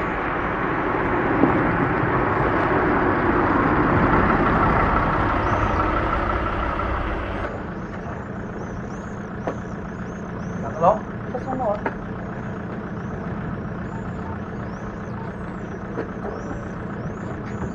Sir, Jamie Weston's offloading gear at the pub with a possible wellies size 7. Stay where you are. I'll meet you there in half an hour. Is this a good sign? Well, you know I said Sykes was displaying classic signs of anxiety? Yes. Well, apparently children can also behave the same way in the build-up to the new baby. They actually want to play the parent role. So, I bought him a present. Sykes!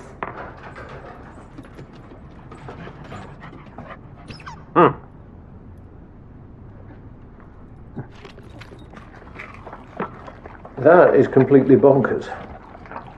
But it seems to have worked. What time do you want to eat? Later, if it's okay with you, I'm going to the pub with Nelson. Oh, right. That's how it's going to be from now on, is it? I stay here with the dog and the baby whilst you go boozing with your mates. No. Sykes is welcome to come to the pub with me whenever he wants.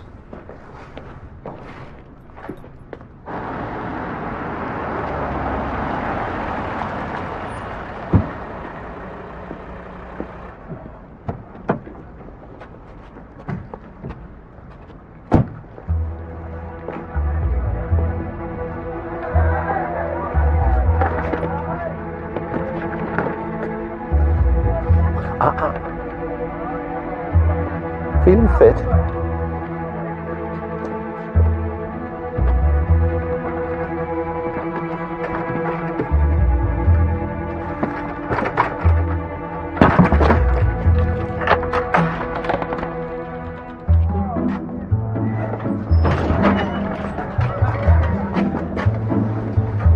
Evening. There you go, Frank. Cheap at twice the price. Next up, a beautiful saddle of venison now. Who stopped me off at £20 for a lovely bit of Bambi? £2.50. Don't take the mick, Ted. £20. Thank you. Glad somebody knows a prime bit of meat when she sees it. 21. 22. Any advance on 22? Going once, going twice. Not going anywhere at all. So you were poaching for deer and just fell across a body? And then we fired at the boar, but we were both so shaken we didn't hit it, just scared it away. Why didn't you report finding the body immediately instead of waiting till the morning? The poor bugger was beyond help. Any fool could see that. We just needed some time to calm down and decide what to do for the best. You should have come forward and told us all this. We don't hang poachers anymore. We'd both have lost our jobs, though. And Amy Strickland might still be alive. You'll be prosecuted over the poaching and tonight's illegal auction. And you can think yourselves lucky if you're not facing charges of withholding evidence in a murder inquiry. Right, you can go. Not you, Miss Weston.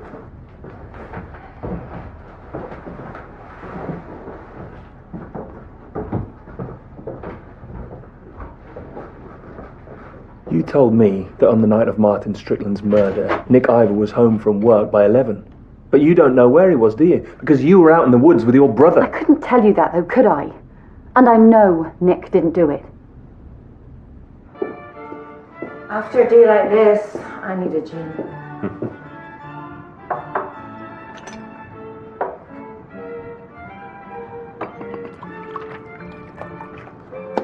Damn it. I'm going to have one too. Johnny, no. No.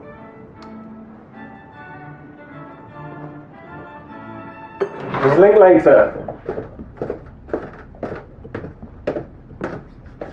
All done? Not quite. You realise that in allowing your premises to be used for the sale of stolen property, you have committed a criminal offence. What harm was it doing anyone? You'll be hearing from us in due course about tonight's proceedings. Suit yourself, Mr. Barnaby. Good night.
You okay? I need some air. Come on. What? Do you fancy a dance? Oh, come on. No. Let's go to the garden. Come on, I will brace you. Come on. Woo! Come on!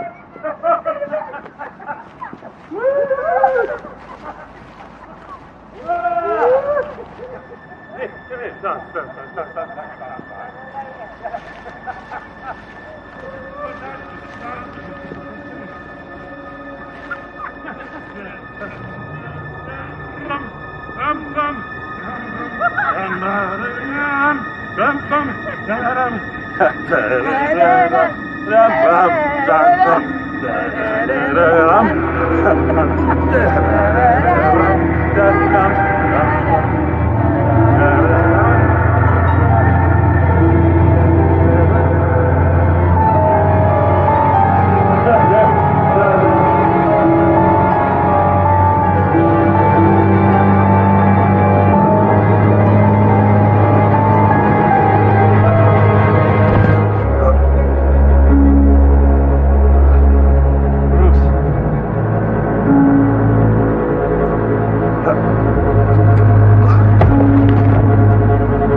slow gin.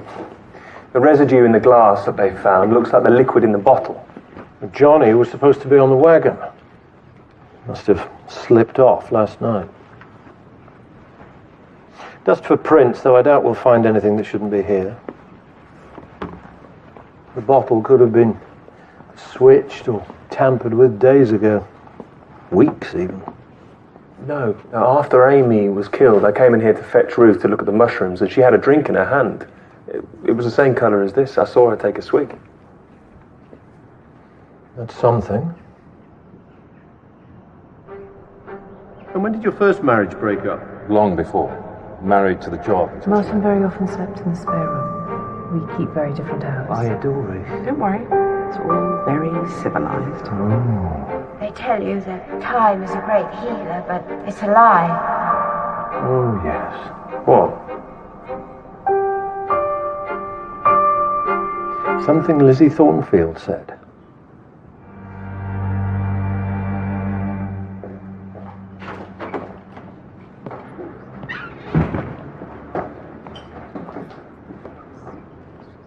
Hello.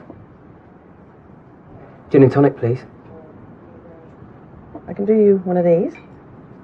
This is a pub, isn't it? I want a proper drink.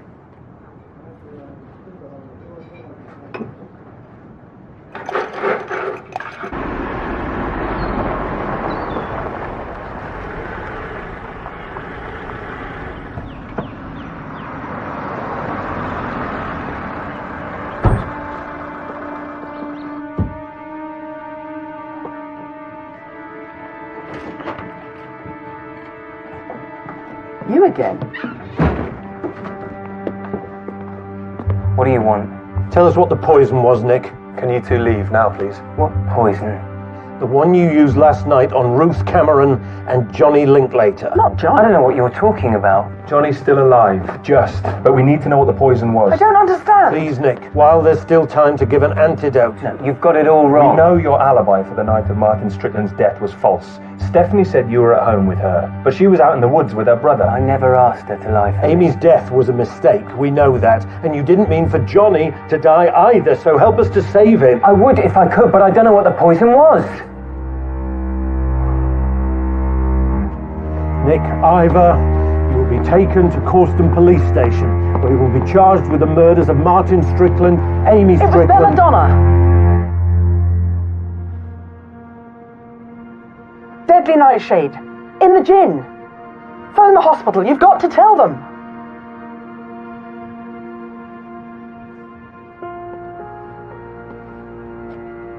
It wasn't meant for Johnny, was it?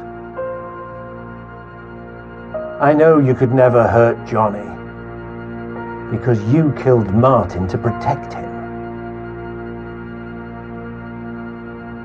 Was Martin already unconscious from the valerian before you tied him to the tree? No. He thought it was a game. He was going to destroy Johnny. He actually boasted to me about it. He thought I'd be pleased.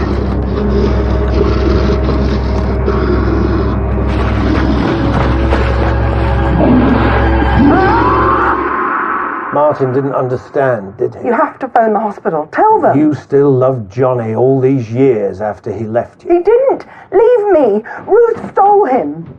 No, she didn't. You and Dad split up years before he met Ruth. It wasn't her fault. And what about Amy? Stay out of this.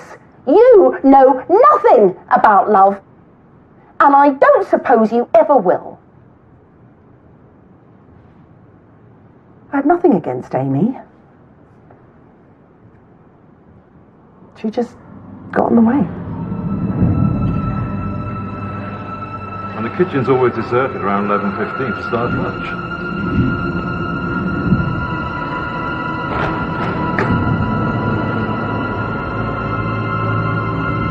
Did you follow the recipe exactly? Yes.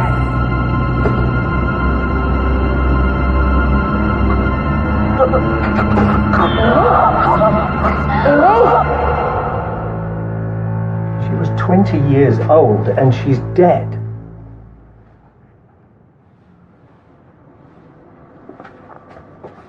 So you tried again. This time you thought you'd make certain of your target by poisoning Ruth's bottle of sloe gin. But you didn't know that that night, Johnny would start drinking again. You have to save him. Why aren't you phoning the hospital? Would you have killed Johnny too, I wonder? When you realized he didn't love you anymore? He does love me.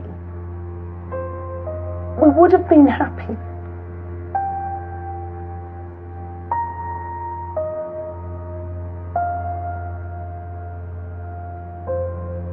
He's already dead, isn't he?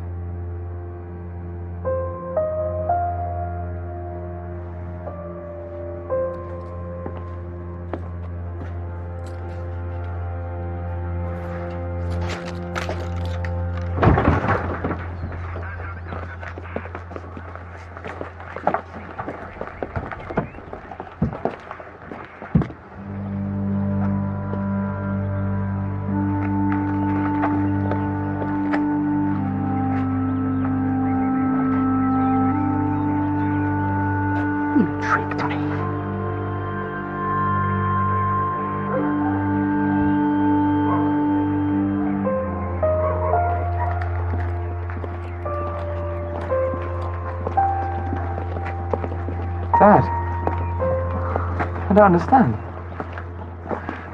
Lizzie Thornfield found us last night. I knew it was deadly nightshade from the smell. She saved our lives. I'm sorry we couldn't tell you earlier, Ferdy.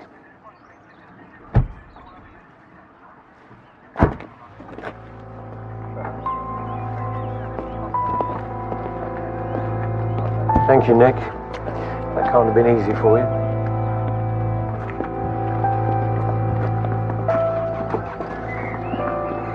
What was it Lizzie said that made you realise?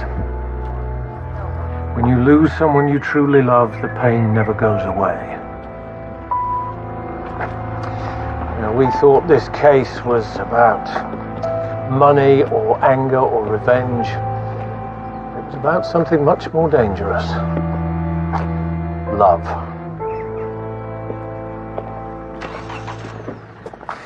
Kate got the report back on Ferdy's magic mushrooms, by the way. They weren't the hallucinogenic kind. You could smoke them, eat them on toast, cook them in an omelette. They'd have had no effect.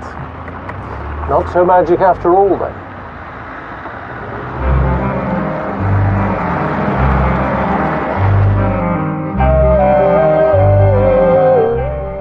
Well, a body dropped from a plane brings another Midsomer murder next Wednesday at 8 o'clock. And if you missed it on Monday, catch up with the nail-biting conclusion to the Bletchley Circle now on ITV Player. Well, this weekend, Henri is back at work at the store, but is he hiding his secrets from Mr. Selfridge on Sunday at 9 o'clock? Next, the latest ITV News at 10.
how is the next member of the House of Barnaby? Still trying to kick his way out? Or hers?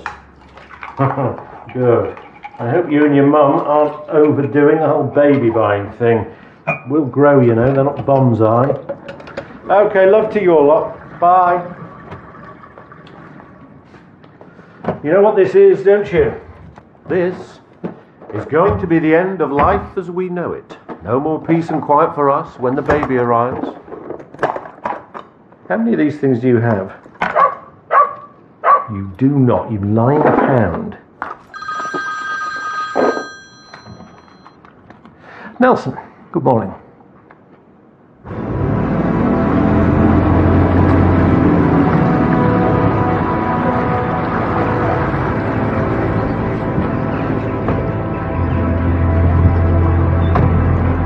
Early morning fisherman called it in. Any ID, Kate? Not yet. Injuries? Crushing of the thoracic cage, multiple bilateral fractures of the ribs, and a heavy blow to the back of the head. How long has he been in there? Aggression of rigour slowed by the temperature of the water, but it's still well set in. 12 hours max? Severely beaten and then dumped in the lake? More like drops from a considerable height. Bunged out of a plane? Well, he wasn't up a ladder. How high was the plane? At 400 feet. How'd you know that? Went out with a flyer once. I couldn't resist checking the impact stats. Oh, some date. Nearest airfield, please.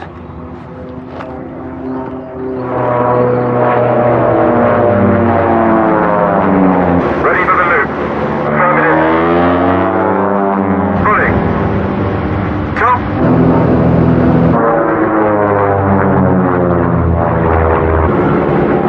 Ready and cross.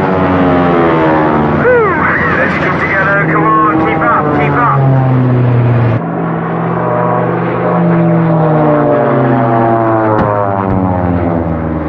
That is incredible. That is deranged. He likes them. Every airfield has one. Spotting, collecting numbers, I don't get it. It's another variation on obsessive-compulsive disorder. Really? Do you know about that stuff? Oh, yes. All decent detectives suffer from OCD.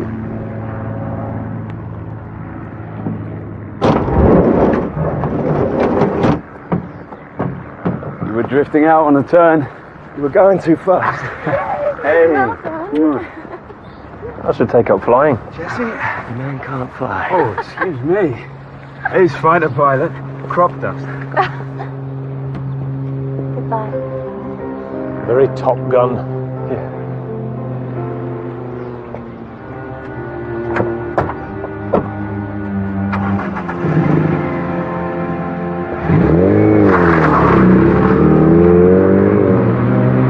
Mrs. Arno will be right out, Inspector. Thank you. So, Jessie, Raina, reception. and you, sir? Gavin Hopkirk, flying instructor. Things a bit thin. Well, you know, high summer, a lot of people away. Expensive hobby, too. It's not a hobby. Inspector Barnaby? Harry Darnley, CEO here. Sorry to keep you. I got a man down this morning. Jesse, can you... Yes. Maybe we could talk somewhere. Yes. Yes, of course. Through here. What's going on? But I saw him yesterday. I mean, that's his jacket. He can't be gone. We'll have to lock down the airfield until further notice. Why? We believe Mr. King was murdered. I can't. But we've got the air show coming up. I mean, Bernard's organising everything. He can't. Oh, dear. What happened? Was Mr. King a flyer? Yes. Yes, very keen. Very good. We were both commercial pilots before retiring. Oh, and that's my mother. She can still fly the pants off all of us. Anyone with a grudge against Mr. King? Well, he did have lots of run-ins with the local residents around here. They don't like the noise. For goodness sake, I mean, we were here long before them. My father, actually, was CO here in the Battle of Britain. Not like we just arrived. No flights in or out until we say so. They need to practice for the show, Inspector. Then I've got lessons. Gav, Bernard's been murdered. Sorry. You carry on here. Membership list. Plane owners. Who was on the premises? Murder weapon. If he was whacked over the head before taking off, it could be here. And this spotter fellow. Have a word. I'm going to see the victim's wife.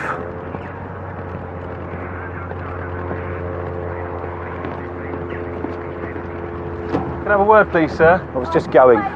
If you could wait a second. What's it about? Were you plane spotting here yesterday? So what if I was? Can I have an answer rather than another question? What do you want to know? Did you see anything out of the ordinary last night? No, I wasn't here at night. Where were you? At work. I'm a security guard. Are we done, if I might ask? Name and address, please, sir, and the name of your employer.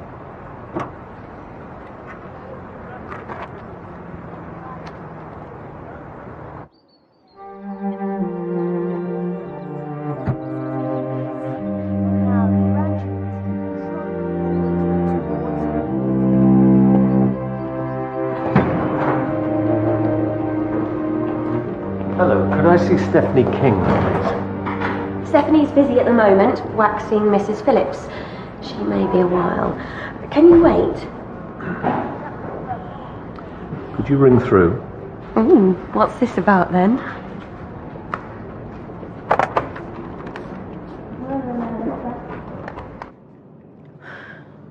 Bernard's usually here on the dot of 1. He used to drop me to work and pick me up every day until I started running. Is there someone I can call? No, I've got Sally out there.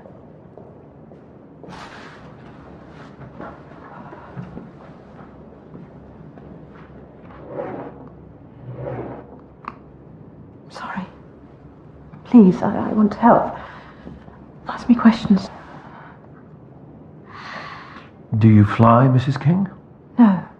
I've never even been up with Bernie. 3 feet off the ground and I fell sick. I'm afraid I have to ask where you were last night. I was at home. Alone. Weren't you worried when your husband didn't come home? Well, I'm training for the Corsten Marathon. I run to and from work. Get very tired, and last night I was out like a light. I assumed that Bernie had come and gone without waking me. He does that sometimes. Your husband, did he have any enemies? Bernard? No. Disputes, conflicts with anyone recently? Well, Bernard and Perry are always arguing. He came over a few nights ago and things got a bit heated. What did he want? Bernard doesn't bother me with the business. No one flies out of here after 7. Break the curfew and then shuts down. I suppose with all this going on, Gail's lessons cancelled. I got her on the phone. Hello, I'll call her back. And where are the aircraft keys kept? In the reception and on the board, although some people just leave their keys in the planes. Right. Thank you.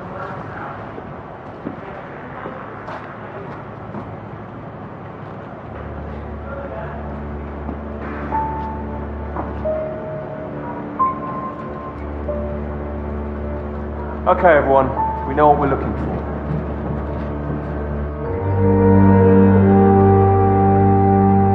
No, it was nothing, Inspector. Bernard and I always have heated debates about the airfield. Flying's dangerous. You can't cover all eventualities. This is my wife. Mrs. Darnley. Miranda, the younger Mrs. Darnley. This is Molly, the much older Mrs. Darnley. It's an honor, Mrs. Darnley. Inspector, this is a terrible thing.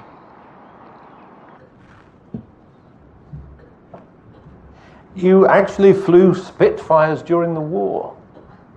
Not in combat, Inspector. I was in the ATA, the Air Transport Auxiliary. Most of the male pilots were in fighter or bomber command.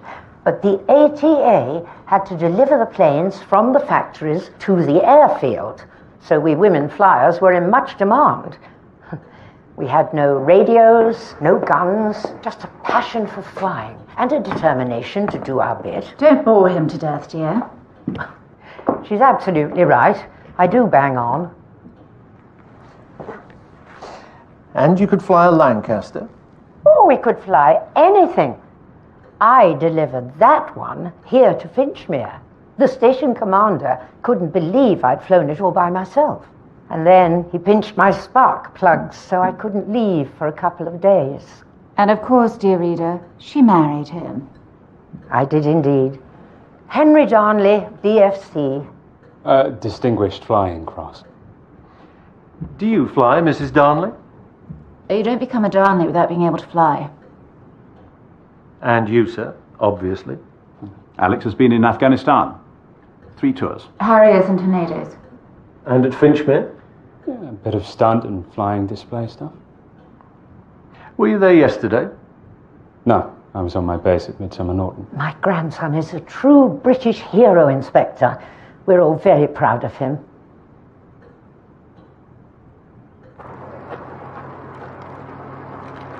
Whose plane is this? Bernard King's. Let's get samples of Dr. Wilding. Sir?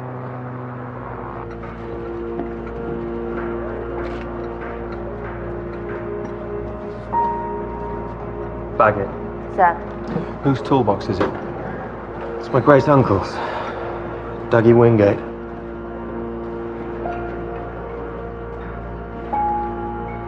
The toolbox is yours, Mr. Wingate? No, it's just got my name on it for fun. Anyone could have put something in it, right? Yeah, usually they take stuff out. Okay. And yesterday evening? I was at home, on my own, washing my hair. You're the engineer here, aren't you? Was the engineer. You see all that? It's the whole of my life, all packed up in little boxes. 70 years service, no pension, no nothing. Thank you, Bernard. Goodbye, Dougie. Bernard was restructuring. Can you still fly, Dougie? Can I fly? Can I fly? Son, I could fly a jumbo jet sideways through those doors. Okay, thank you. You haven't asked me who the murderer is. Dougie. You want a murderer? You go up to Darnley Hall. Molly Darnley, OBE. She's the murderer around here. Get off.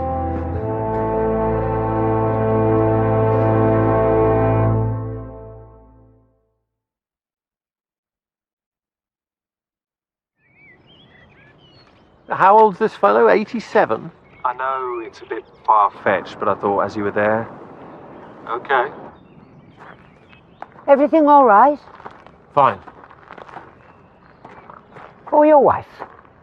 Thank you very much. So, Molly, how did you feel about Bernard King? He said I was far too old to still be flying. I know I'm a bit unsteady on the ground, but in the air, I'm in command. And if you can pass the medical, you can keep flying. And I passed it. Do you know a Dougie Wingate? Not very subtle, Inspector. What's he been saying now? He called you a murderer. His sister Ellie and I served together during the war. Ellie died in an air crash, as did many of the ATA pilots. And for some reason, Dougie thinks her death was my fault. The blood is a straight match with the deceased, as are the hair samples. No prints. The perpetrator was wearing gloves. So why didn't the killer wipe the thing clean? Why not hide it properly? Why plant it so blatantly? Charlie, you haven't forgotten my parents coming to stay? Ah, the famous surgeon, yeah. He's retired, coming for his annual air show fix. I'm looking forward to meeting them. Dad's a bit, you know. It's only a couple of days, it'll be fine. Right, what have we got? Airfield first. Bernard King, hit with a wrench, dropped into the lake from his own plane. Killer has a sense of irony. Thank you, Nelson. Killer must be able to fly. Okay, motives in no particular order. Dougie. Bernard fired Dougie, so Dougie not a happy man. Perry Darnley? Well, he and Bernard always squabbling over the running of the airfield. Gavin. Nothing known, but I'll run some checks. Stephanie, wife of. We have life insurance on Bernard, Stephanie being the sole beneficiary. Motive amounts? Not really, and it was taken out some time ago. We need to go to the house today. Love's young dream, Jesse, Alex. Both good flyers. Gavin also fancies Jessie. Possible love triangle. Oh, good. And Jessie herself. Well, she didn't like Bernard. He stopped her free flying lessons. And her father is Eddie Rayner. The plane spotter. Sullen and shifty. To Bernard. Bernard. He really looked after you. Yes. It's going to be difficult to adjust. Whereas my dear Perry couldn't look after an Olive at a cocktail party. No. You don't have to agree. Give me something to hang on to. Perry's a family man. Oh, hurrah. And you have your flying in common. Double hurrah. I didn't realise I was quite so lucky. Oh, come on, let's have a proper drink. No, I shouldn't. It'll do you good. Oh, I'm sure one won't hurt. Good girl. You know Perry and Bernard were restructuring the company? No, I didn't. I mean, I know you're still a bit raw. Probably the last thing you want to think about, but Perry sort of needs you to step into his shoes. As it were.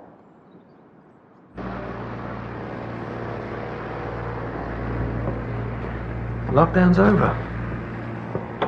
No disrespect to Bernard, but you think it's too soon to start my flying lessons again? I'm way ahead of you.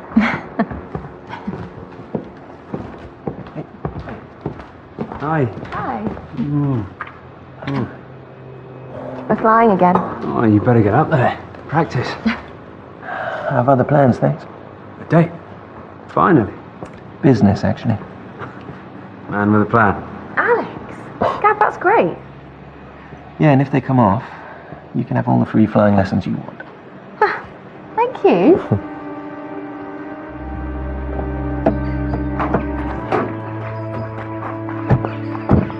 Think about it, but call me as soon as possible. Sure. Oh, Inspector Barnaby. Are you tailing me? Should I be? Bye, Steph. Mrs. King, Detective Sergeant Nelson. Do you mind taking your shoes off?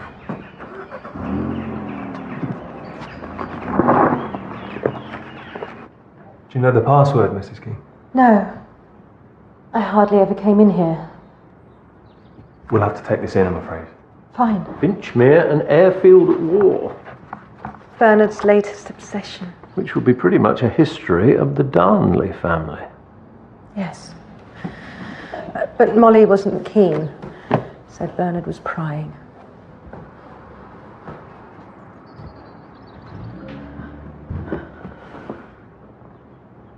So did your husband and Perry work with each other before they retired? No. No, Bernard was skipper on long-haul passenger plane 747 Airbus. Perry was mainly freight. The flying club was being taken to court in a civil action. I wouldn't know. The litigants, the Finchmere Residents Action Group, headed up by a Mr. Edward Rayner. So, Mr. Rayner, you didn't think it was worth telling me that you were the protest leader? You didn't ask. What's your gripe? This area isn't just a playpen for rich kiddies with expensive toys. Working people live here, and we don't like the noise. So what are you doing plane spotting? Checking to see how many times they break the noise limit regs. We want the place closed down. But your daughter works there. Do you want Jessie to be out of a job? Do her good. Make a bit of sense of her life. Get away from those Darnley people. She being engaged to Alex Darnley. Never gonna happen.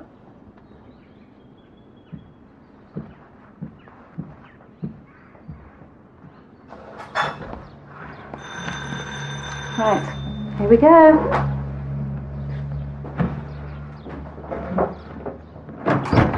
Mom, Dad! Katie! Come on through. Hello, darling. Lovely to see you, Paul. Thank you. Mum, Dad, this is my lodger, Charlie. Giles and Laura. Hello, pleased to meet you. Oh, lovely to meet you at last. Oh, look at the place. It looks so clean. That must be you. Katie's room always looked like a bomb site. I'll take the bags up. Oh, no, please, I'll do that. All right. He's driving me insane. Oh, she'd never retired. I'm so glad to be here with you. Spread the load of it.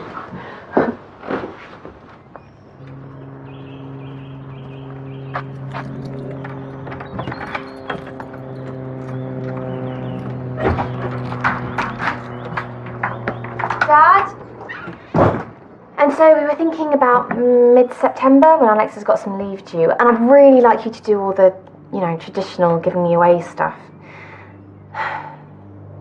I'd just really like you to be there, Dad.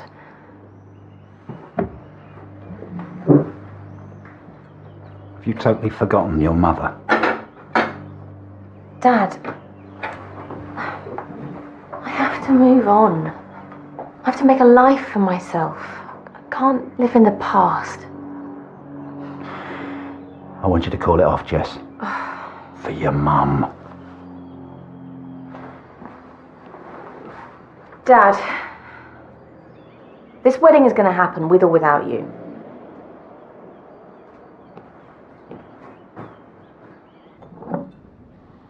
Well, yes, I'm managing. Well, it's tough, but, Sykes and I, we're guys. We can hack it. Yeah, okay, darling. Love to the bump. Night. Right. This could be our last ever box set night. We'll eat after 3 episodes. Don't bark at the dogs.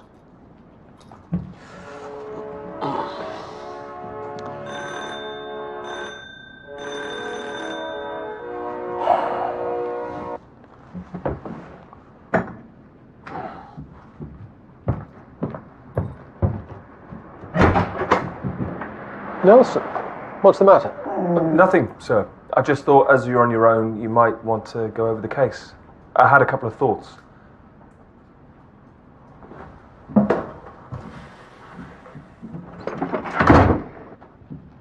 And how are things with the parents? Oh, great. So, Stephanie? She's thinking about it. Not for too long, I hope. Keep the pressure on. I have done absolutely everything so far. Well, it was your idea. But what are you going to do to move things along? Do nothing. Be your usual ineffectual self. I've lost my appetite. This better work, Perry.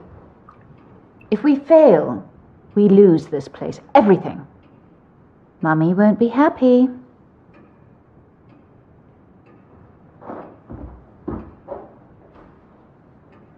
So, Bernard is here in the control room, and then he's here in the plane. But we found no traces of blood or a struggle in the control room, only blood in the plane. So, how does he get from A to B? He walks, I guess. But why? He sees something. Someone. Okay, so he goes over to the plane. And going by the blood splatter, he was clobbered as he was climbing in. Yeah, but why was he getting into his plane at that time of night? And why did he take his keys with him? Jesse says that some of the flyers leave their keys in their planes. Well, but Bernard would never do that. He's too by the book. So his keys would have been in the hangar. The killer must have known which keys were his, which locks us back into the airfield crowd. We'll run all this tomorrow.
So, if the body was slumped across the passenger seat... Nelson, body.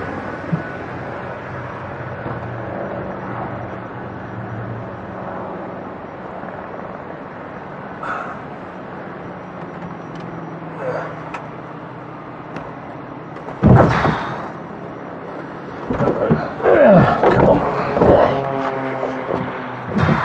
Okay, well, anybody could do that.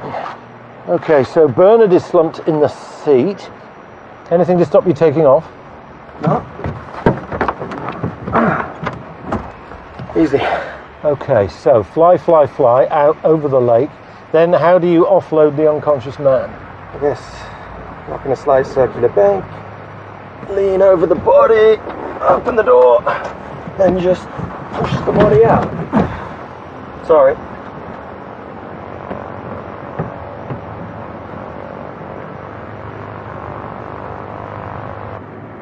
So, Gavin, business been bad for a while? Up and down? I ran a check on you. 2 court orders for non-payment of debts last year. Bernard was holding back my wages. Why? Well, Finchmere's been struggling for years. I was just the bloke at the end of the food chain. Is that all? For now. Right, get stuck into everyone's finances and chase up our tech people. Bernard's computer is their top priority.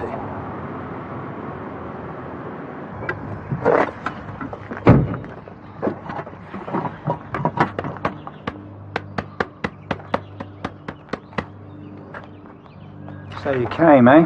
Of course. My future father-in-law wants a chat. Here I am. So let me guess, you want to come to the wedding after all?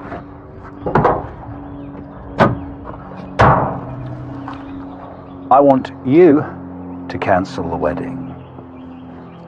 Eddie, I love Jessie. Why would I do that? Because I know what you've done, don't I? You think about it.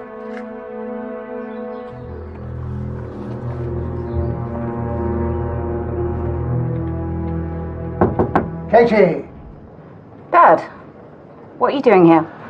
Oh, you know, Mum's gone shopping. Bit of a loose end. Got time for a coffee? I'm working. You need an assistant. I never did my own paperwork. Well, you were the maestro. Still could be. Look at that hand. Steady as a rock. Still enjoying it then? Why wouldn't I be? Oh, you know, no reason. Maybe a bit gloomy. On your own. Dead people. Bit Twilight Zone.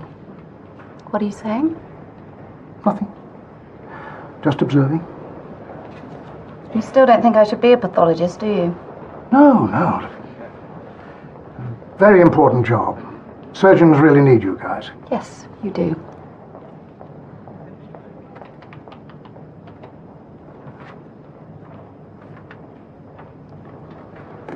Let's go for that coffee.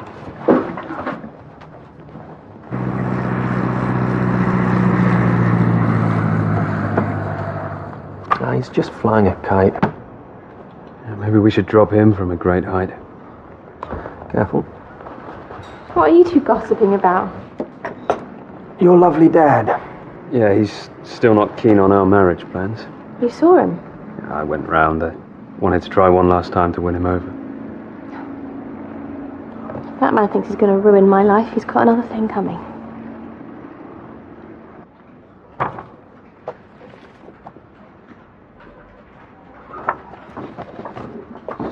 Computer? Still trying to crack it. Bernard was very security-minded. Finances? Bernard and Stephanie King were comfortably off until Bernard bought half the airfield off Perry. And then the place started to get slammed by the recession. The Darnleys? Oh, huge debts, but they promised to pay back everything in a few weeks. How are they doing that? Selling the airfield. A failing airfield. Not worth much. Oh, I checked with planning. They'd applied for change of use to light industrial. Lateral thinking, very good. Be worth serious money when that goes through. So presumably, widow Stephanie will now own Bernard's share of the airfield. Go and have a chat with Sally, her receptionist. She's very chirpy. See if you can get a handle on Stephanie and her marriage to Bernard. And don't forget... There she goes. Run, run, run. Hours and hours. Keeps her fit. And she comes back glowing. Do you think maybe she's off to, No. They had a lovely marriage. Shall we?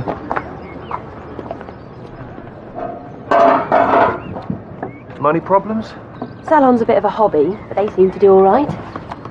And are you a member of Finchmere? You're kidding? They're all a bunch of bores, except for Jessie. Do you know Jessie? Yeah, she's a mate from school. It's a shame she's with the wrong guy. What's wrong with Alex? His mother, old Sabertooth Miranda, she thinks Jessie's far too common for a Darnley. Really, Gavin's much more her speed. So why didn't she see that? She's damaged. Had a hard time with her dad being a head case and her mum dying. Her mum? Joan Rayner. She used to clean for the Darnleys, but then Perry gets the push from his airline. Well, he said he retired. He was fired. So Perry gets fired. Then, as things go south at Darnley Hall, Joan Rayner, Eddie's wife, has an aneurysm, dead before she hits the floor. Eddie blames the Darnleys for stressing her out. Medically unlikely. Very. I think in the Darnleys he found a target for his own failings and got obsessed about it. We got into Bernard's computer. Lots of detail on the residence group. The court chucked out their protests 2 years ago, lack of proper evidence. Then, more recently, there's some very threatening but anonymous emails.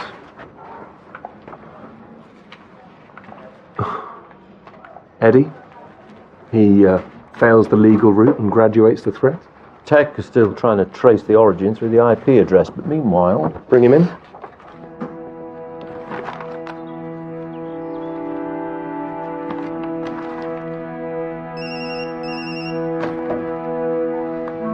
Hello? Yes? All right, I'm on my way.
Come on, bloody connect.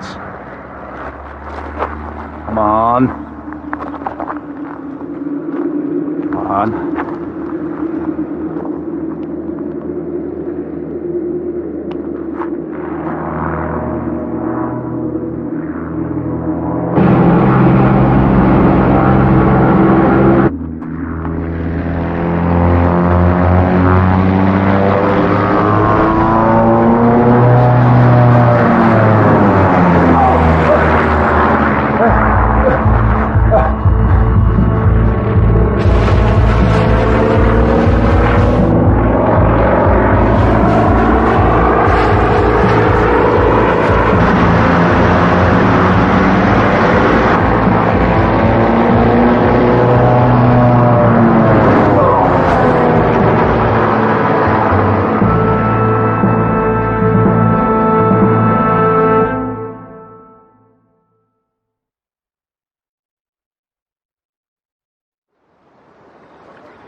Farmer called it in an hour ago.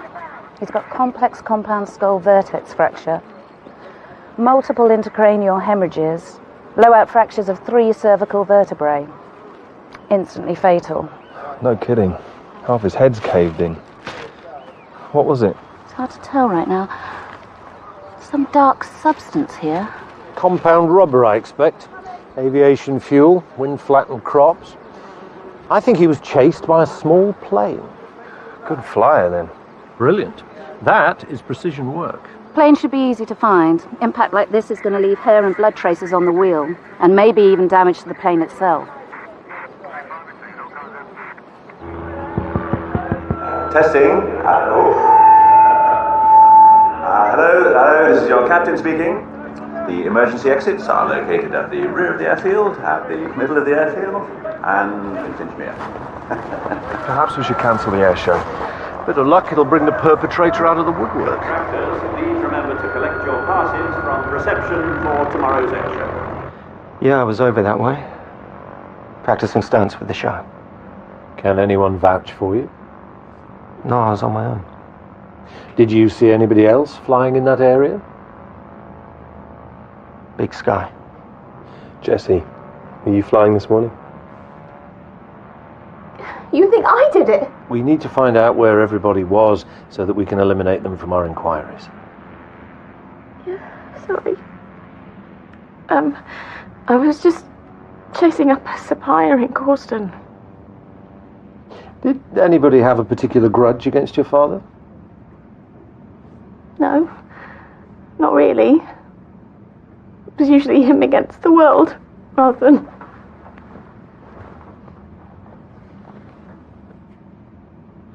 Nelson, would you take Jessie back to her dad's house, get a cup of tea? I'm sorry to do this, but we need to search your father's home.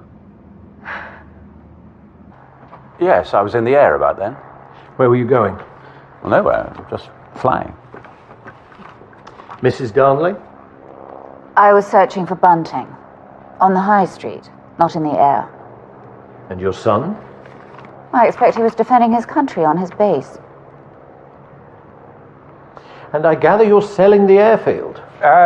What was that?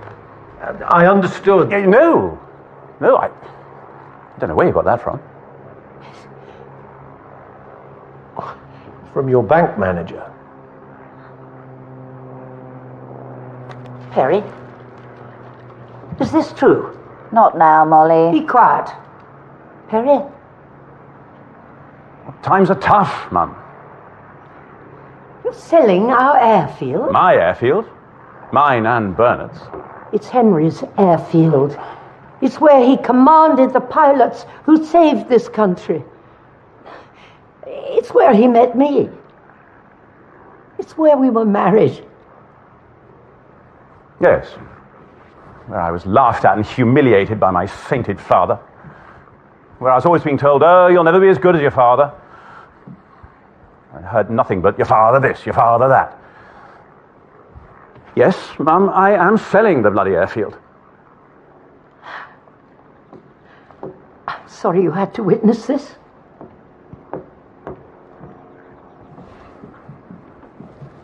Thank you, Inspector. Most helpful.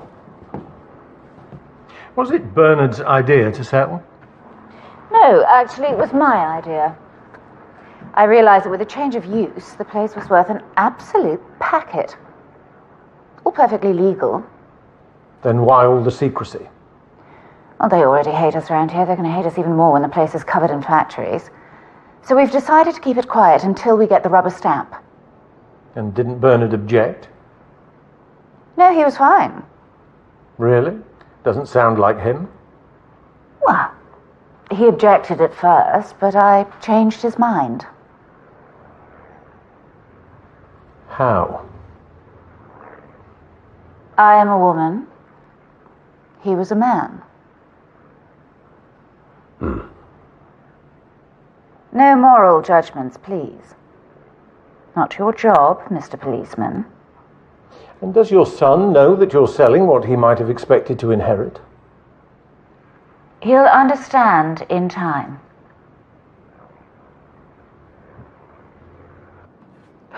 We weren't even that close. He was your dad. No. Last time I saw him, we had a terrible row. What was that about? Oh, me and Alex getting engaged. Dad hated anything to do with the Darnleys. And, Gavin? Oh, I don't even know. This love stuff is so complicated, isn't it? What would you do? Me? My mum always said if you're lost, you should ask a policeman. I think she probably meant... I know. What would you do? Follow your heart.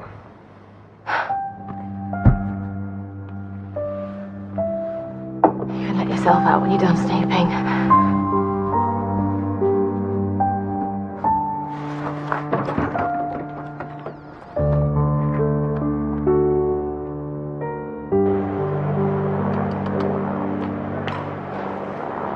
Nothing. Not a trace on any of them. See what you can get off the body.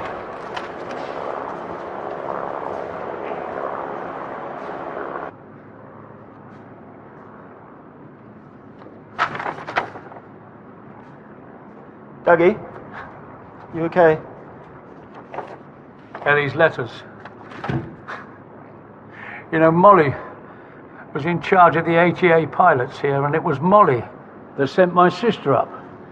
Deliberate. Why would she do that? Love.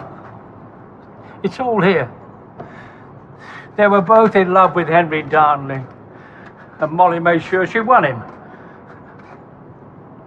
Maybe we should put these away, eh? She never posted half of them, you know. She just wrote her little heart out and then stored them. Well, that's all history now. No, it isn't. You're going exactly the same way as Ellie.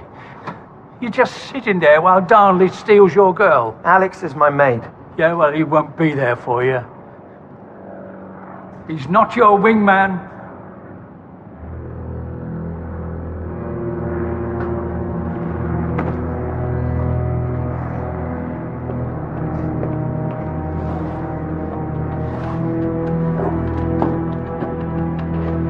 Flight movements at Finchmere for the last 2 years. Plus a lot of calibrated noise levels. They were building up quite a case. Okay, cross-reference all these with the airfield's logs, then concentrate on the ones that seem to be breaking the curfew. What am I looking for? Anomalies, patterns, anything out of the ordinary. I'm going back to the King's place to find out what Stephanie knows about these threatening emails.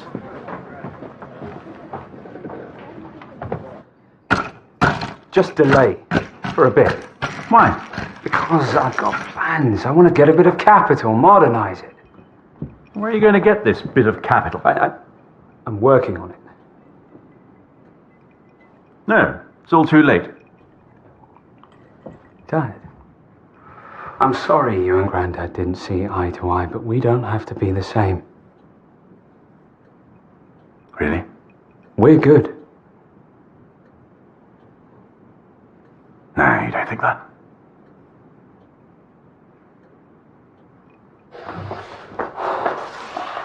You've tried your best. It's up to them now.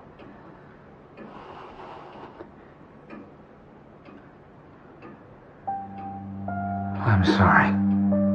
Here I am talking about an airfield when you've just lost your father. Finchmere is our future. And I will take care of you. I promise.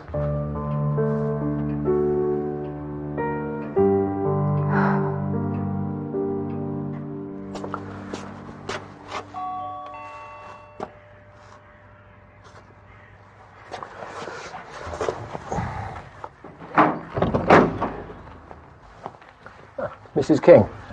Don't worry about that. It's fine. How's the marathon training going? I've given up. Heart's not in it anymore. That's a pity. Well, I think I was only doing it to make Bernie proud. But now he's gone. Your husband had been receiving some pretty nasty hate mail recently. Who from? I was hoping you might know that. No. What about? Selling the airfield. Are you happy about selling it? Finchmere was Bernie's life. I think it would be a betrayal. Lot of money, though. I'll manage. Have you told the Darnleys?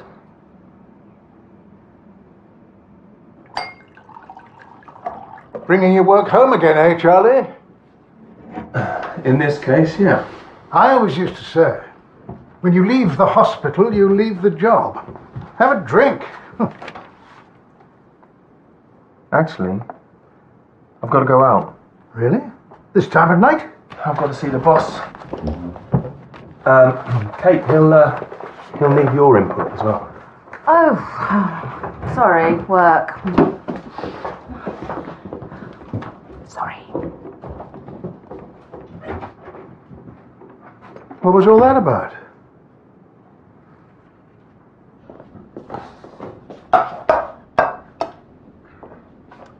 Dinner!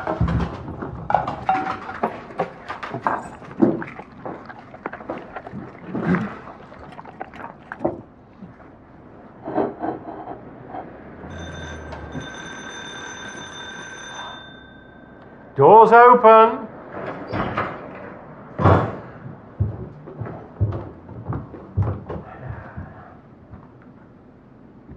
Do join us.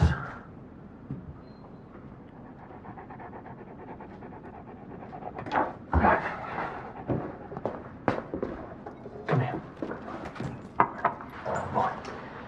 So, to what do Sykes and I owe this gross breach of our us time?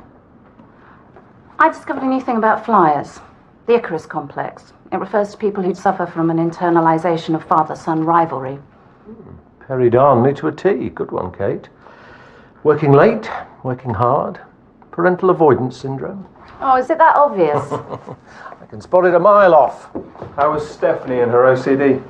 Well, I'm not sure it's actually her problem, really. I think it might have been Bernard's, and she just sort of became a clone of him.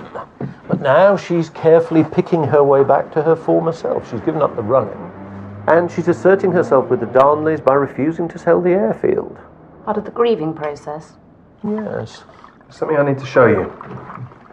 I found a pattern in Eddie's logbook. Regular flights in and out of Finchmere at night. See? Twice a month. NL? What does that mean? I reckon it's no lights. Smuggling? It looks like it. Into Finchmere? Drugs, tobacco, for a whole year we'd have heard something. Well, there's another no lights flight, which was outside of the pattern. When was that? The night that Bernard was killed. Bernard got wind of the smuggling and was murdered to keep him quiet. Same with Eddie.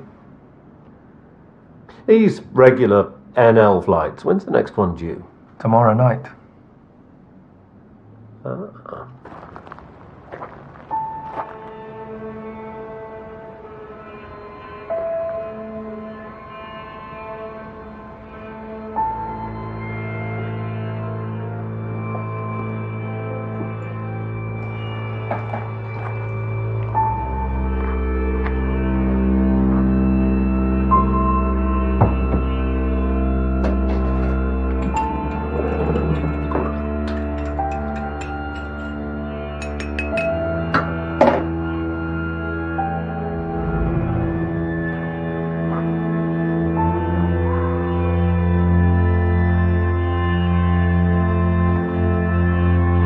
Dougie.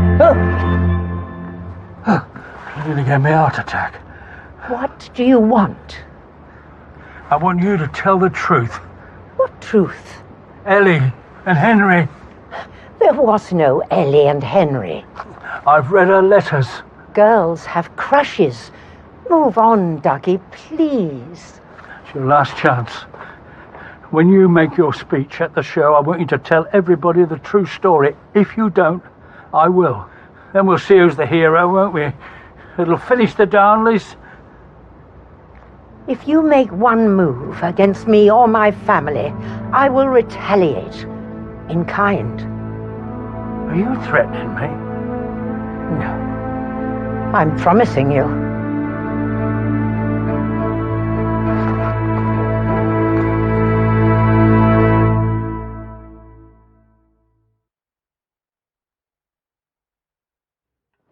Tyres are made 50% rubber, 45% fabric and 5% steel. There are different types of rubber and nylon compounds. Kate? Yes? The point? The rubber residue on Eddie Rayner's head did not come from any of the planes at Finchmere. So the plane that killed Rayner came from somewhere else? Looks like it. And what sort of plane? This particular type of rubber compound is usually found in the softer tyres of training planes. Which have a flight range of? Of around 250 miles. 250 miles easily takes us onto the continent. Line up the Coast Guard for tonight. Yes, sir. And locally, let's work outwards airfield by airfield. A message from the tech guys. The IP address for the threatening emails received by Bernard is traced to a computer at Darnley Hall. Whose? Miranda Darnley. Showtime.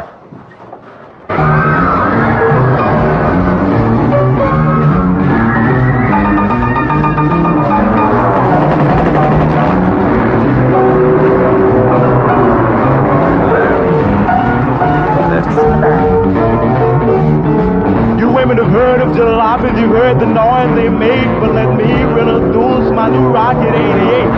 Yes, it's straight, just one way. Everybody likes my Rocket 88. Baby, we'll ride and ride, moving all along.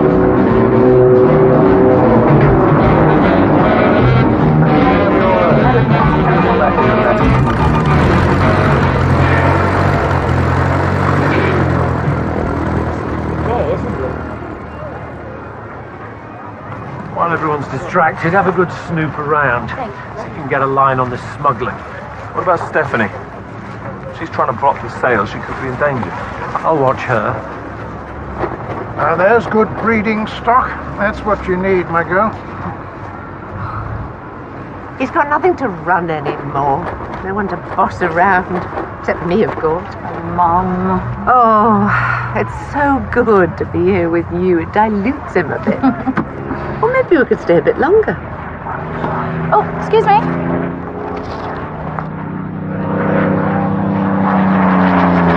And here it comes, the one and only Supermarine Mark II Spitfire!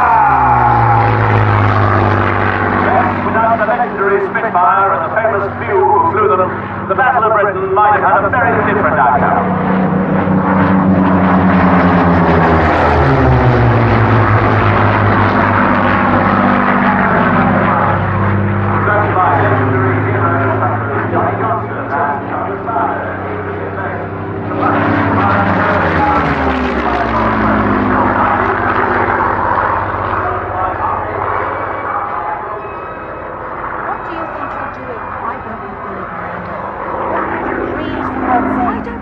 Bernard would never give up on a project.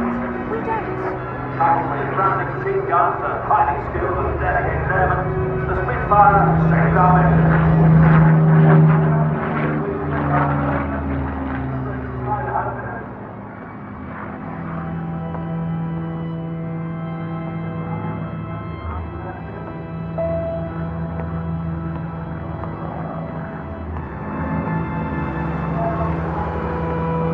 Dougie? Everything all right? My sister brought me here when I was 14. She sat me down right here. Told me to behave. Yeah, she's still flying. Somewhere.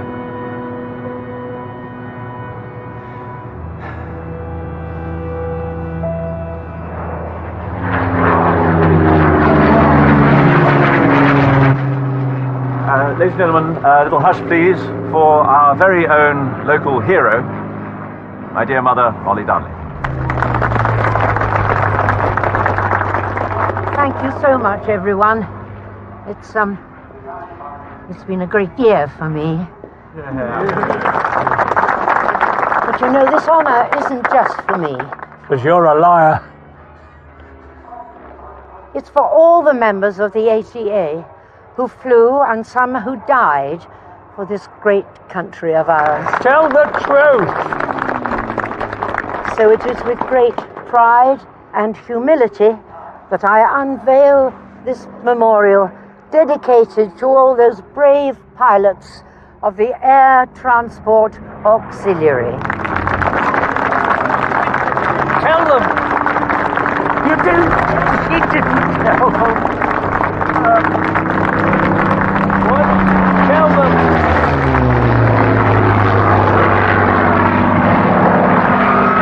Fuel consumption is very low. Finished the routine of the race to 2,000 feet? Yeah, great. Keep it tight. I'll be way ahead of you. You've got the extra power. And I can fly. Okay. Let's switch planes.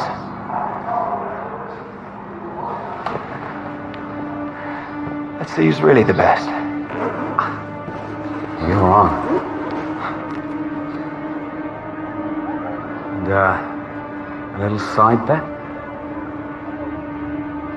How much? Jesse. Jessie. Yeah. I win, and you stop mooning about her like some lovesick teenager and find another airfield. And if I win? You won.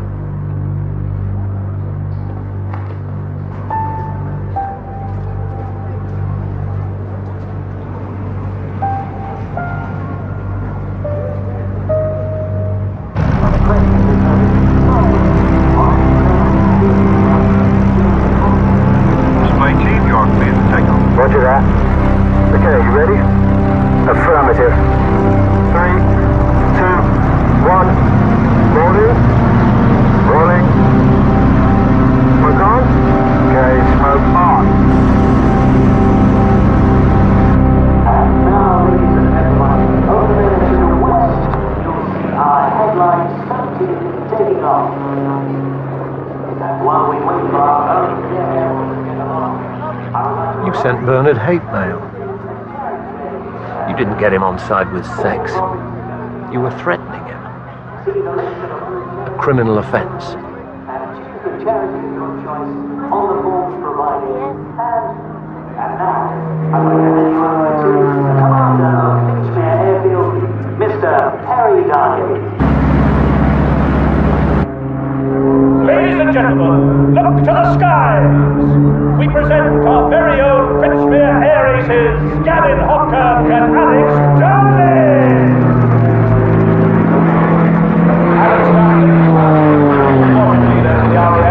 Okay, Alex, you ready? Of course I'm ready. Here we go. Pulling.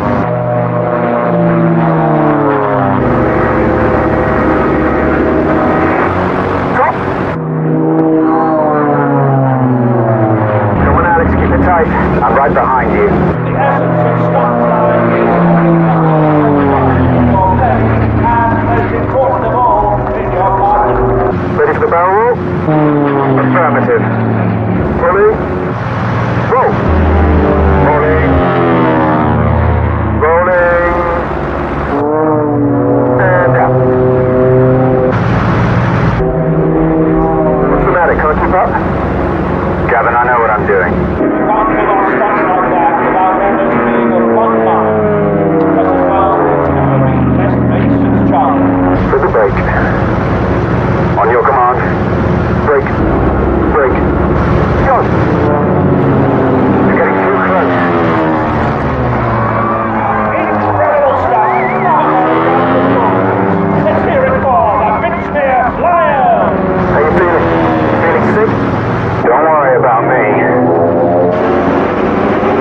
up for the opposition pass. Two planes flying towards each other at over 500 miles an hour. You're on the wrong line. Okay. What the hell are you playing at? Come on, give me a visual. Visual. Okay, reach for the sky. Last chance to back out? You wish. First to 2,000 feet. Winner takes all. Alex and Gavin will reach for the sky.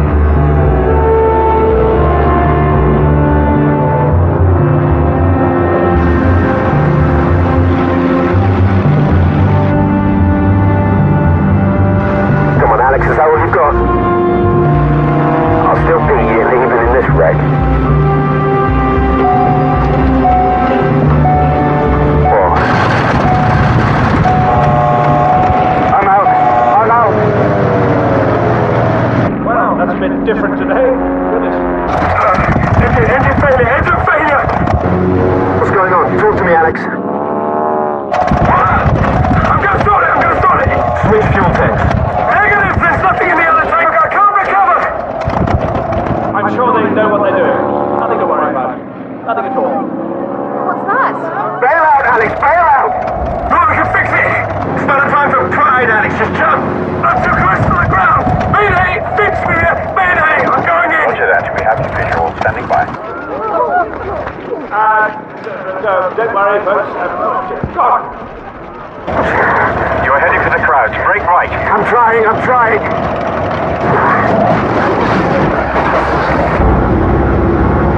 Finchmere, I'm coming into land. Roger that.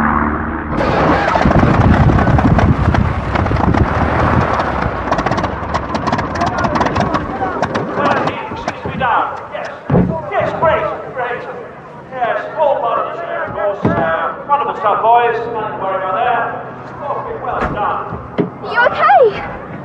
Yeah, looks like it.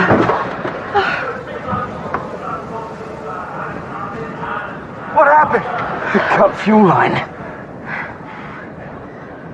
You tried to kill me. What are you talking about? That's my plane. You'd try anything, wouldn't you? Oh, calm down! You really think Gavin would try and kill you? You're on your own from now on.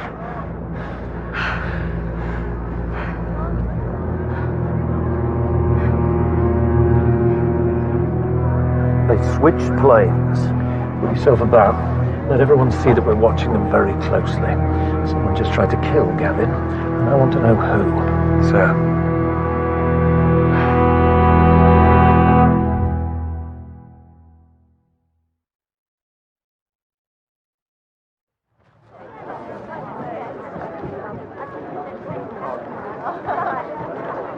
Has your mother gone home? I doubt it. When it all gets to her, she goes and talks to my father.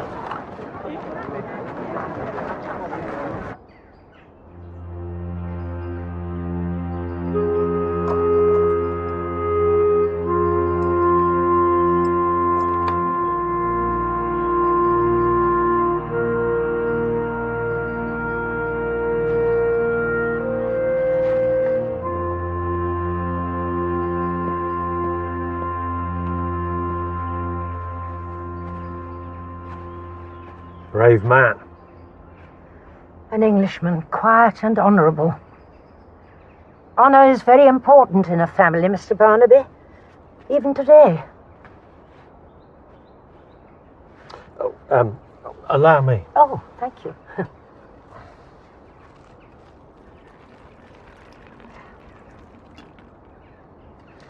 You still know your aircraft, Molly? Of course. Well enough to know how to cut a fuel line?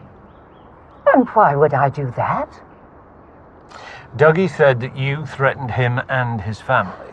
It was Gavin's plane that was tampered with. Gavin is Dougie's great-nephew. Family. Mr. Barnaby, you don't seriously think I go around trying to kill people, do you? No, Molly, not really. Just a copper's compulsion to check every angle. I hate any unsolved mysteries. You are a terrier.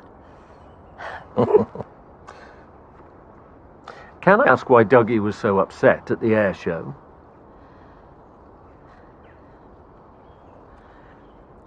Bring the can. Thank you. Finchmere, 1942. Very dark days. I was delivering that Lancaster you saw in the photo at the hall.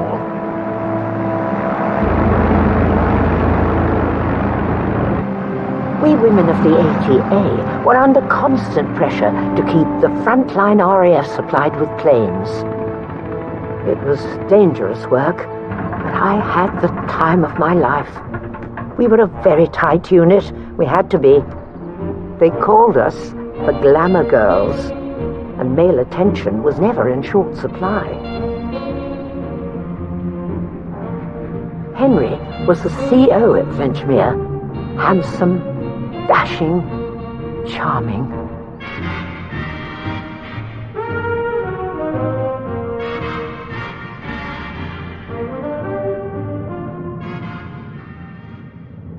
Ellie Wingate was also in the ATA, and she had her eye on him. 2 women, 1 man, pretty classic, really. It was also my job to allocate the ATA flights in the region. I'd rostered Ellie to return a damaged Spitfire to the factory at Castle Bromwich, but the weather closed in and all flights were cancelled for a few hours. Ellie ignored my command and took off into the storm.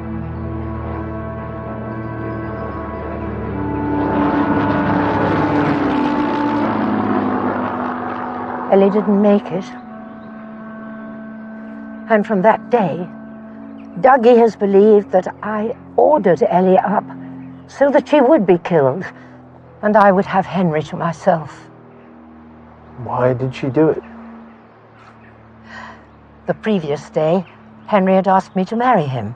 I had accepted. And I told Ellie of our plans. So she deliberately... We assumed so.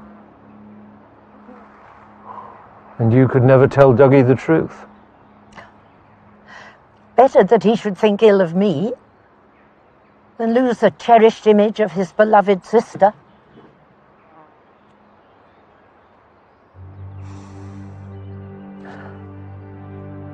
All so long ago, Mr. Barnaby. So long ago. Not for some, it seems. Don't you think Dougie deserves to know the truth? You've been to the Rose Festival at Ashley House? No. I thought we might all go there on Wednesday. Wednesday? But I'm working, Dad. Well, they won't miss you for one day. Oh, John, stop. What? You're being impossible. Mum, it's okay. No, it isn't. What is all this? Well, ever since you retired, you've been... a bit difficult. Really? Yes, darling. I'm afraid so.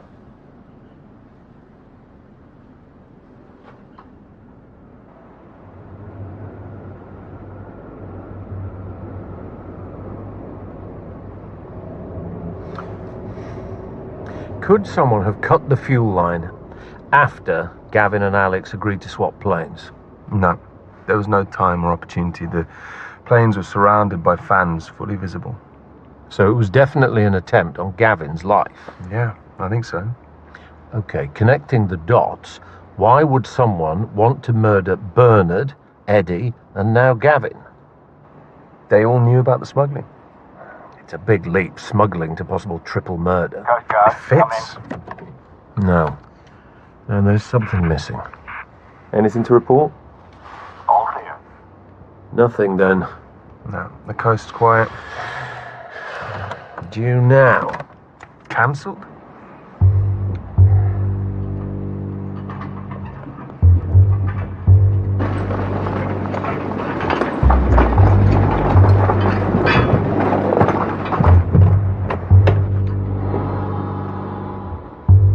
Over there. They're smuggling stuff out, not in. Go, go, go!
Jessie doesn't know anything. She was just doing me a favour. How many favours? This was a one-off.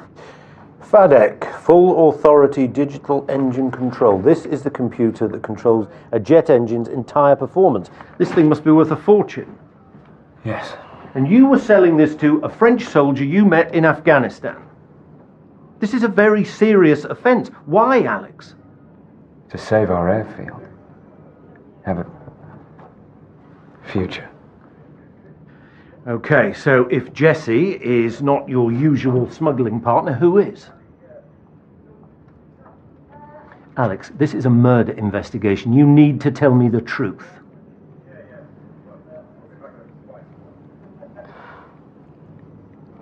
It was Gavin. Hold on, you don't actually think that Gavin is capable of murder, do you? No, wait, please. Look, on the day that my dad was killed, Gavin was at Corston Airfield. On the ground. He didn't say that in his statement. He said he was practicing for the flying show. I know. He told me in confidence.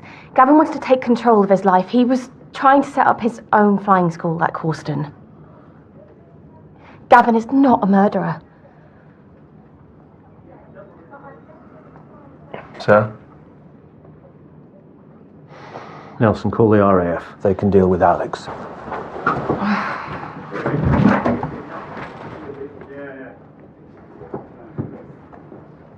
I think my best tactic is not to get mad with Dad.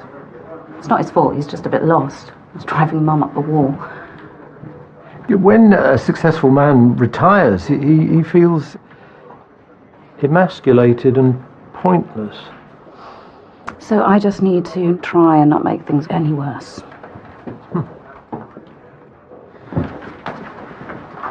Sir? This is about control. From the start, someone has been trying to anchor this investigation to Finchmere alone, Bernard's plane, the easily spotted wrench.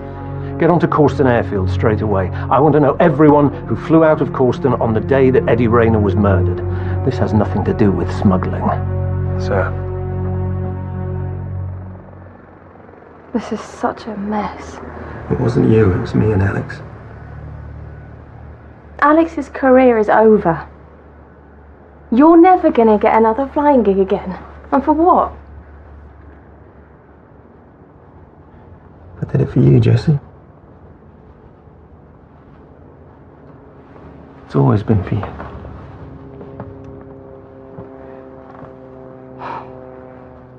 I thought I was gonna lose Alex yesterday. You're my best friend, Gavin.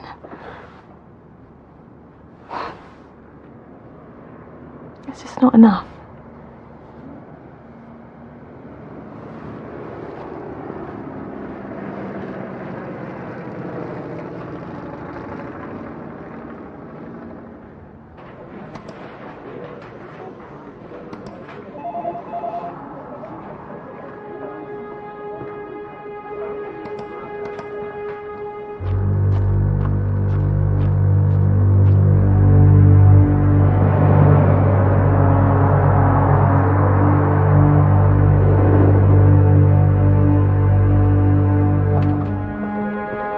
What have we got?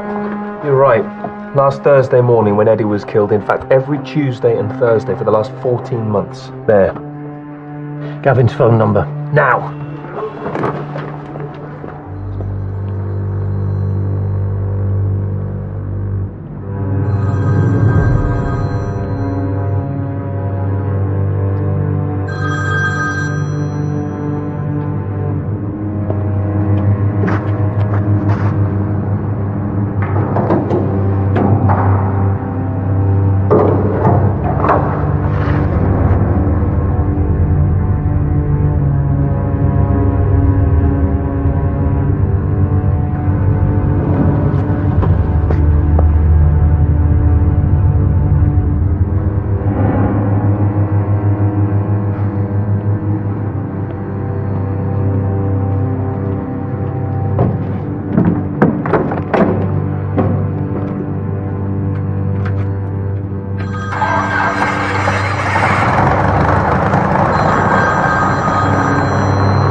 back, stay back. Flare pistol. And from this distance, it would make a very big hole. Is he dead? Move the car. I don't think so. I will shoot. I'll risk that. Back off!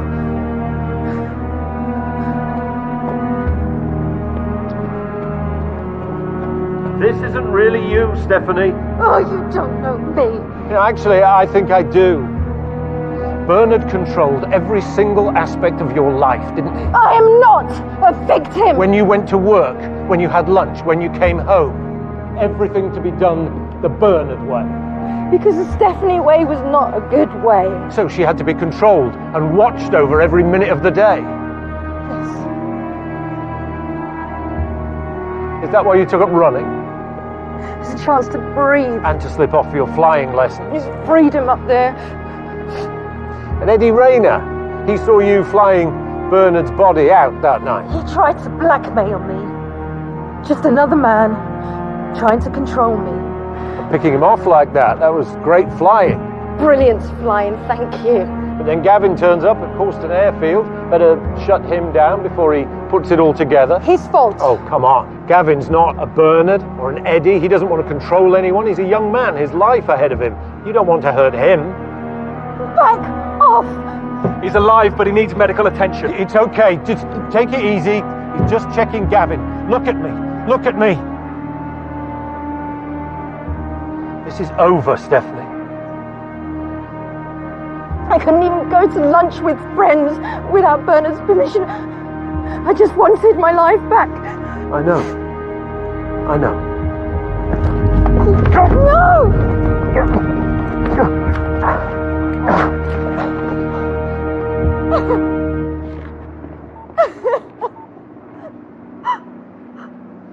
I'm sorry. DS Nelson, I need an ambulance at Finchmere Airfield now.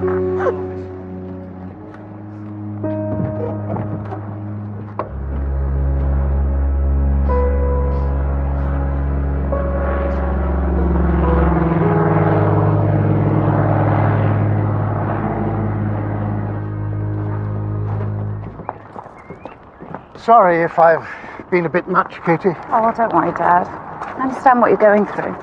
Well, pretty textbook. Power player one day, nobody the next. You're somebody. You always will be. And we love you. I've been thinking of, volunteering for the local hospice. Get out from underneath your mother's feet. I think that's a lovely idea, Dad.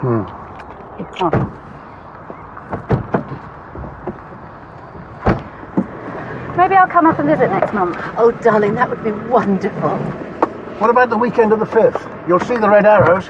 Great. I'll bring Charlie. It's a date. Bye, guys. Bye.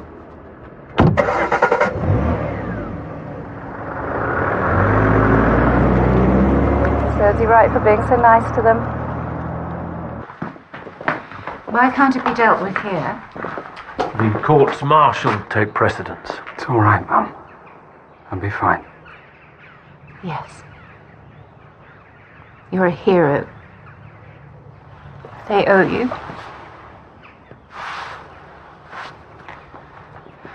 I've let you down. Yes. Well, it happens.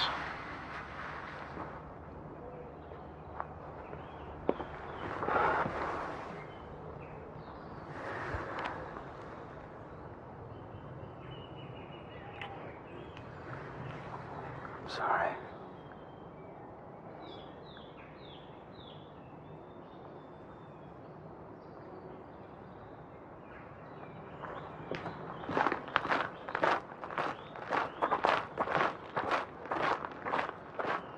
We're not selling the airfield now.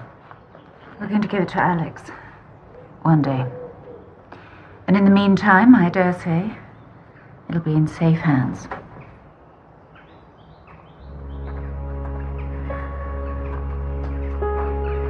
Mr. Barnaby?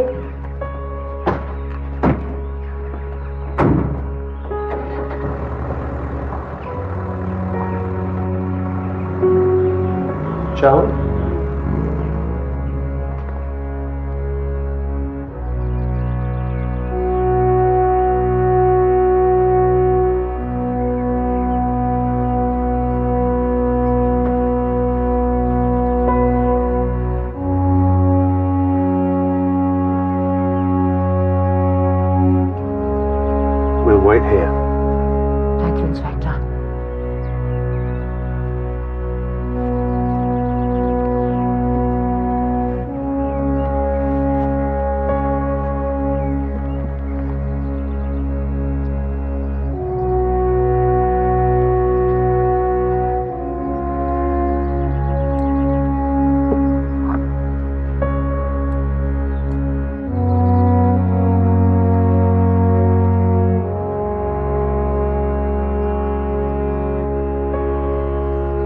I should have told you before.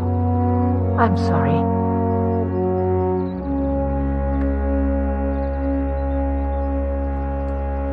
There will always be a place for you at Finchmere, Ducky.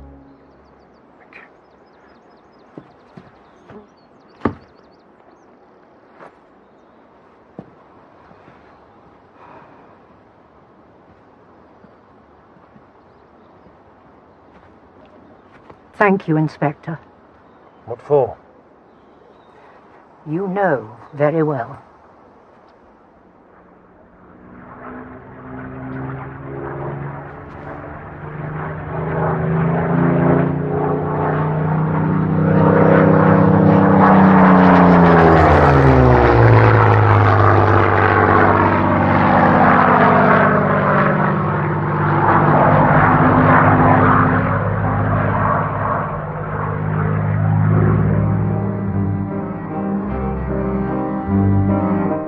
And next Wednesday, we've got the 100th episode of Midsomer Murders. That's brand new at 8 o'clock. Mark uncovers a shocking family secret in the concluding part of The Town, coming up next over on ITV3. While on ITV4 next, the cowboy chaos rolls on as Bohannon heads down the path of destruction in Hell on Wheels. But stay with us here on ITV. The very latest news and weather is coming up.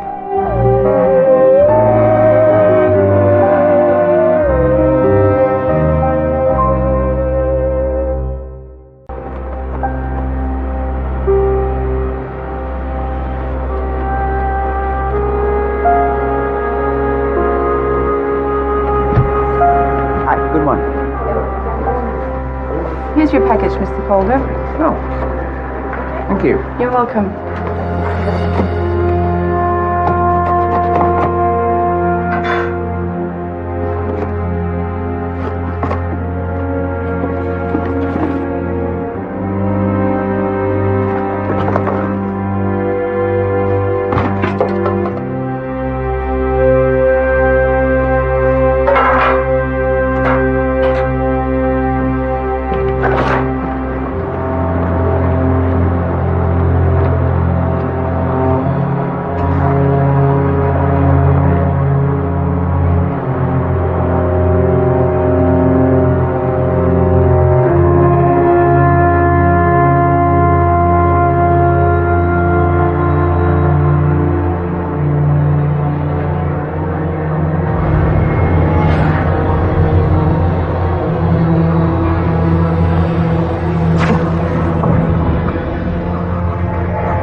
Calder. Britisk statsborger, 50 år gammel. Det ligner gift. Vi skal vide alt om ham. Hvem han var, hvad han lavede, hans familieforhold. Venner. Alt. Helt ned til hans skostørrelse. Giften kom fra den der. Det tror vi. Den blev sendt til ham på hotellet. Hvad lavede han i København? Han var på forretningsrejse. Eric Calder ejer virksomheden, der producerer de her småkager.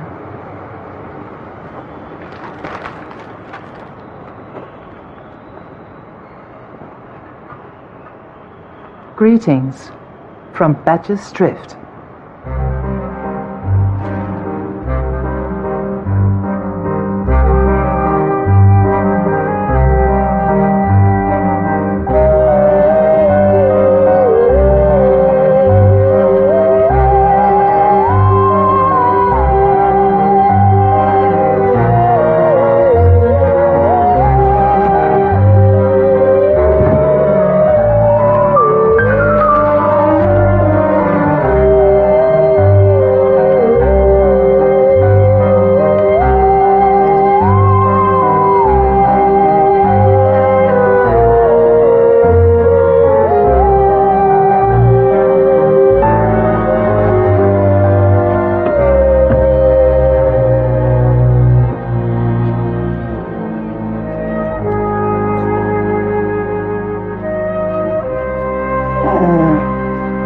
Eric Calder was a prominent figure.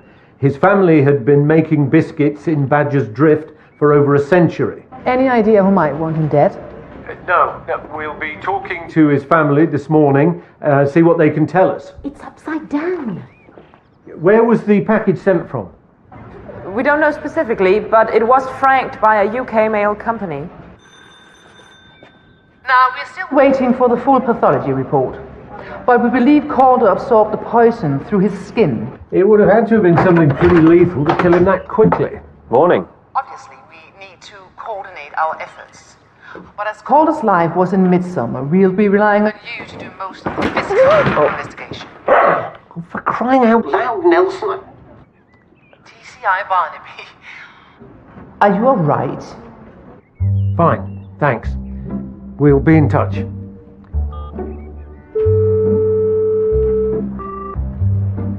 Han lød lidt distraheret. Alle englænder lyder distraheret. Right, and mobile charge? Check. Backup mobile? Check. You're sure? Mobile charge, backup charge, landline working, and bat signal primed. This is serious. You're a week from your due date. You could go at any minute. If I feel even so much as a twinge, I will call you, I promise. Now please go.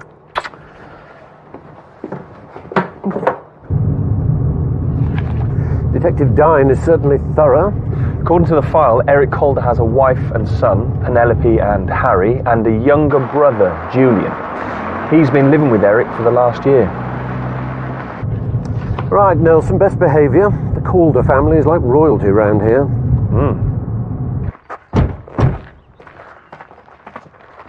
Julian Calder. Can I help you? Detective Chief Inspector Barnaby. This is Detective Sergeant Nelson. You hear about Eric? We need to ask a few questions. Right, well, Penn's inside. On a call with the funeral people. She won't be long.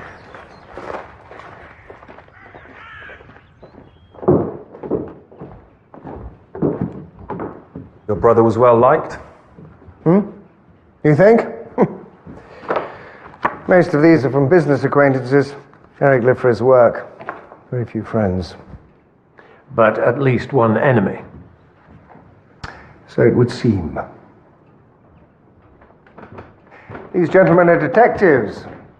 Here to ask questions about Eric. Oh, you don't look Danish. We're assisting in the investigation. The undertaker has been difficult. Well, I'm sure you can talk him round. Penn's got big plans for tomorrow. I mean to give my husband a dignified send-off. Stop calling me Penn.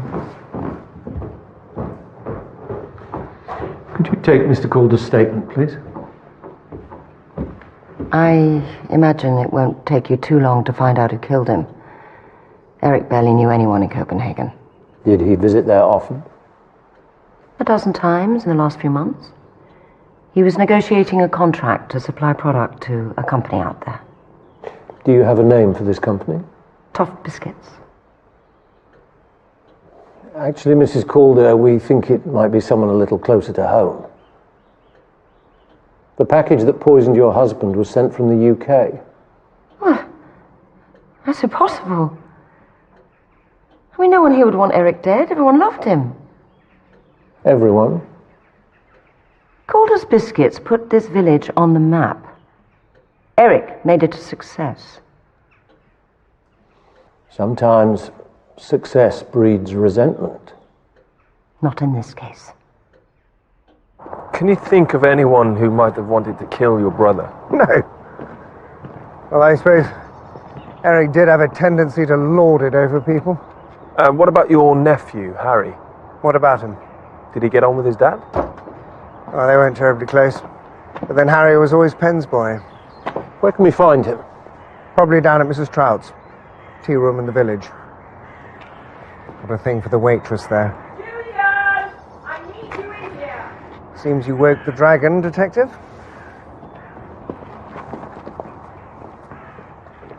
Get down to the tea room, see what Harry Calder has to say for himself. You don't want to come along? I think I'll pay a visit to the factory. If Eric Calder lived for his work, I want to see where he spent his time.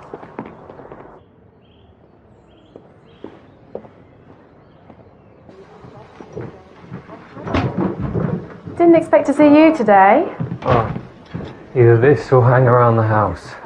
Oh, here, take this. Oh, thanks. 6 months, Summer, and you still can't make a decent coffee. Well, it tastes better when you pay for it. Isn't my company payment enough? Not for Clara, she's been checking the tills. I'm on my last warning. You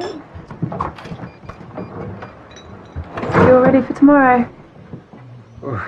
Is anyone ready to bury their dad? You'll get through it, Harry. What about you? Are you going to be there? I can't. Your mum's booked us to do the food. I'll be setting up at the house.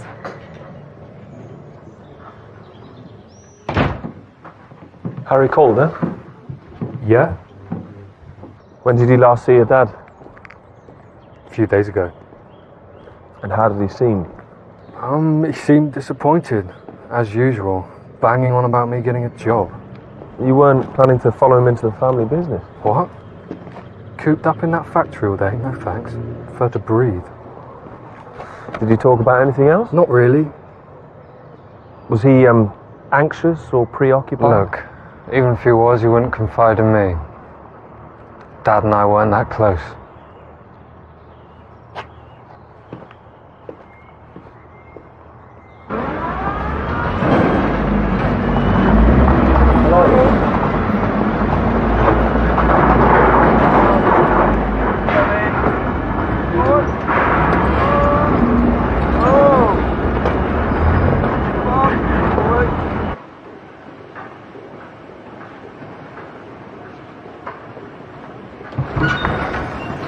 DTI Barnaby, you've been admiring our awards. Very impressive. Clara Trout, product manager. Trout, as in Mrs. Trout's tea room? Oh, not quite. I'm afraid that Mrs. Trout's no longer with us. The tea room belonged to Mum. She left it to me. That's quite an heirloom. More of a millstone.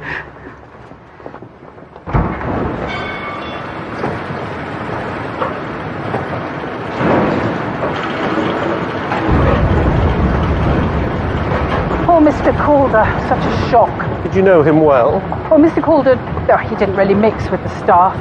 Even so, everyone's very upset about his death. And yet life goes on. Well, needs must. We've got a large shipment going out to Denmark tonight. The Toft contract? That's right. Armand is determined to get it out no matter what. Armand? Armand Stone, our master baker, and the man responsible for golden clusters. Armand is a genius. He's always coming up with new creations, always working. He was Mr. Calder's right-hand man.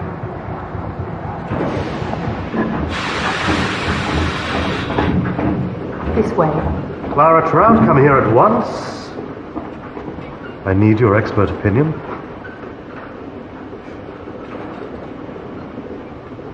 Absolutely wonderful, Armand. Wonderful. Correct answer. Mm. Tell me, who is this man? DCI Barnaby. It's come about Mr. Calder. Of course, Eric. Terrible shock. Did you know Eric Calder well? Eric provided the space and the resources for me to create my art. You mean he was your boss? Prefer to think of us as partners. Ah. Does the factory have a franking machine? In the mailroom, just next door. Could you bring me a letter, please? What kind of a letter? A franked one.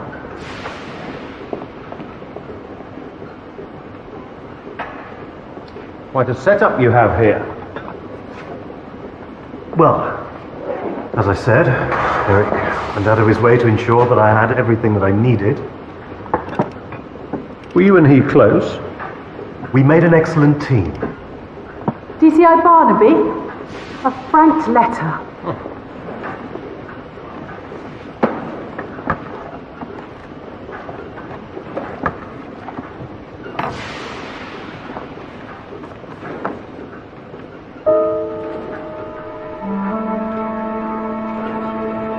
Is there a problem? There's no shipment going out tonight. It seems that the contaminated package came from the mailroom in this factory. I'm shutting you down. Oh dear.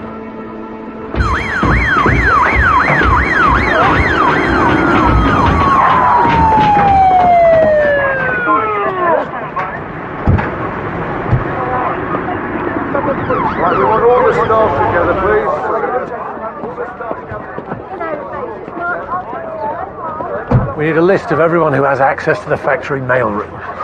It's going to be a long list. And speak to the personnel department and run a background check on Armand Stone. I want to know more about him.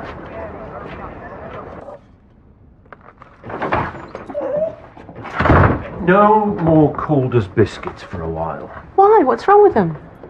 This is what killed Eric Calder. A tin like this was coated with poison. I had to close down the factory today. Biscuit tin as a murder weapon? It's hardly conventional, I know.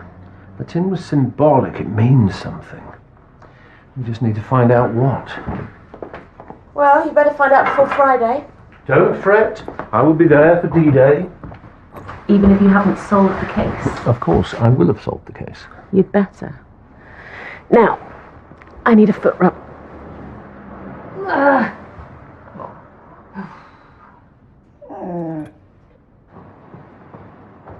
I had a word with the undertaker. What? Well, he said he was being difficult, so I decided to put him straight. You didn't have to do that. I thought you'd be pleased. Look, it's my duty to handle the funeral. He was my husband. Yeah, and he was my brother. You know, it's just as important to me to see that Eric gets the funeral he deserves. Look, tomorrow we lay Eric to rest. And then life, as they say, goes on.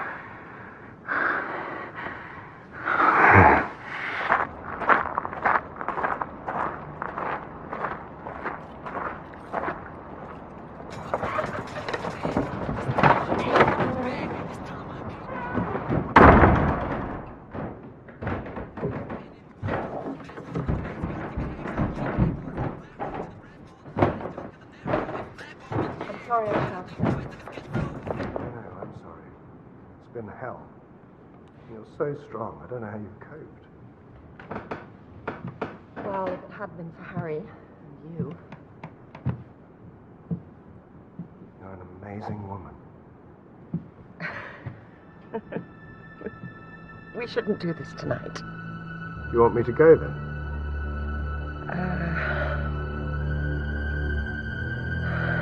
No. I want you to stay.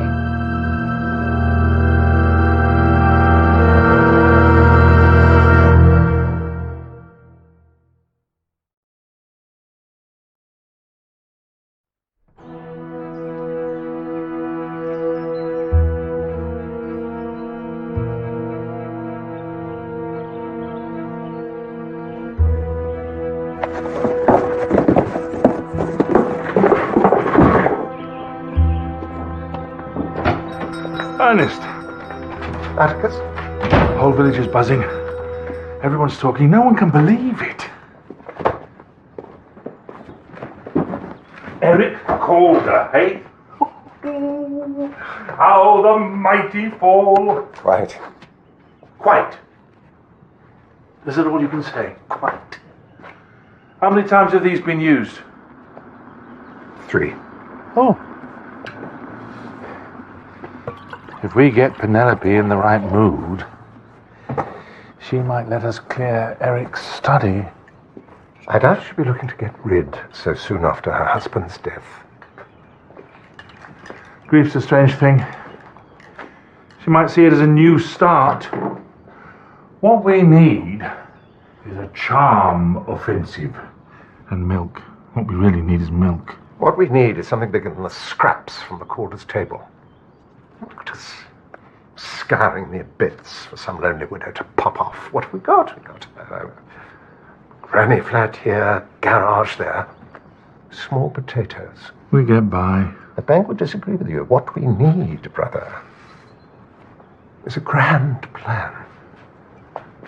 Where are we going to find one of those? Maybe. I already have. Pathology came back on Eric Calder. Cause of death was asphyxiation brought on by exposure to strychnine. Strychnine isn't easy to come by. Banned substance, but you can still get hold of it. Used in agriculture as a way to deal with pests and vermin. Can it be synthesized? Not without a PhD in chemistry. Well, Armand Stone didn't quite have that, but he did study chemistry at uni. Started at Calder's in early 1995. 3 weeks into the job, he creates golden clusters.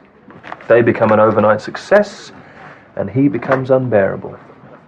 Who has access to the factory lab? Officially, Armand and Clara, but the factory's security isn't exactly watertight, so anyone could get in there. What about forensics? They did a sweep of the building, but they found no traces of any poison. So the factory's back open? 6 o'clock this morning.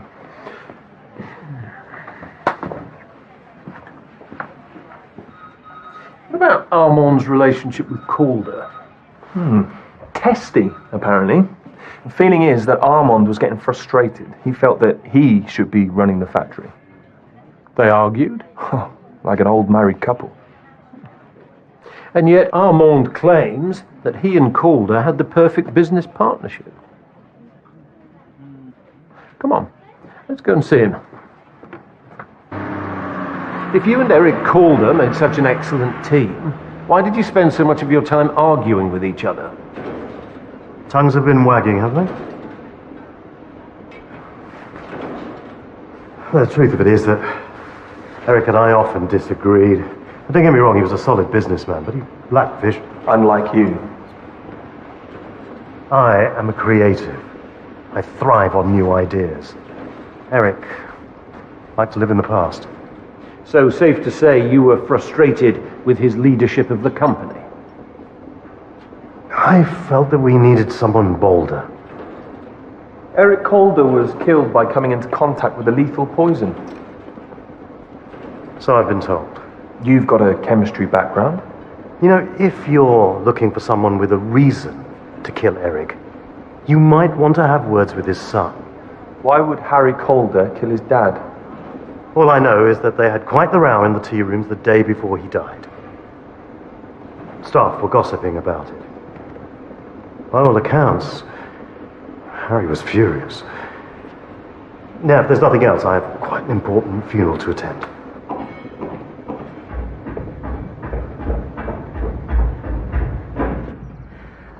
What on earth is keeping you? We're going to be late. Well, I'm sure they won't start without us. Oh, there you are. The car is waiting. I'll make my own way.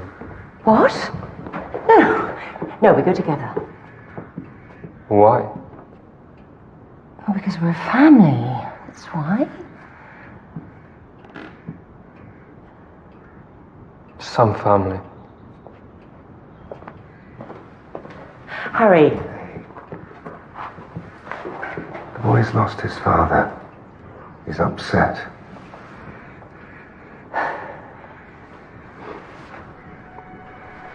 All right. Come on.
Excuse me.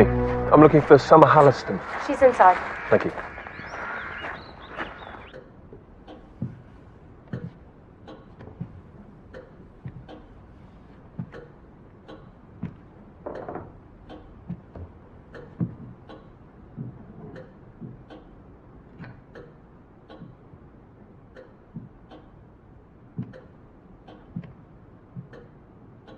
Summer Halliston. Trying to give me a heart attack. Sorry, I just wanted a quick word. What about? The trouble in the tea room last week. What trouble? Apparently there was an argument between Harry Calder and his dad. Yeah, they had some words. Any idea what it was about? Not really. Just a lot of shouting. And who was doing the most shouting? It was hard to say. I was in the kitchen when it kicked off, so I didn't see. Are you friends with Harry Calder? I know him. Did he discuss the argument after? Not really. He didn't say anything about it. It was between him and his dad. Family stuff. Private. So he didn't need to give me an explanation, okay?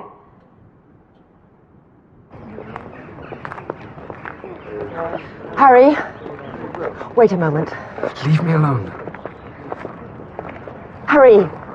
I'm so sorry. He was a fine man. I know this must be a difficult time. Rest assured, Calder's is in good hands. Not now, Armand.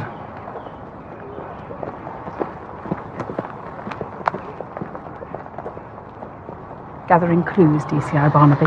I'm just paying my respects. I was under the impression that Harry and his mum were close. Well, they're usually as thick as thieves. Had to be, I suppose. Mr. Calder worked so hard. Mrs. Calder only had Harry. Atticus, good to see you. You too. Pity about the circumstances. Yeah. Oh, sorry, this is Ernest and Atticus Bradley. DCI Barnaby. Attitude. Boys do house clearances. Clara, please. Estate valuations. We should get back to the house. Plenty of time. Well, Mr. Buffet. Word of advice, never get between my brother and a plate of sausage rolls. I'd better get back to... I left Summer in charge. Dread to think what kind of a mess she's made of everything.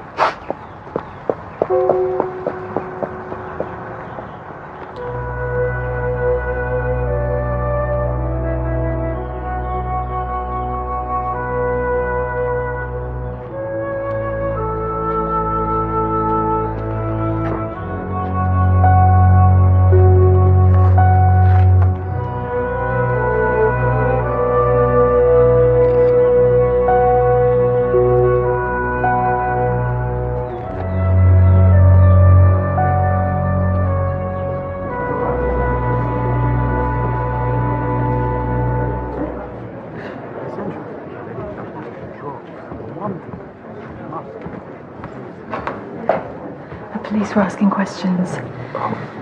About what? Last week, you and your dad. Thanks. So tell me, Armand, what's your secret?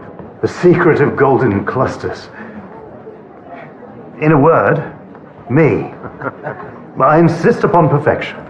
I won't take mediocrity or the average. It's just my gift. I share it with the world. Take the Chinese, for example. The Chinese? Yeah, when they lose a loved one, the whole family come together, gather up the deceased's possessions, and just throw them out. Catharsis, see?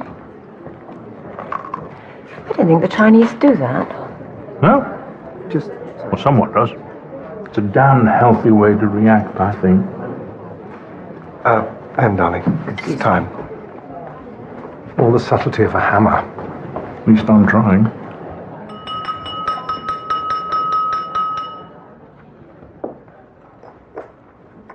I'd like to say a few words. Eric would have been deeply touched to see so many friends and family here. I know today is about remembering him. But Calder's Biscuits is bigger than one man. It's part of our community, and we must look to secure its future. I've been in negotiation with the board over a successor, and we believe we have found the right man to run the company. My brother-in-law, Julian Calder.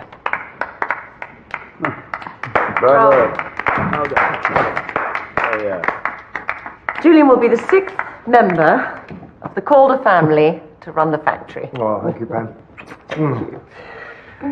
Now, obviously, I can't hope to do as good a job as Eric.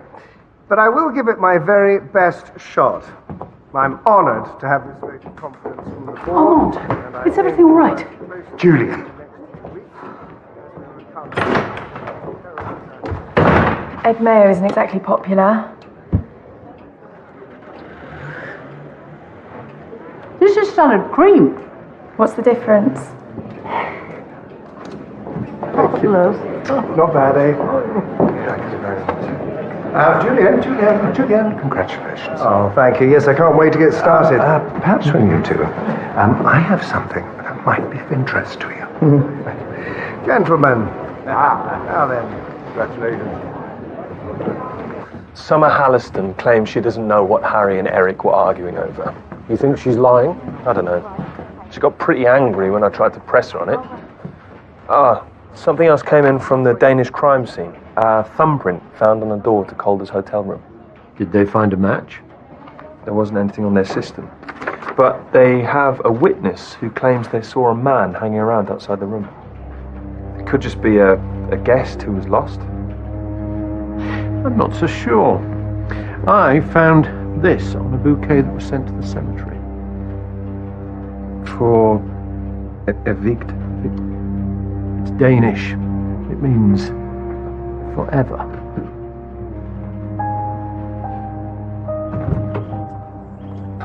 Come on. Just wondering. I can't. I've got to get all back inside. Then I'll help you. No, it's all right. Leave it. Whoa, easy there. What? Look, you've had a tough day. Yeah. I just thought, you know. We're friends, Harry. Right. Look, I like No, you. it's okay. I get the picture. Harry, wait.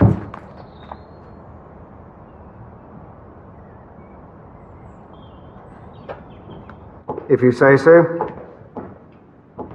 I'll be there. You look tired. You should go to sleep. I can't stop thinking about Harry. Oh, for God's sake, he's a grown man. Time to cut the apron strings, don't you think? Come to bed. You just buried your husband. And so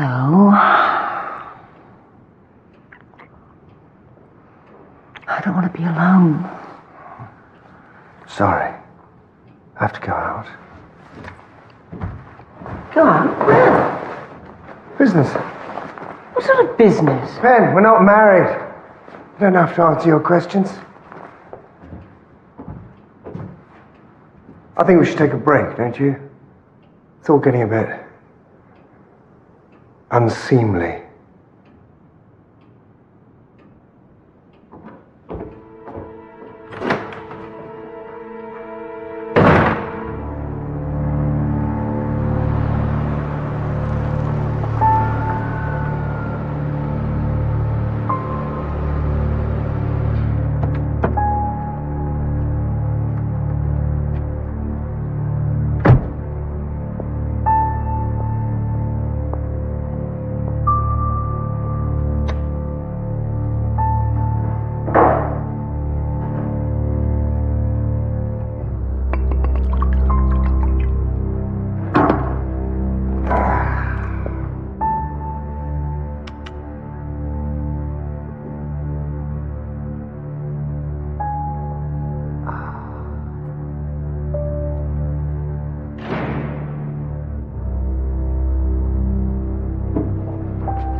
Hello?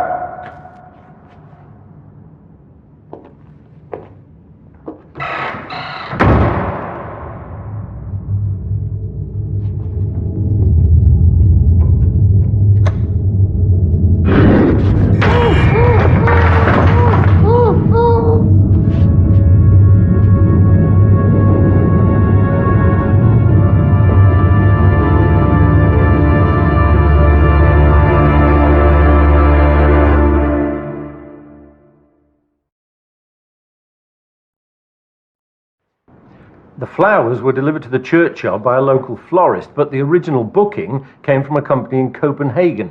Bina Flowers? Maybe Tuft Biscuits send them. Oh, why wouldn't they sign the card? Plus the message, forever. It sounds personal. Okay, we'll look into it. I just hope this isn't all you have.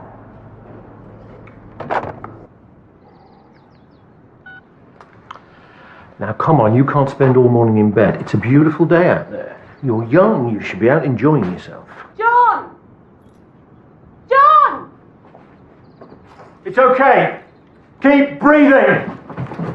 Okay, all set. Let's go. Let's go where? You called for me.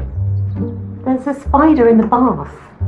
You sounded like you were in distress. Well, I am. You should see the size of it.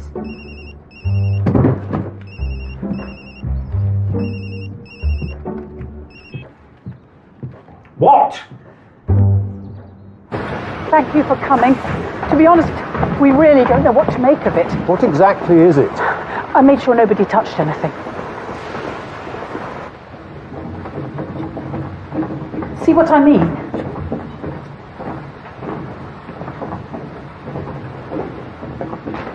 Looks like someone's had a party. This was no party. Who was in here last night? No one. The early shift starts at 6. Did they see anyone around? I want to know who was in that chair. Where is he? I'm not having this. Armand, we have a situation here. You better believe we do. He's in my space, my designated parking space. Who is? Julian Calder. His car is out there, parked in my space. Excuse me, we found a broken window just around there. I thought I'd better let you know. Thank you. One of the downstairs windows is smashed. Looks like someone broke in. Ground underneath's dry. It's been here all night. Search the factory. Find him. And get Kate and her team down here. I want the factory and the car processed. I have no idea where Julian is. When did you last see him? Last night, before he went out. What time was this? About midnight. He got a call. Did he say where he was going? No. Why, is there a problem? Did he take the call on his mobile? No, the landline. I need to see his room. What? Why? His clothes are still here. Well, of course they are. Now, will you please tell me what is going on? Your brother-in-law is missing. Oh, don't be so absurd. Julian just probably went for a drive somewhere. His car was abandoned at the factory.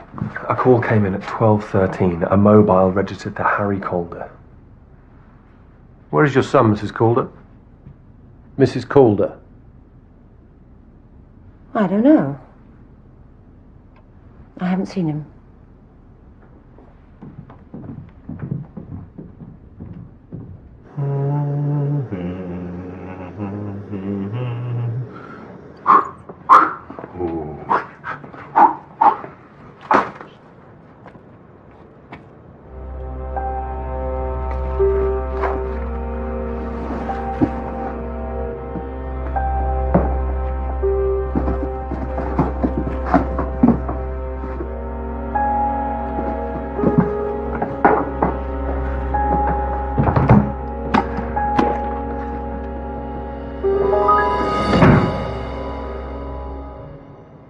Ernest, what have you done?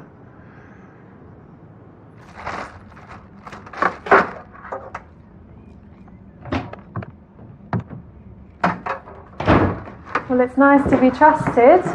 It's not that I don't trust you, Summer, but you can be careless. What are those doing up there? Just some posters. Gives this place a bit of a vibe. My mother ran a traditional village tea room. It doesn't need a vibe. Reckon your mum would have liked them. Take them down.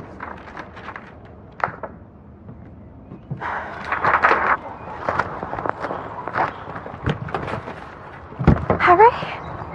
Look at the state of you. How many did you have last night? Do Do you want an exact number? Come on, let's get you up. We need to talk to you, Harry. Where's Julian? Look, I don't know where Julian is. Harry, we know that you telephoned your uncle last night and that he left the house shortly after that call. What was so important that you had to call him after midnight? Was it the same thing you and your dad argued over in the tea room? Harry, you need to start talking to me because this isn't looking good. 2 meetings, your dad and your uncle. One ends up dead, the other disappears. Oh, wait, you think I killed Dad? You want to know why I got so angry with Dad? Because he was leaving my mum. He told you this? Just giving you the heads up, Harry. Don't worry, you'll understand it later. Well, at least he was right on one thing. It all makes sense now. What makes sense? She tried to make out that Dad was the bad guy. And meanwhile,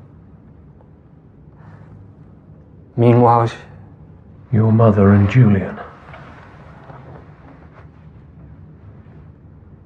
So you called your uncle to confront him about his relationship with your mum? It's not a relationship. He's using her. But just think about it. He kills Dad. He gets Mum, the house, the factory. So what did he say when you met him? I don't know. You arranged to meet him at the tea shop?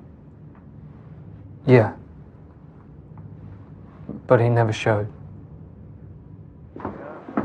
Julian's service provider says he got a call in his mobile at 12:20. That's after Harry called him at the house. Do we know who it was from? Yes, pay-as-you-go mobile. But we do know that the call lasted a minute. Enough time for someone to arrange a meeting and then break into the factory. So now we're saying that 2 people wanted to meet Julian after midnight. He was a man in demand last night. I've been doing some digging. Julian started at Calder's with Eric before he went abroad. About a year ago, he lost a lot of money in a Spanish property deal. Maybe he figured that killing his brother was the answer to all his problems. So where on earth is he now? Now, he'll turn up. That's what worries me.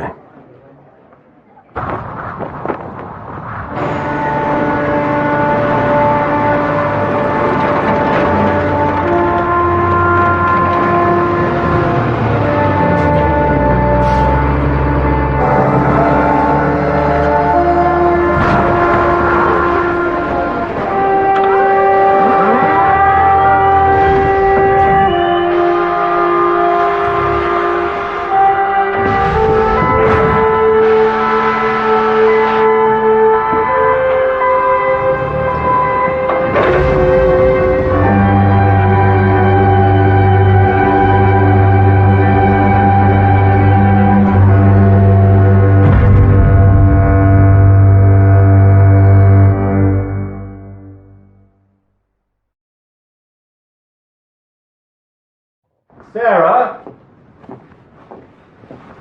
Sarah! It's here.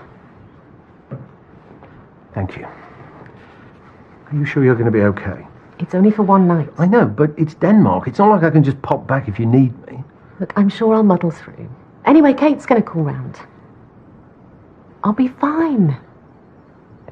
But just in case, take this. Who's Andrew Copeland?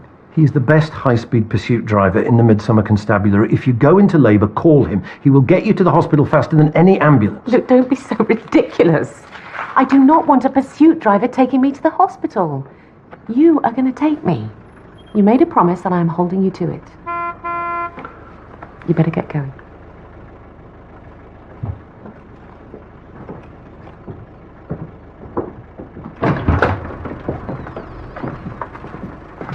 I'll check in every hour. I can't wait.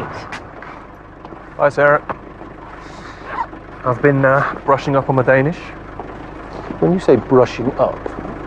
I started learning last night. Right.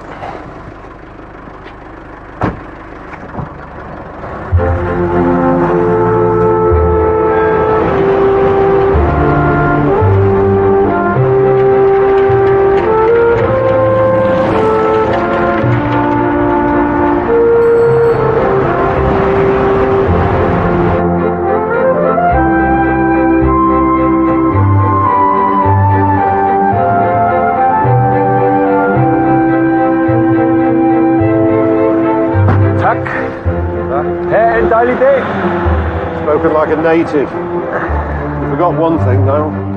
What? The receipt. Come on, Detective Poulsen is waiting inside.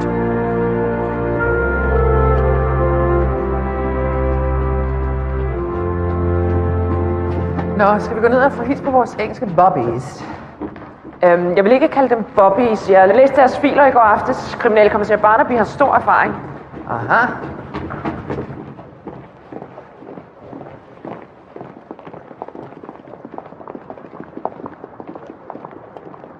Vores gæster fra udlandet. Tak. Vicepolitikommissær Birgitte Poulsen. Nice to meet you. Mrs. D.S. Nelson. Hej, kriminalassistent Anna Dein. Hi. It's great to be here. I love your country. It's very beautiful. Oh, so you've been to Denmark before? No. Then how do you know it's beautiful? What I've seen of it so far. I mean, you know, the journey from the airport, the motorways. It's very clean. It's very flat. You done? Yes, thank you. Good. So let's get started. Detective Dye will take your sergeant to the crime scene at the Tuft factory, and you and I will go to the morgue. Actually, I'd like to see the Tuft factory. Nonsense. You'll come to the morgue. Come.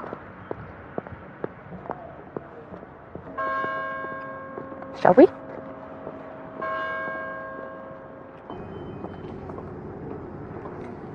So now you have two buddies, So it would seem. and they keep turning up here. Yes, that is unfortunate. Did you get anywhere with the florist? The bouquet was bought by credit card, belonging to a pastor in Clausdal, by the name of Thomas Madsen. And how does this Madsen know Calder? Apparently he doesn't. He says his card was stolen a few weeks back. Hope you're not squeamish. I have been in a morgue before.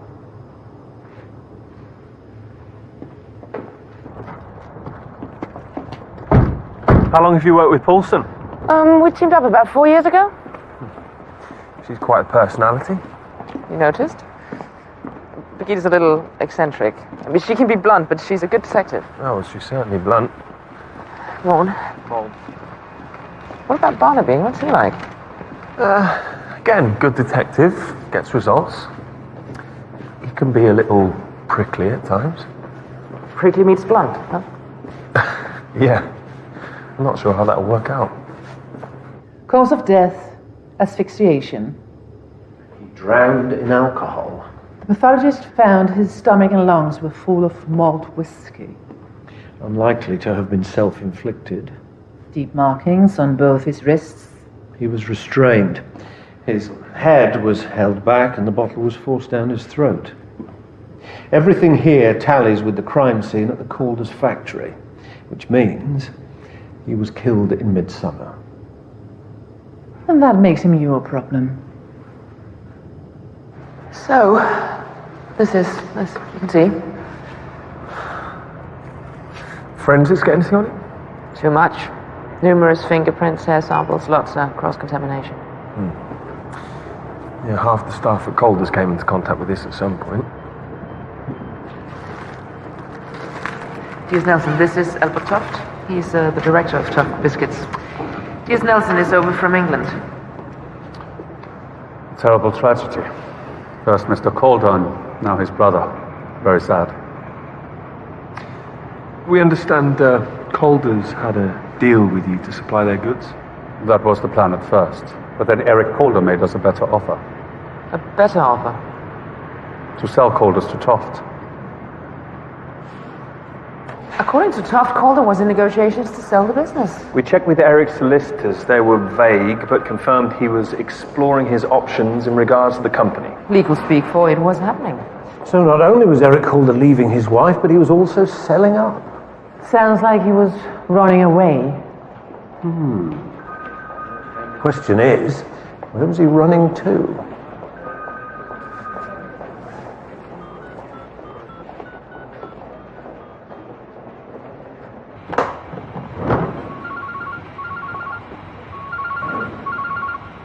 Kate Welding. It's Barnaby. Are you at the factory? Yeah. I need to talk to one of the uniform boys. Is there anybody there? They've all gone. Can I help? Maybe. There's something I need you to check.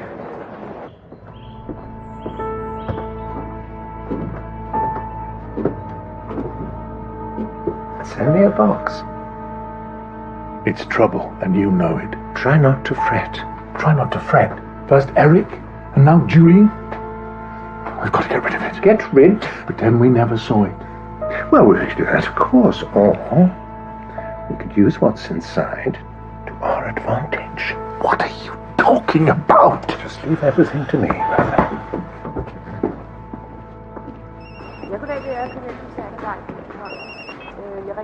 Kate, what have you got? There's nothing to prove conclusively that Calder was planning to run away, but his personal box files are all empty, which is strange. And there's a letter in his in tray, which looks like he was dealing with a property company in Copenhagen. Do we have a name? The Brunn Agency.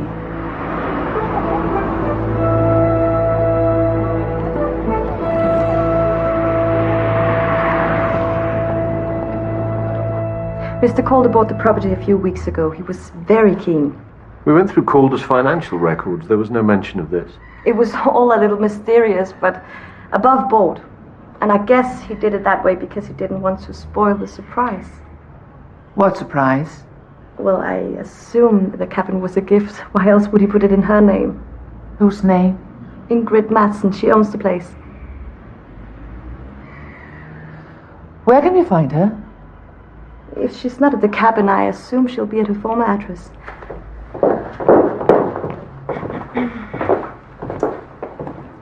Here we go. Ingrid Madsen. She lives in Klausstedt with her brother. Thomas Madsen? Yes. How did you know that?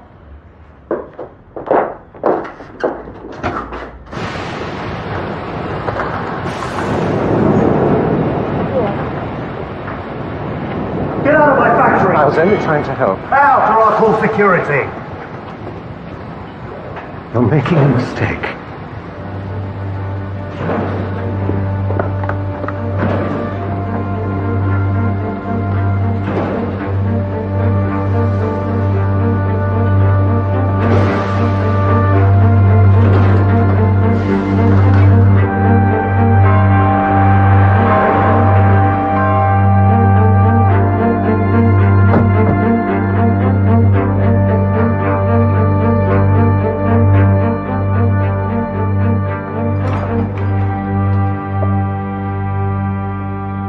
Thomas Madsen? Yeah? Vicepolitikommissær Poulsen, Københavns Politi. And this is DCI Barnaby from the UK. We're looking for your sister. I'm afraid Ingrid has gone away for a few days. Perhaps I could help. As I explained on the phone, my credit card was stolen. But you didn't report it at the time. No, I was too embarrassed. I left my car unlocked. I deserved what I got. A funeral bouquet is an unusual item for a credit card thief to buy. Normally they go for laptops and clothes. Flowers are a bit personal. I suppose you're right. So you never met Eric Calder? No, I'm afraid not. Maybe this will jog your memory. Sorry, I don't know that man. What about Ingrid? Did you know him? No. How can you be so sure? My sister tells me everything. Did she tell you that Eric Calder purchased a property in her name? This is very worrying. Clearly this Calder was involved in some form of fraud, buying a property in her name. Isn't it more likely that Ingrid did know him, but didn't tell you? No, because my sister tells me everything. So now, if you'll excuse me, I have to prepare for the evening service. So, what do you think? I think you should get your lab to pull his print off this photo. And I'll bet you breakfast that it matches the print found on Calder's hotel door. You're sneaky. That impresses me. Well, I'm glad you're impressed.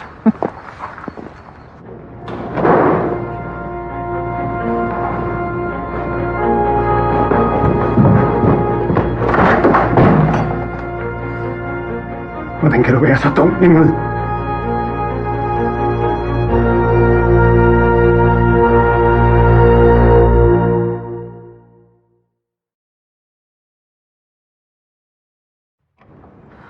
There. That should do it. Well done. Oh, you put the boys to shame. You quite like those, don't you? Addicted. John won't let me eat them because of the Calder business, so I have to binge before he gets back. Well, the cat's away. The mouse eats her weight in biscuits. How's John getting on with the Danes? Fine. He hasn't really said much. Oh, you should hear Nelson. Apparently, Dine and Paulson are, quote, stunning. Johnny said that? Did I not mention it? No, he didn't. Well, they're probably quite ordinary. Nelson has a tendency to exaggerate.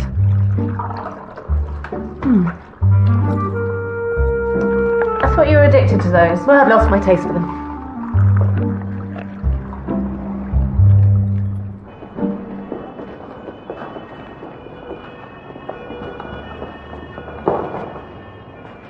Come, sit. Let's eat.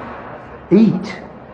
Birgitte, my wife is a day from her due date. I'm on the evening flight. I don't have time to eat. But I owe you breakfast. You were right.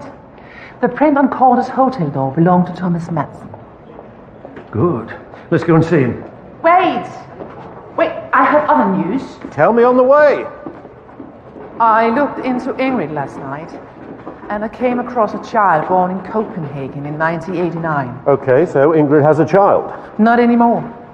She gave Alice up for adoption a month after she was born. The birth certificate lists the father as unknown, but take a look at the child's full name. Alice Calder Madsen.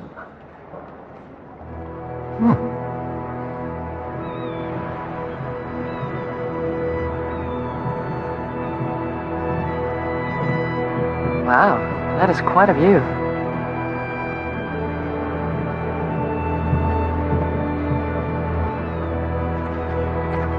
When you said a cabin, I was thinking of something a little more rustic, you know? Like, log fires, rocking chairs. Bearskin rug. Yeah, exactly. Not like this. This is nicer than my flat. If I actually had a flat.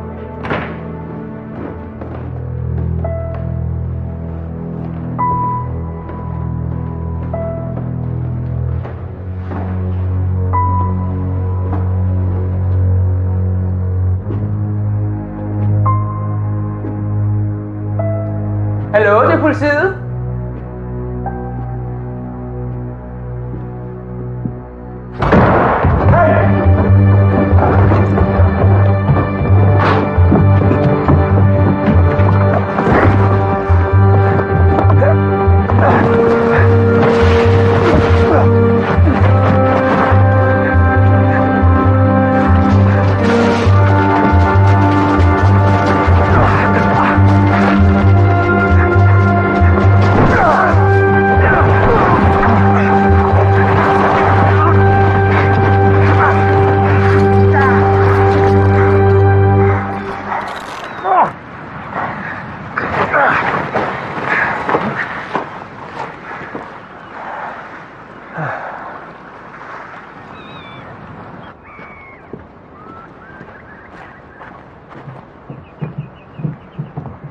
Thomas Madsen? We caught him trying to clear the place out when we arrived. What was he taking? He says it was his sister's things. Let me deal with him.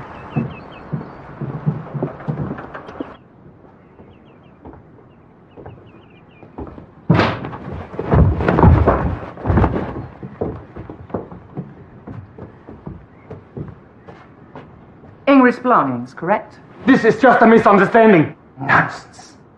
Let me tell you what we know. We know Ingrid had a relationship with Eric Calder. We know the relationship produced a child, and you had the child adopted. And finally, we know that you were outside Eric Calder's door the day he died. I was just trying to protect my sister. Protect her. From what? From Calder, of course. He was going to ruin her life all over again. And how was he going to do that? He filled her head with dreams of them being together. So you went to see him at the hotel? I went to warn him. To tell him to stay away from Ingrid for good. But I was too late. Somebody had got to him before me. And now, my sister's broken-hearted. And no doubt, she will blame me again. Where is Ingrid now?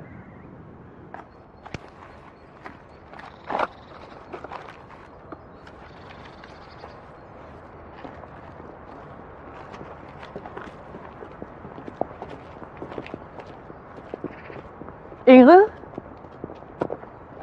We need to talk about Eric. It was a concert in Copenhagen. I was studying at the music academy and Eric was in the city for a trade fair. He was at the concert to pass the time. And when was that? 16th of February 1989. We talked during the interval, then we went for dinner. Before I knew it, I spent the week in his hotel room. I was young, felt exciting, reckless. A little too reckless. Oh no, Eric made it clear that the week was a one-off. Just taking over the business, married with a son. I knew he wouldn't give all that up.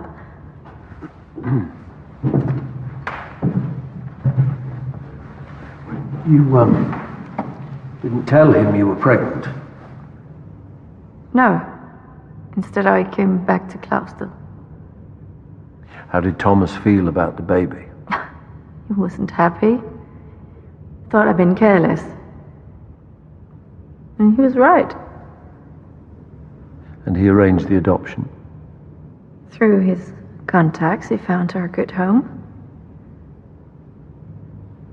It was hard, but after some time, I just got on with my life. Until Eric contacted you again?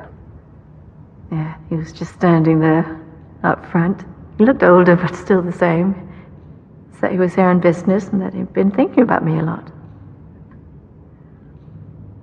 How did the cabin come about? Eric wanted us to meet again, but I was worried what Thomas would say. So he rented the cabin, our secret place, go there to be with him. And then he bought it for you? Oh, no. Oh, he bought it for us. He wasn't happy at home. He decided to leave. And we were going to start all over again. Did you tell Eric about Alice? No. I was planning to, but I don't know. I was too scared, I suppose.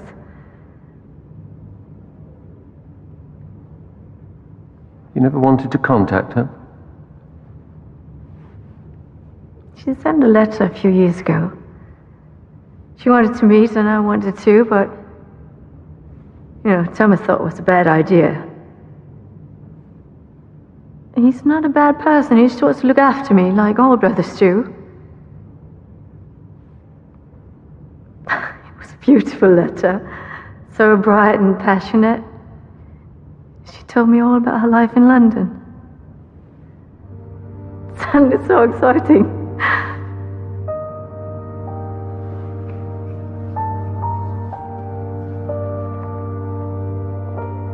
We're heading for the airport now, so I'll see you in a couple of hours.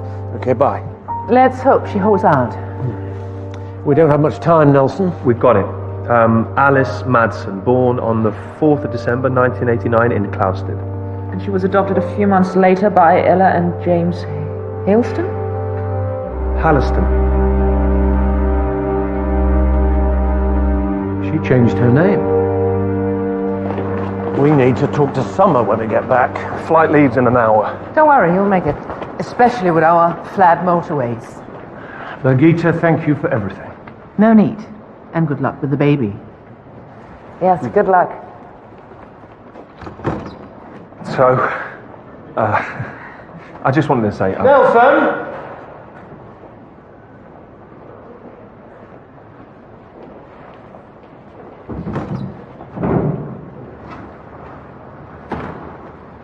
Come at sound, vero? Nonsense.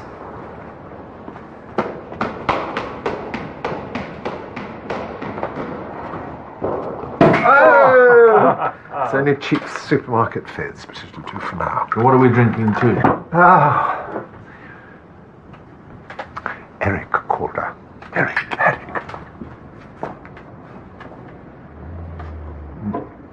I may be better looking, but you, Ernest, are the brains of the outfit. It's nothing. Just some creative thinking and hard bargaining.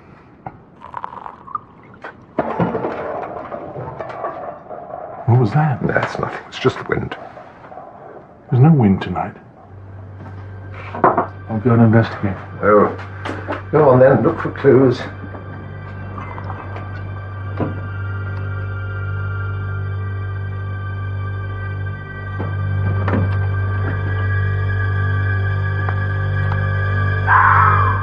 It's just a fox!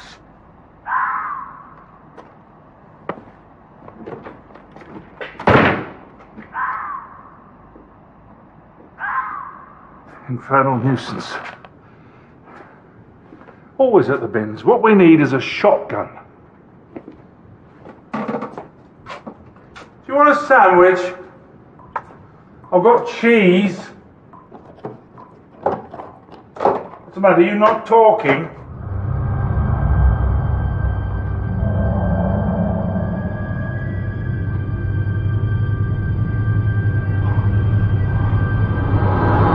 Who's there?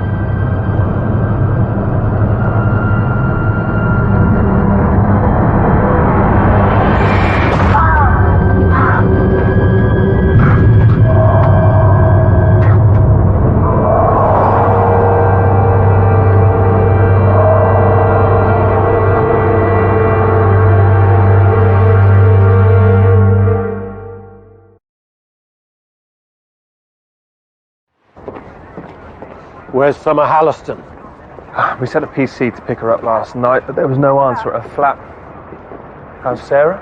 Still pregnant? Sarge, you might want to have a look at these receipts.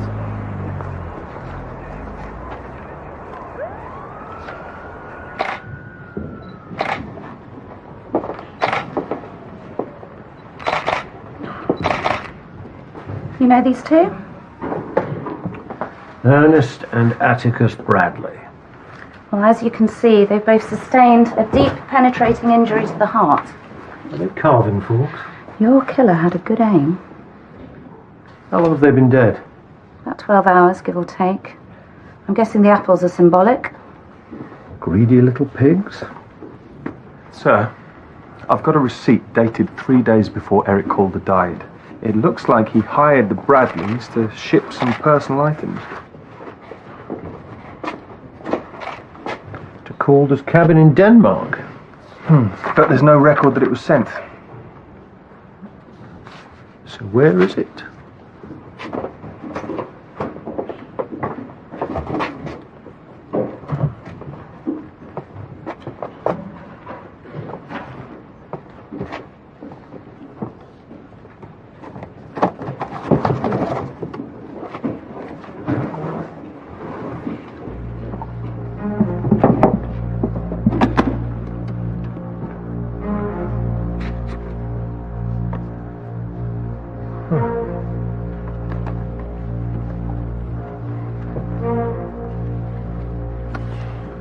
Letters, cards, photographs. This is basically Eric Calder's memories. It looks like a recipe book. Some pages have been torn out. Right. Thank you. Summer Halliston just turned up at the station. You go and speak to her. Find out what contact she had with Eric Calder. I'll go and see how much Penelope knows about her husband's double life. I want to know what this is about. It's about Eric Calder. Your dad. Or your biological dad, if you prefer. Let's start with you telling me what kind of a relationship you had with him. We didn't have a relationship. What do you mean? I never told him who I was. You've been here 6 months. I know. So why didn't you tell him? Maybe I was waiting for the right moment. Or maybe you saw your chance to really make him pay for his years of neglect. Maybe you got here and you saw the big house and the factory and all that money. I didn't come here for his money. I came to find out who my real dad was. So why didn't you tell him? Because I was scared. That's why. Yeah, he had the big house and the money and he was an important man. But what was he going to think when he found out his daughter was a waitress? I just didn't want to disappoint him.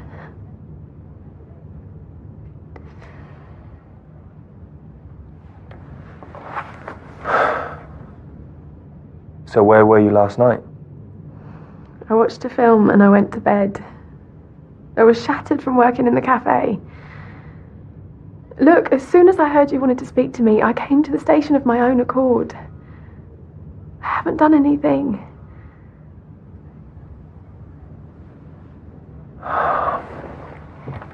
Okay. You're free to go, for now.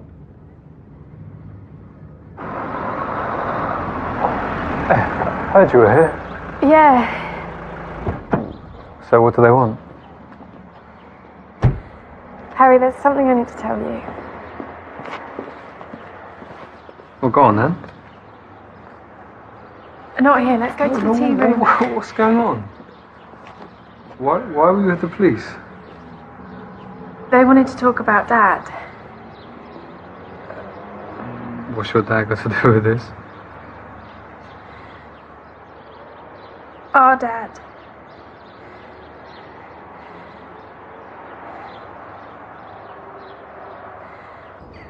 I must say, I am disappointed. 2 days in Denmark, and all you found out was that Eric bought a cabin. That's not all we found out. And the rest may be difficult for you to hear. Oh. Let's see if I can guess, shall we? A woman, probably my age. Danish, no doubt. Someone Eric met a long time ago. His Copenhagen adventure. Ingrid.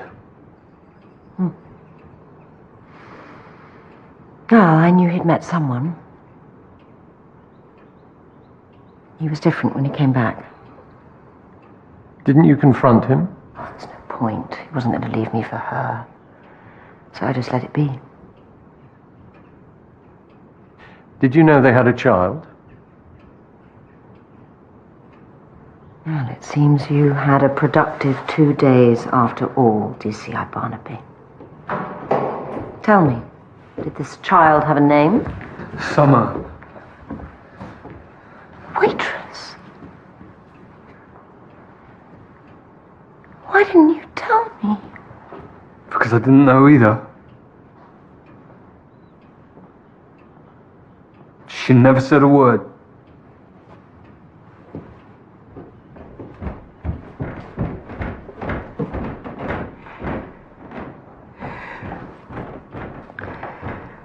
Well, I must say I never expected that. There's something else. We found this amongst your husband's things. Have you ever seen it? It's not Eric's handwriting. Or Julian's? No. What about the recipes? Well, they're all Calder recipes.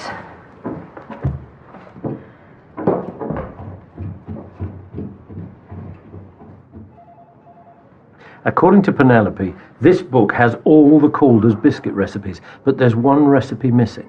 The most important recipe Calder's ever had. Golden clusters. Exactly. Now, Eric didn't come up with this, and I doubt Armand did either. See?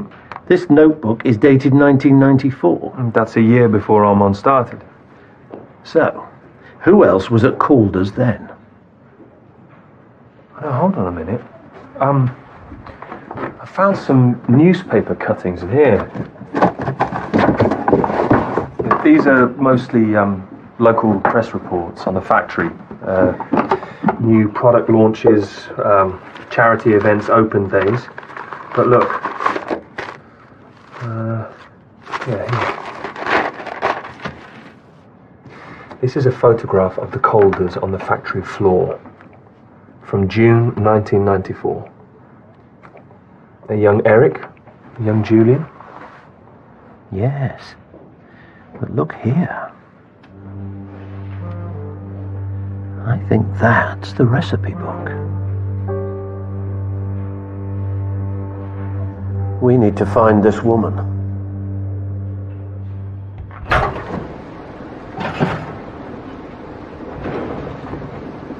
Something new for me to try? No. Anything wrong?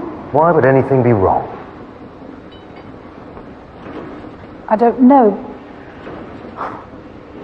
I saw you arguing yesterday with Ernest.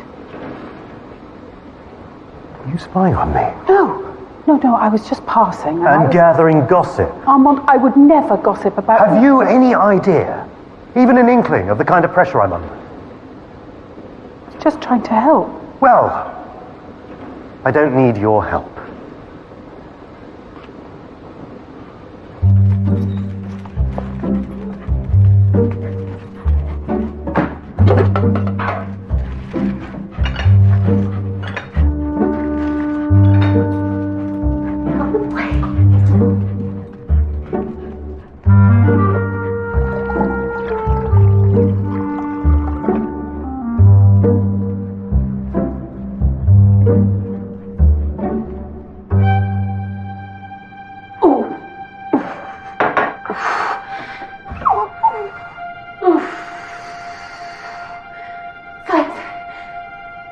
I think it's showtime.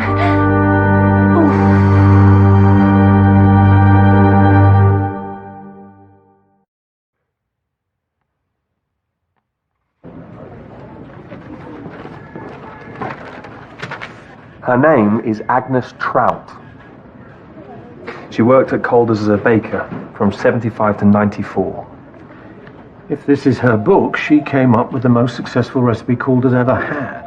Well, she left shortly after this shop was taken and opened the tea room. How did she afford a tea room? A payoff. So, a small village tea room in exchange for her golden clusters recipe? Then why did Armand claim that he invented golden clusters? Has all this been to protect his secret?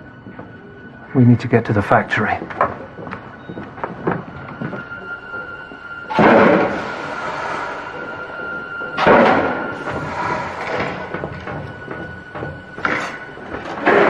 Did you hear about the Bradleys? Hope you don't think I had anything to do with that.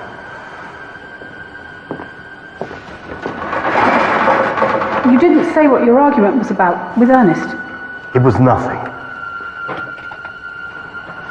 Didn't seem like nothing. It's not important. Not important? Don't worry about it. Oh, I'm not worried about it.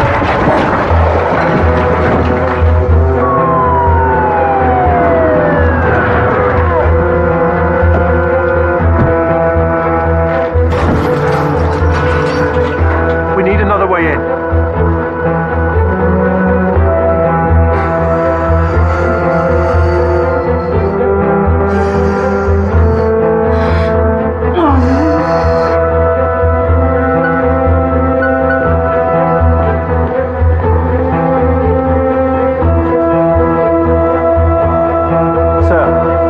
the ovens.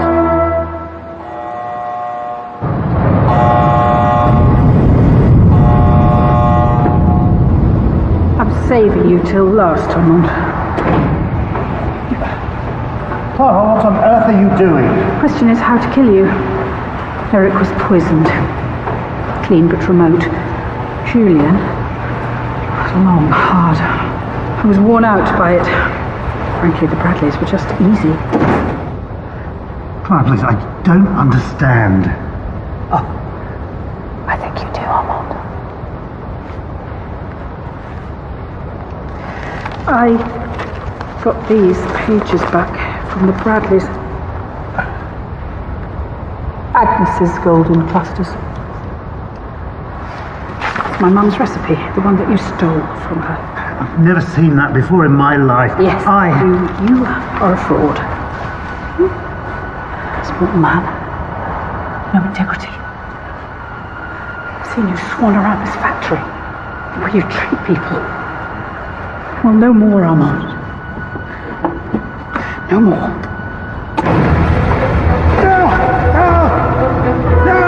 Clara! This isn't what your mother would have wanted. You didn't know her. Then tell me about her. She was a good woman. She took a long time to die. That tea room killed her. And that couldn't have been easy for you. Get me off this! You want to know the worst bit? Finding out on her deathbed that she came up with this. They took advantage of her. I made sure they paid. The Bradleys? They didn't cheat her. Why did they have to die? They tried to sell me my mother's recipe. As if this was just about the money. Then what is it about? She died. Unsung. Unknown. Was he? He got all the adulation and all the praise. You think this will bring your mother the recognition she deserves? I want the world to know how talented she was. All the world will know is what you've done, the lives you've taken. One more won't make a difference.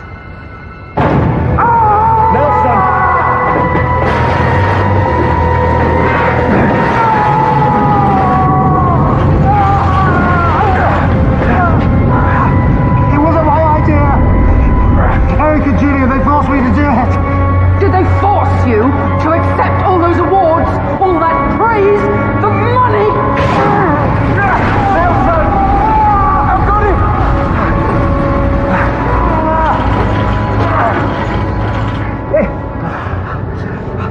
Okay. I'm a fraud. I was just a front. I'm just a mediocre man. Your mother was the real genius. Yes. Yes, she was. Easy.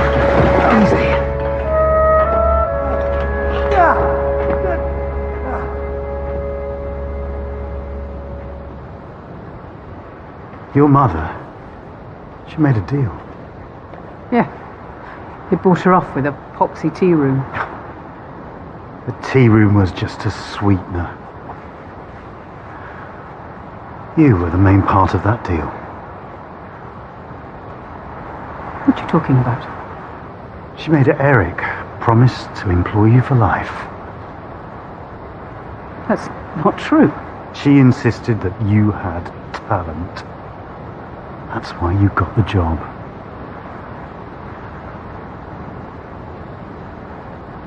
She traded the recipe for your career.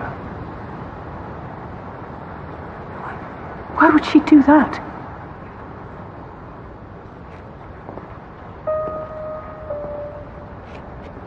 She loved you, Clara. Her legacy isn't golden clusters. It's something far more valuable. You.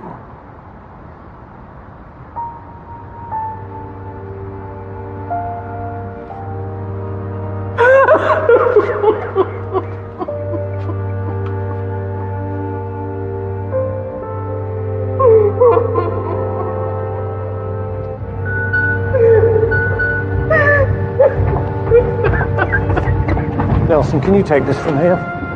Sir. Come on, out of the...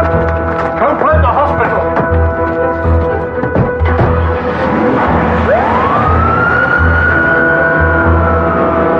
Excuse me, sorry.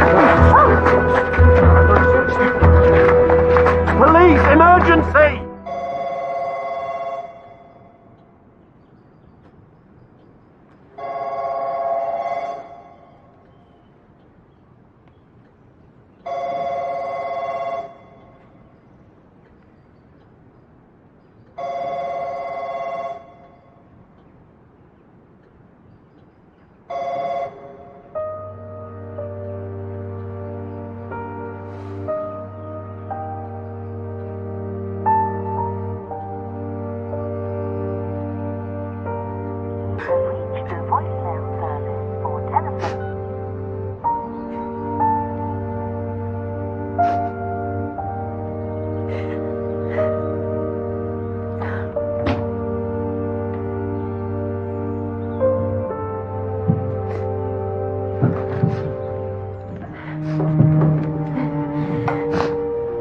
What can I get you?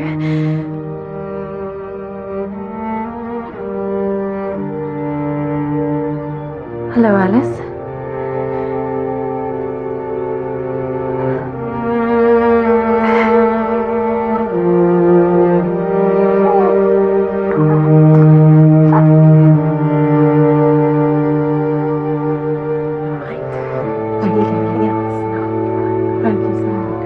Thank you.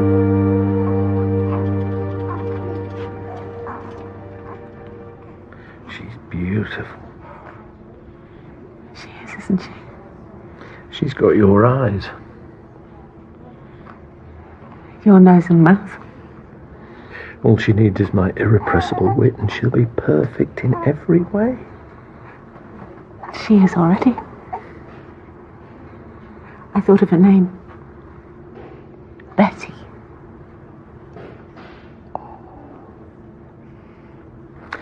Betty Barnaby.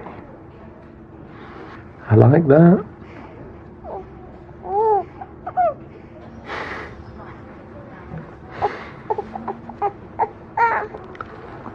There you go, Betty.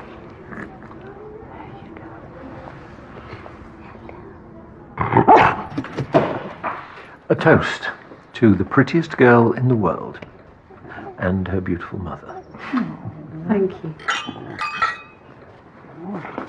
Time for me to have a hold.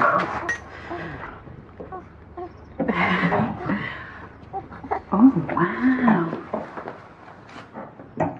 Birgitta and Anna sent this to the station, all the way from Denmark. Oh, that's very kind of them. They're coming over for the court case next month. Be here for a few weeks. Nelson's planning to show Sergeant Dine the delights of Midsomer. Out of professional courtesy. Oh, okay, go back to Mama. There you go. There.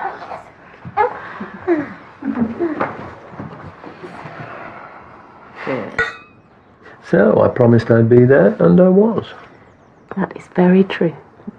Daddy always keeps his promises. Yes, he does. But maybe next time Daddy won't cut it quite so fine. Yes. Next time.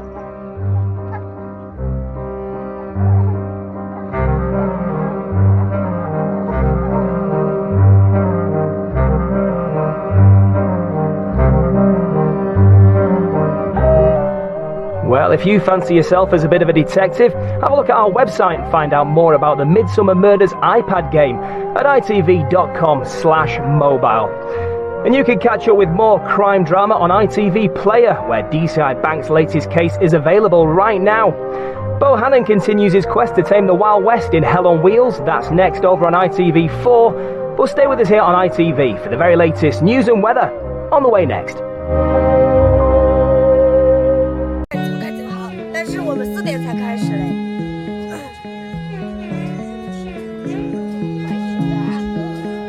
等下莫泽不会要帮毛哥转车上这3个人的火箭吗？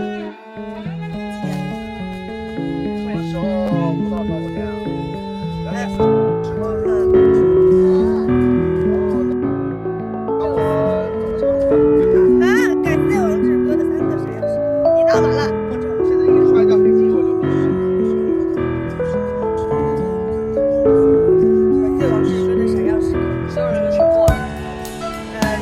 点正。这王志哥的。还有人。我带了。我也带了伞，但是太阳伞。也感谢王志哥的闪耀时刻承认。啊，整活了！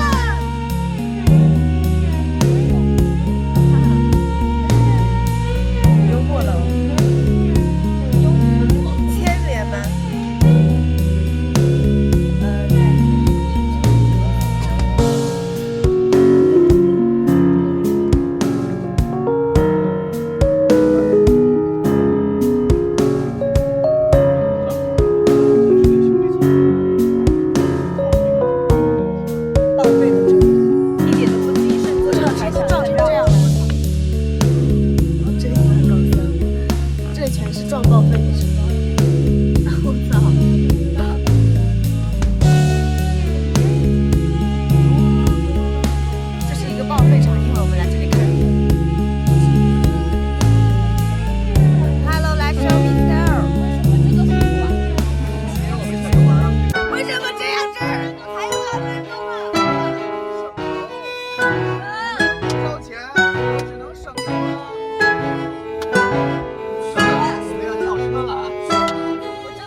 出在毛哥那里了，畜生！